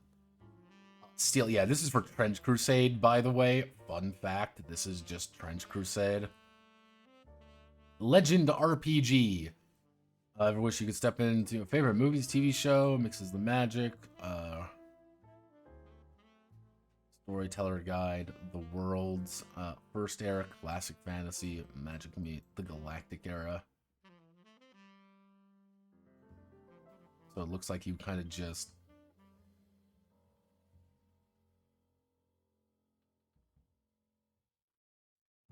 What does this look? I need us to really take a look at this. I think this is important. This is very important. Now, this is from pro AI, negative AI, whatever. I don't fucking care. We're all in this. We're all a little bit fucky wucky on this. None of us are finding God. Let's just say that. What do you call this? I want to, like, what do you call this? What do you call the style of prompting? Because I see it a lot, and it's usually the most dog shit stuff I've ever seen. Like, how do you describe this? I'm actually genuinely curious. Because, like, when I prompt, I try to make things at least look, no, not like this. There's something uncomfortable about it. Something weird. What is that? How do you word this? How do you uncover the fact that this is unright? Stop shiny. Like, is that it? Like, you get what I mean, too. If you look at shitty AI prompts, it's almost always looking like this. They all look the same. It's baffling. You have the infinite world of every artist in the fucking world, and the ability to prompt whatever the fuck you want, and you make the worst shit imaginable. Uncanny, bad. Yes, it's very odd, and I don't like it very much. It scares me. It's uncomfortable. It's unright. Yeah, so,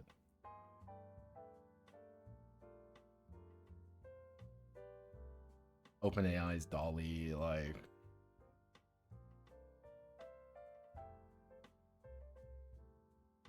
It's got 2.5K with pretty obvious fucking... Looks like it's probably trying to make GURPS again. Alpha Strike. Board game.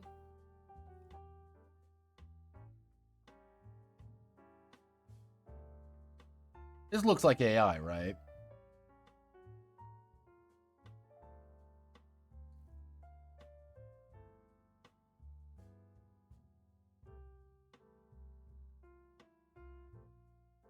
Oh, someone did a naughty.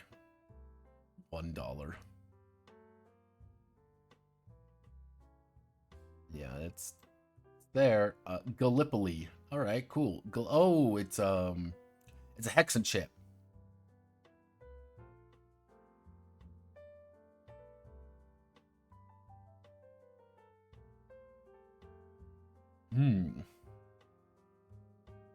What have you done? Chicago 68.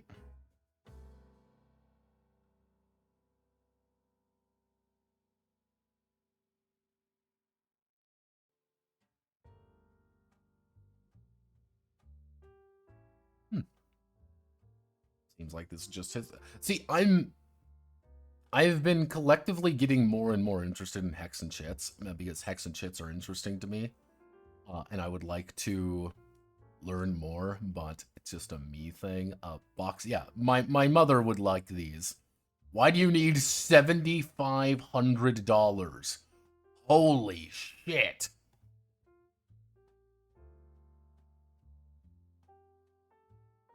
What the fuck? $7,500? What are you printing? A fucking... These things better be fucking gold fleck. Jesus.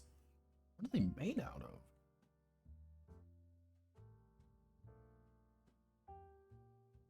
Only the aces have unique designs? I guess in the... Like...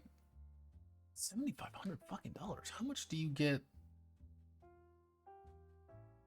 $20 to get you one deck. $20 fucking dollars. Jesus. That's a lot of fucking money. Like,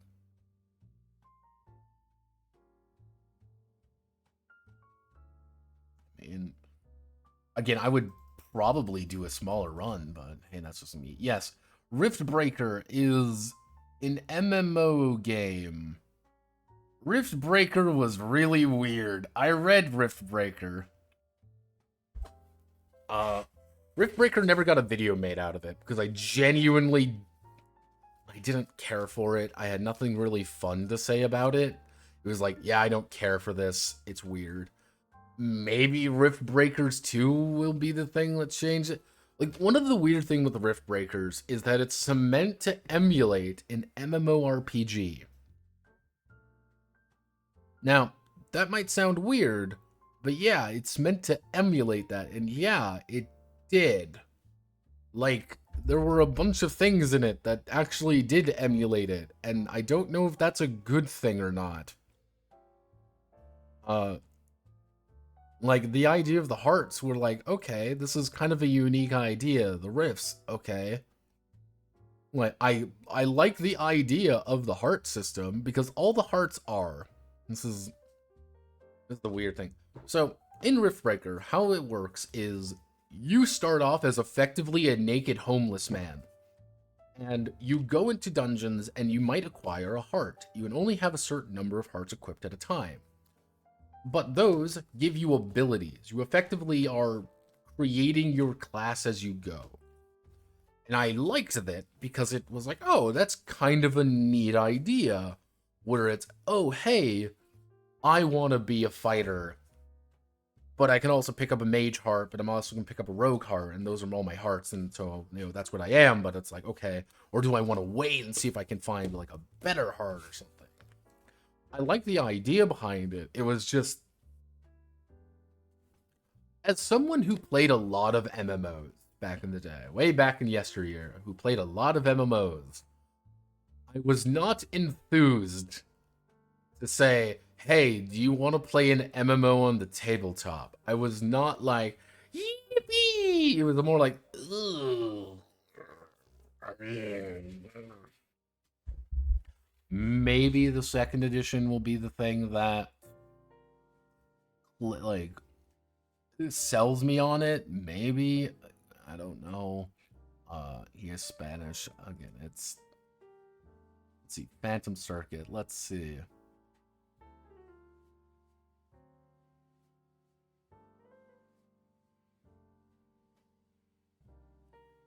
See, unfortunately, again, the most unfortunate thing in the world is this game already has the F-Zero RPG already exists. And Notepad loves the F-Zero RPG, i.e. he rewrote it twice because he liked it so much, and he keeps stealing it anytime he needs to make a racing system. Yeah, it looks like a bunch of STLs for Wargamer, guys. Yeah, okay. Toon Quest! Ooh, it's Toon. Yeah, this is pre-fighters, so it's just for... They're STL statues, that's really all they are. I don't know where you would use them, but... Also, here's God. You want to buy my God STL? Let's see. Do we have anything else fun and exciting? Hero of the Barkened Realm. I hate you so fucking much.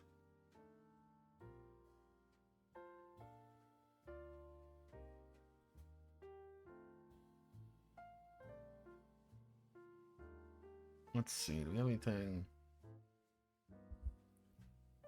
Not really. New Cyberpunk game. I like me some Cyberpunk. Roll and write fishing game. Just go fucking fishing. Let's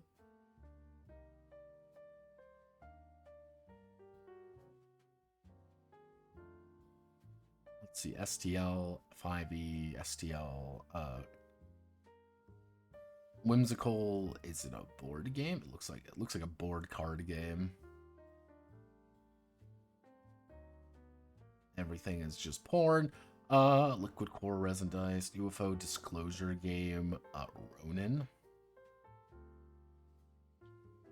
Formia Character Cards. Yippee. Yippee. Pimps and Pros. It's in Florida, so yeah, no, that makes sense.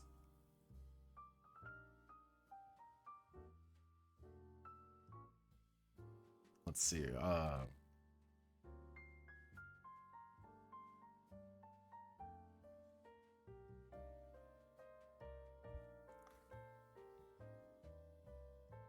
let's see. I'm trying here, guys. Like, this is ooh,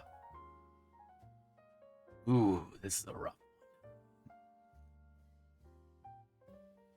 Yeah, I mean, that looks kind of cool. Like, if you like STLs, I guess.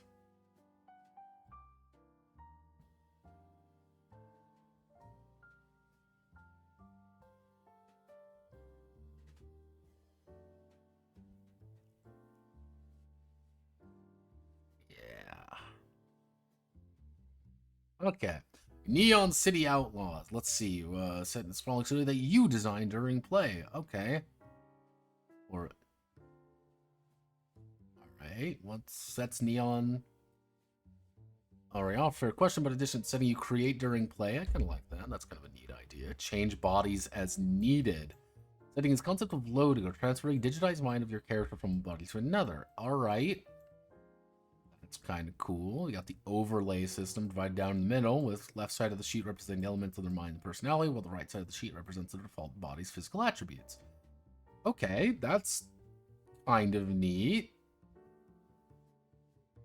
100 AC system. There's 100 AC. Dusk City Outlaws.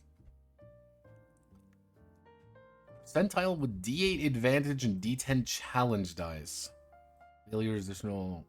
Roll the dice. Each roll included the percentile number rolled in these dice compared to the percentage of chance of success. Rolling evil will lower the succeeded. Rolling higher. Additional positive negative circumstances. Challenge dice with negative ones. Roll. 4 of these dice can be added to the roll given prospect and possible. Okay, that's a little bit funky. I could see it being a little bit intense, but I mean, it's not the worst thing in the world.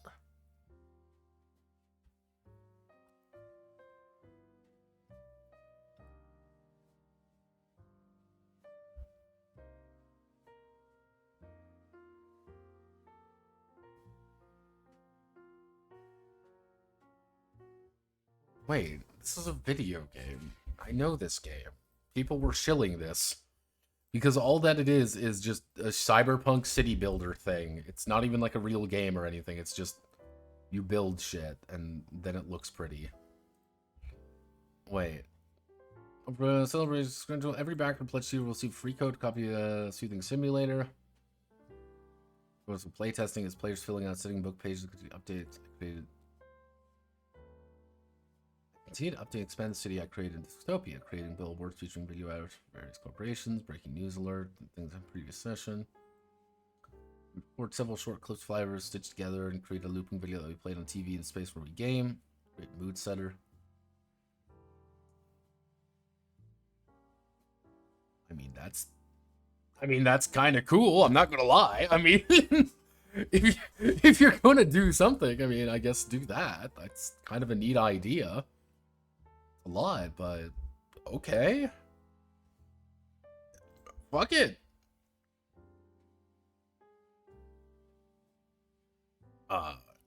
Yeah, I'm the fact that they're like, yeah, here you can just play a game now. Like, here you go. If you back this Kickstarter, you get this game to help you actually get in the mood. I'm like, okay, you know, that's kind of a cool idea. Let's see. Bold and the Reckless. Fractured on the weight of ambition. Struggle the kingdom. Future begins. Wait, it's,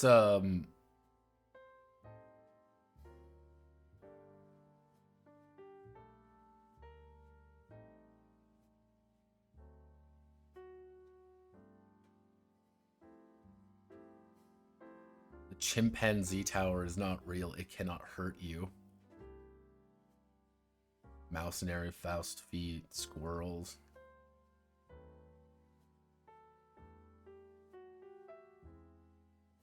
Okay, Sledgehog. So it's... I guess it's fucking, You tell me the game that it is. The board game. What is the board game? Armello. It's Armello. Armello the card game. That's cool. I like that. How does it end? About that art. I'm glad you asked. Cover art tantalizing microme. Oh, looks like it's just a micro game. Starlight TTRPG. You are from Singapore. Play the role of pioneers in 3 distinct civilizations. Key features: mental, physical wound, advanced career development. What we're going for. Campaign end, finalization, manufacturing, fulfillment, September 25. Like, I give him credit. I mean, I don't... Yeah, the first TTRPG ever made in Singapore.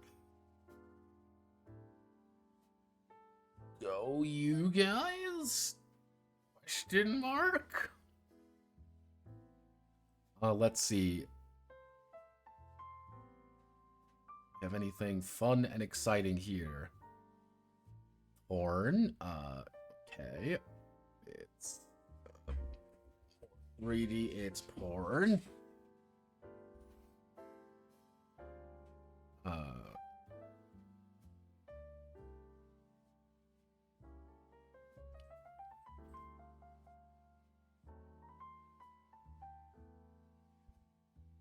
Legends of the Ten Stone, open world. Atlas handle, sexy village role-playing game for couples. Do you want to play sexy village with me, guys? Right, guys? You want to play sexy village with me?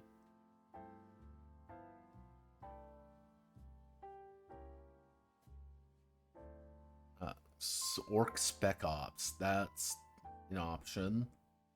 More porn.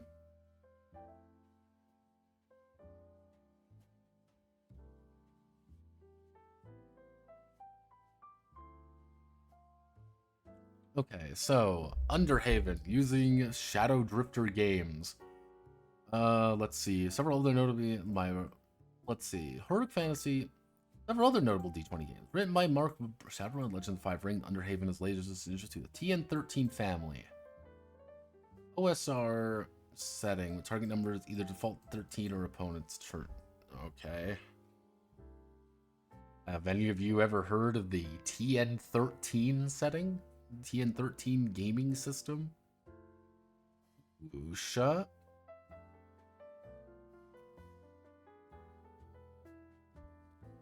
Let's see. If you're taking a real highly skilled martial artist, Chinese Wuxia. Okay, it's a Wuxia game. Old school principles, making a hero. Let's see. Is it just a D20 system?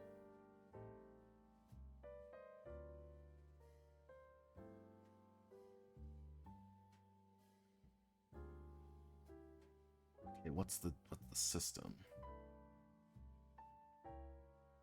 I guess we'll keep an eye on this. Every now and again, you just have to look at me like, what the fuck are you actually... What are you actually saying here? And usually it's nothing.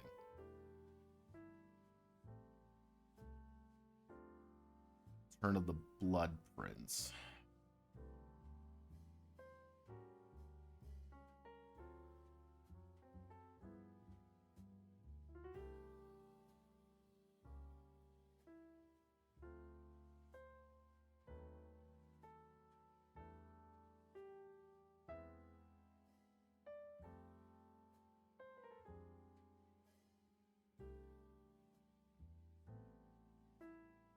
Sports Ball.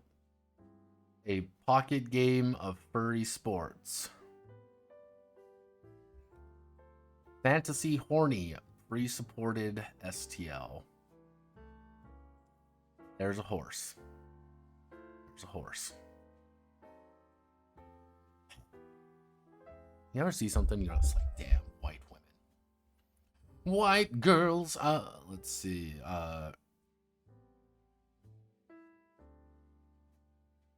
This is kind of the last one. We've already kind of see some of these. Guess we'll look at this one as our final one. Paragon Curse. Entry-level high fantasy role-playing game adventure. 11 years in the making. Crowd favorites. Aside from all the independent... okay, let me...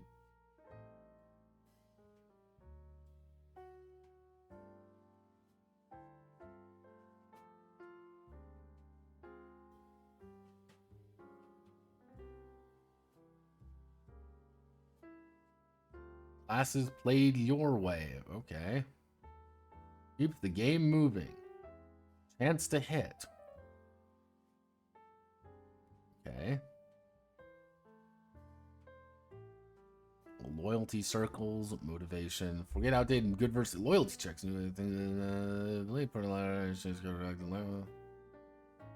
Okay. Living, breathing ecosystem. Modular tracking. Full of life and unlife. Complete cosmology. I'm art. Art does look like the guy to make this.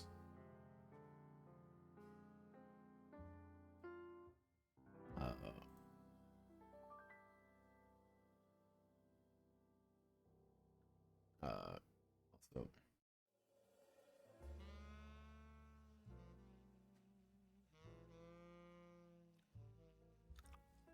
he needs a lot of money, but I mean, it does look like it's a bigger game. A little bit too much prompt heavy, but hey, that's just a me thing. Let's look at itch.io. Let's take a look. We can we'll go through itch and then we will probably call it there. New and popular Heroes of Corelia. Death Game. Lancer. Something I don't care about. Forge in the Dark. Mothership. Morkborg. Liminal Horror. Rules Bright Asset Pack. The Rules Bright Asset Pack. Do you want to buy the Rules Bright Asset Pack?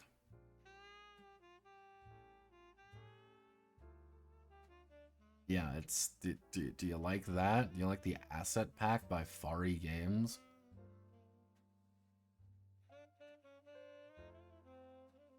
Again, I should just model all of my games off of...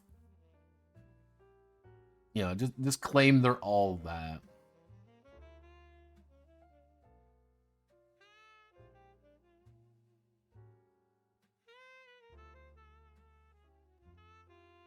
I mean, it's interesting enough to keep an eye out on. I can barely read this, so we're not going to look at this. Wow, if I can't read it, I don't care enough to look at it. Let's see. Football D6 Arthurian Western RPG.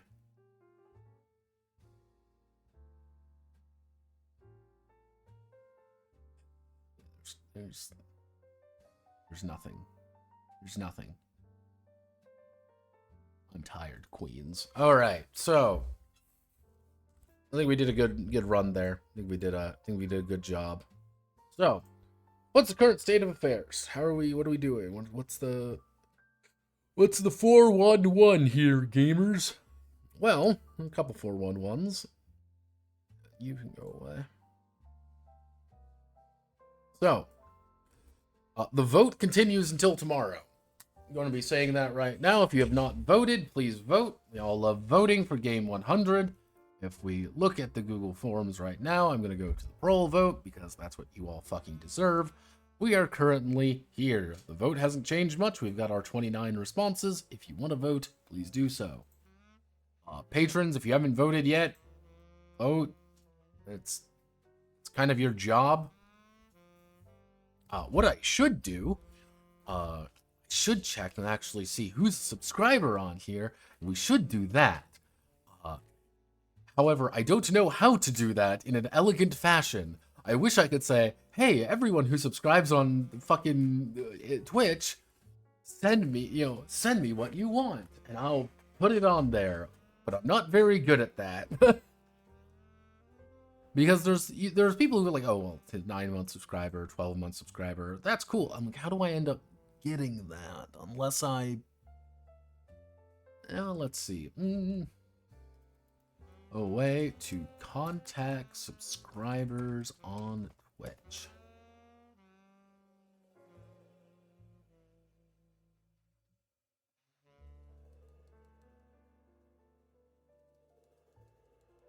Yeah.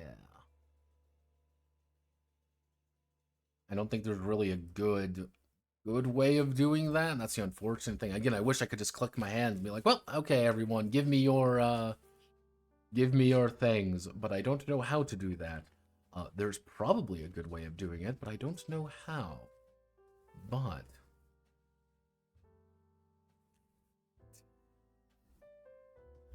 don't do that. Please don't. Thank you very much for the subscriptions. I'll say that. I guess we'll count that as a... I guess we'll 10 votes for riffs. Okay, we'll put 10 votes. 10 plus 10 for there we go, for Electric Boogaloo. There we go. I'll make sure to note that down. This is a quick reference. Thank you very much, by the way. But yeah, generally speaking, I think there's a very clear winner in this. Let's just say that. As of right now, there's a clear someone that is pulling ahead of the metaphorical pack, you could say. But that's half the fun, right? All right. What I am going to do is, as of right now, again, we got all this. We'll determine who is the victor tomorrow. Probably do a little stream where we announce it. I still need to fix this up, which if we casually ignore it, it cannot hurt us. But yeah, I think we're in a pretty good spot, relatively speaking. So I will see you all probably tomorrow. God forbid if anything goes wrong. If there is any problems or concerns, you know how to reach me. I will most likely leave out a comment somewhere saying, hello, do you want to... If you are a Twitch subscriber, you can vote. Tell me what your Twitch subscription is, and I will give you your vote. So, thank you all. I'll see you all on the other side. Have a lovely time.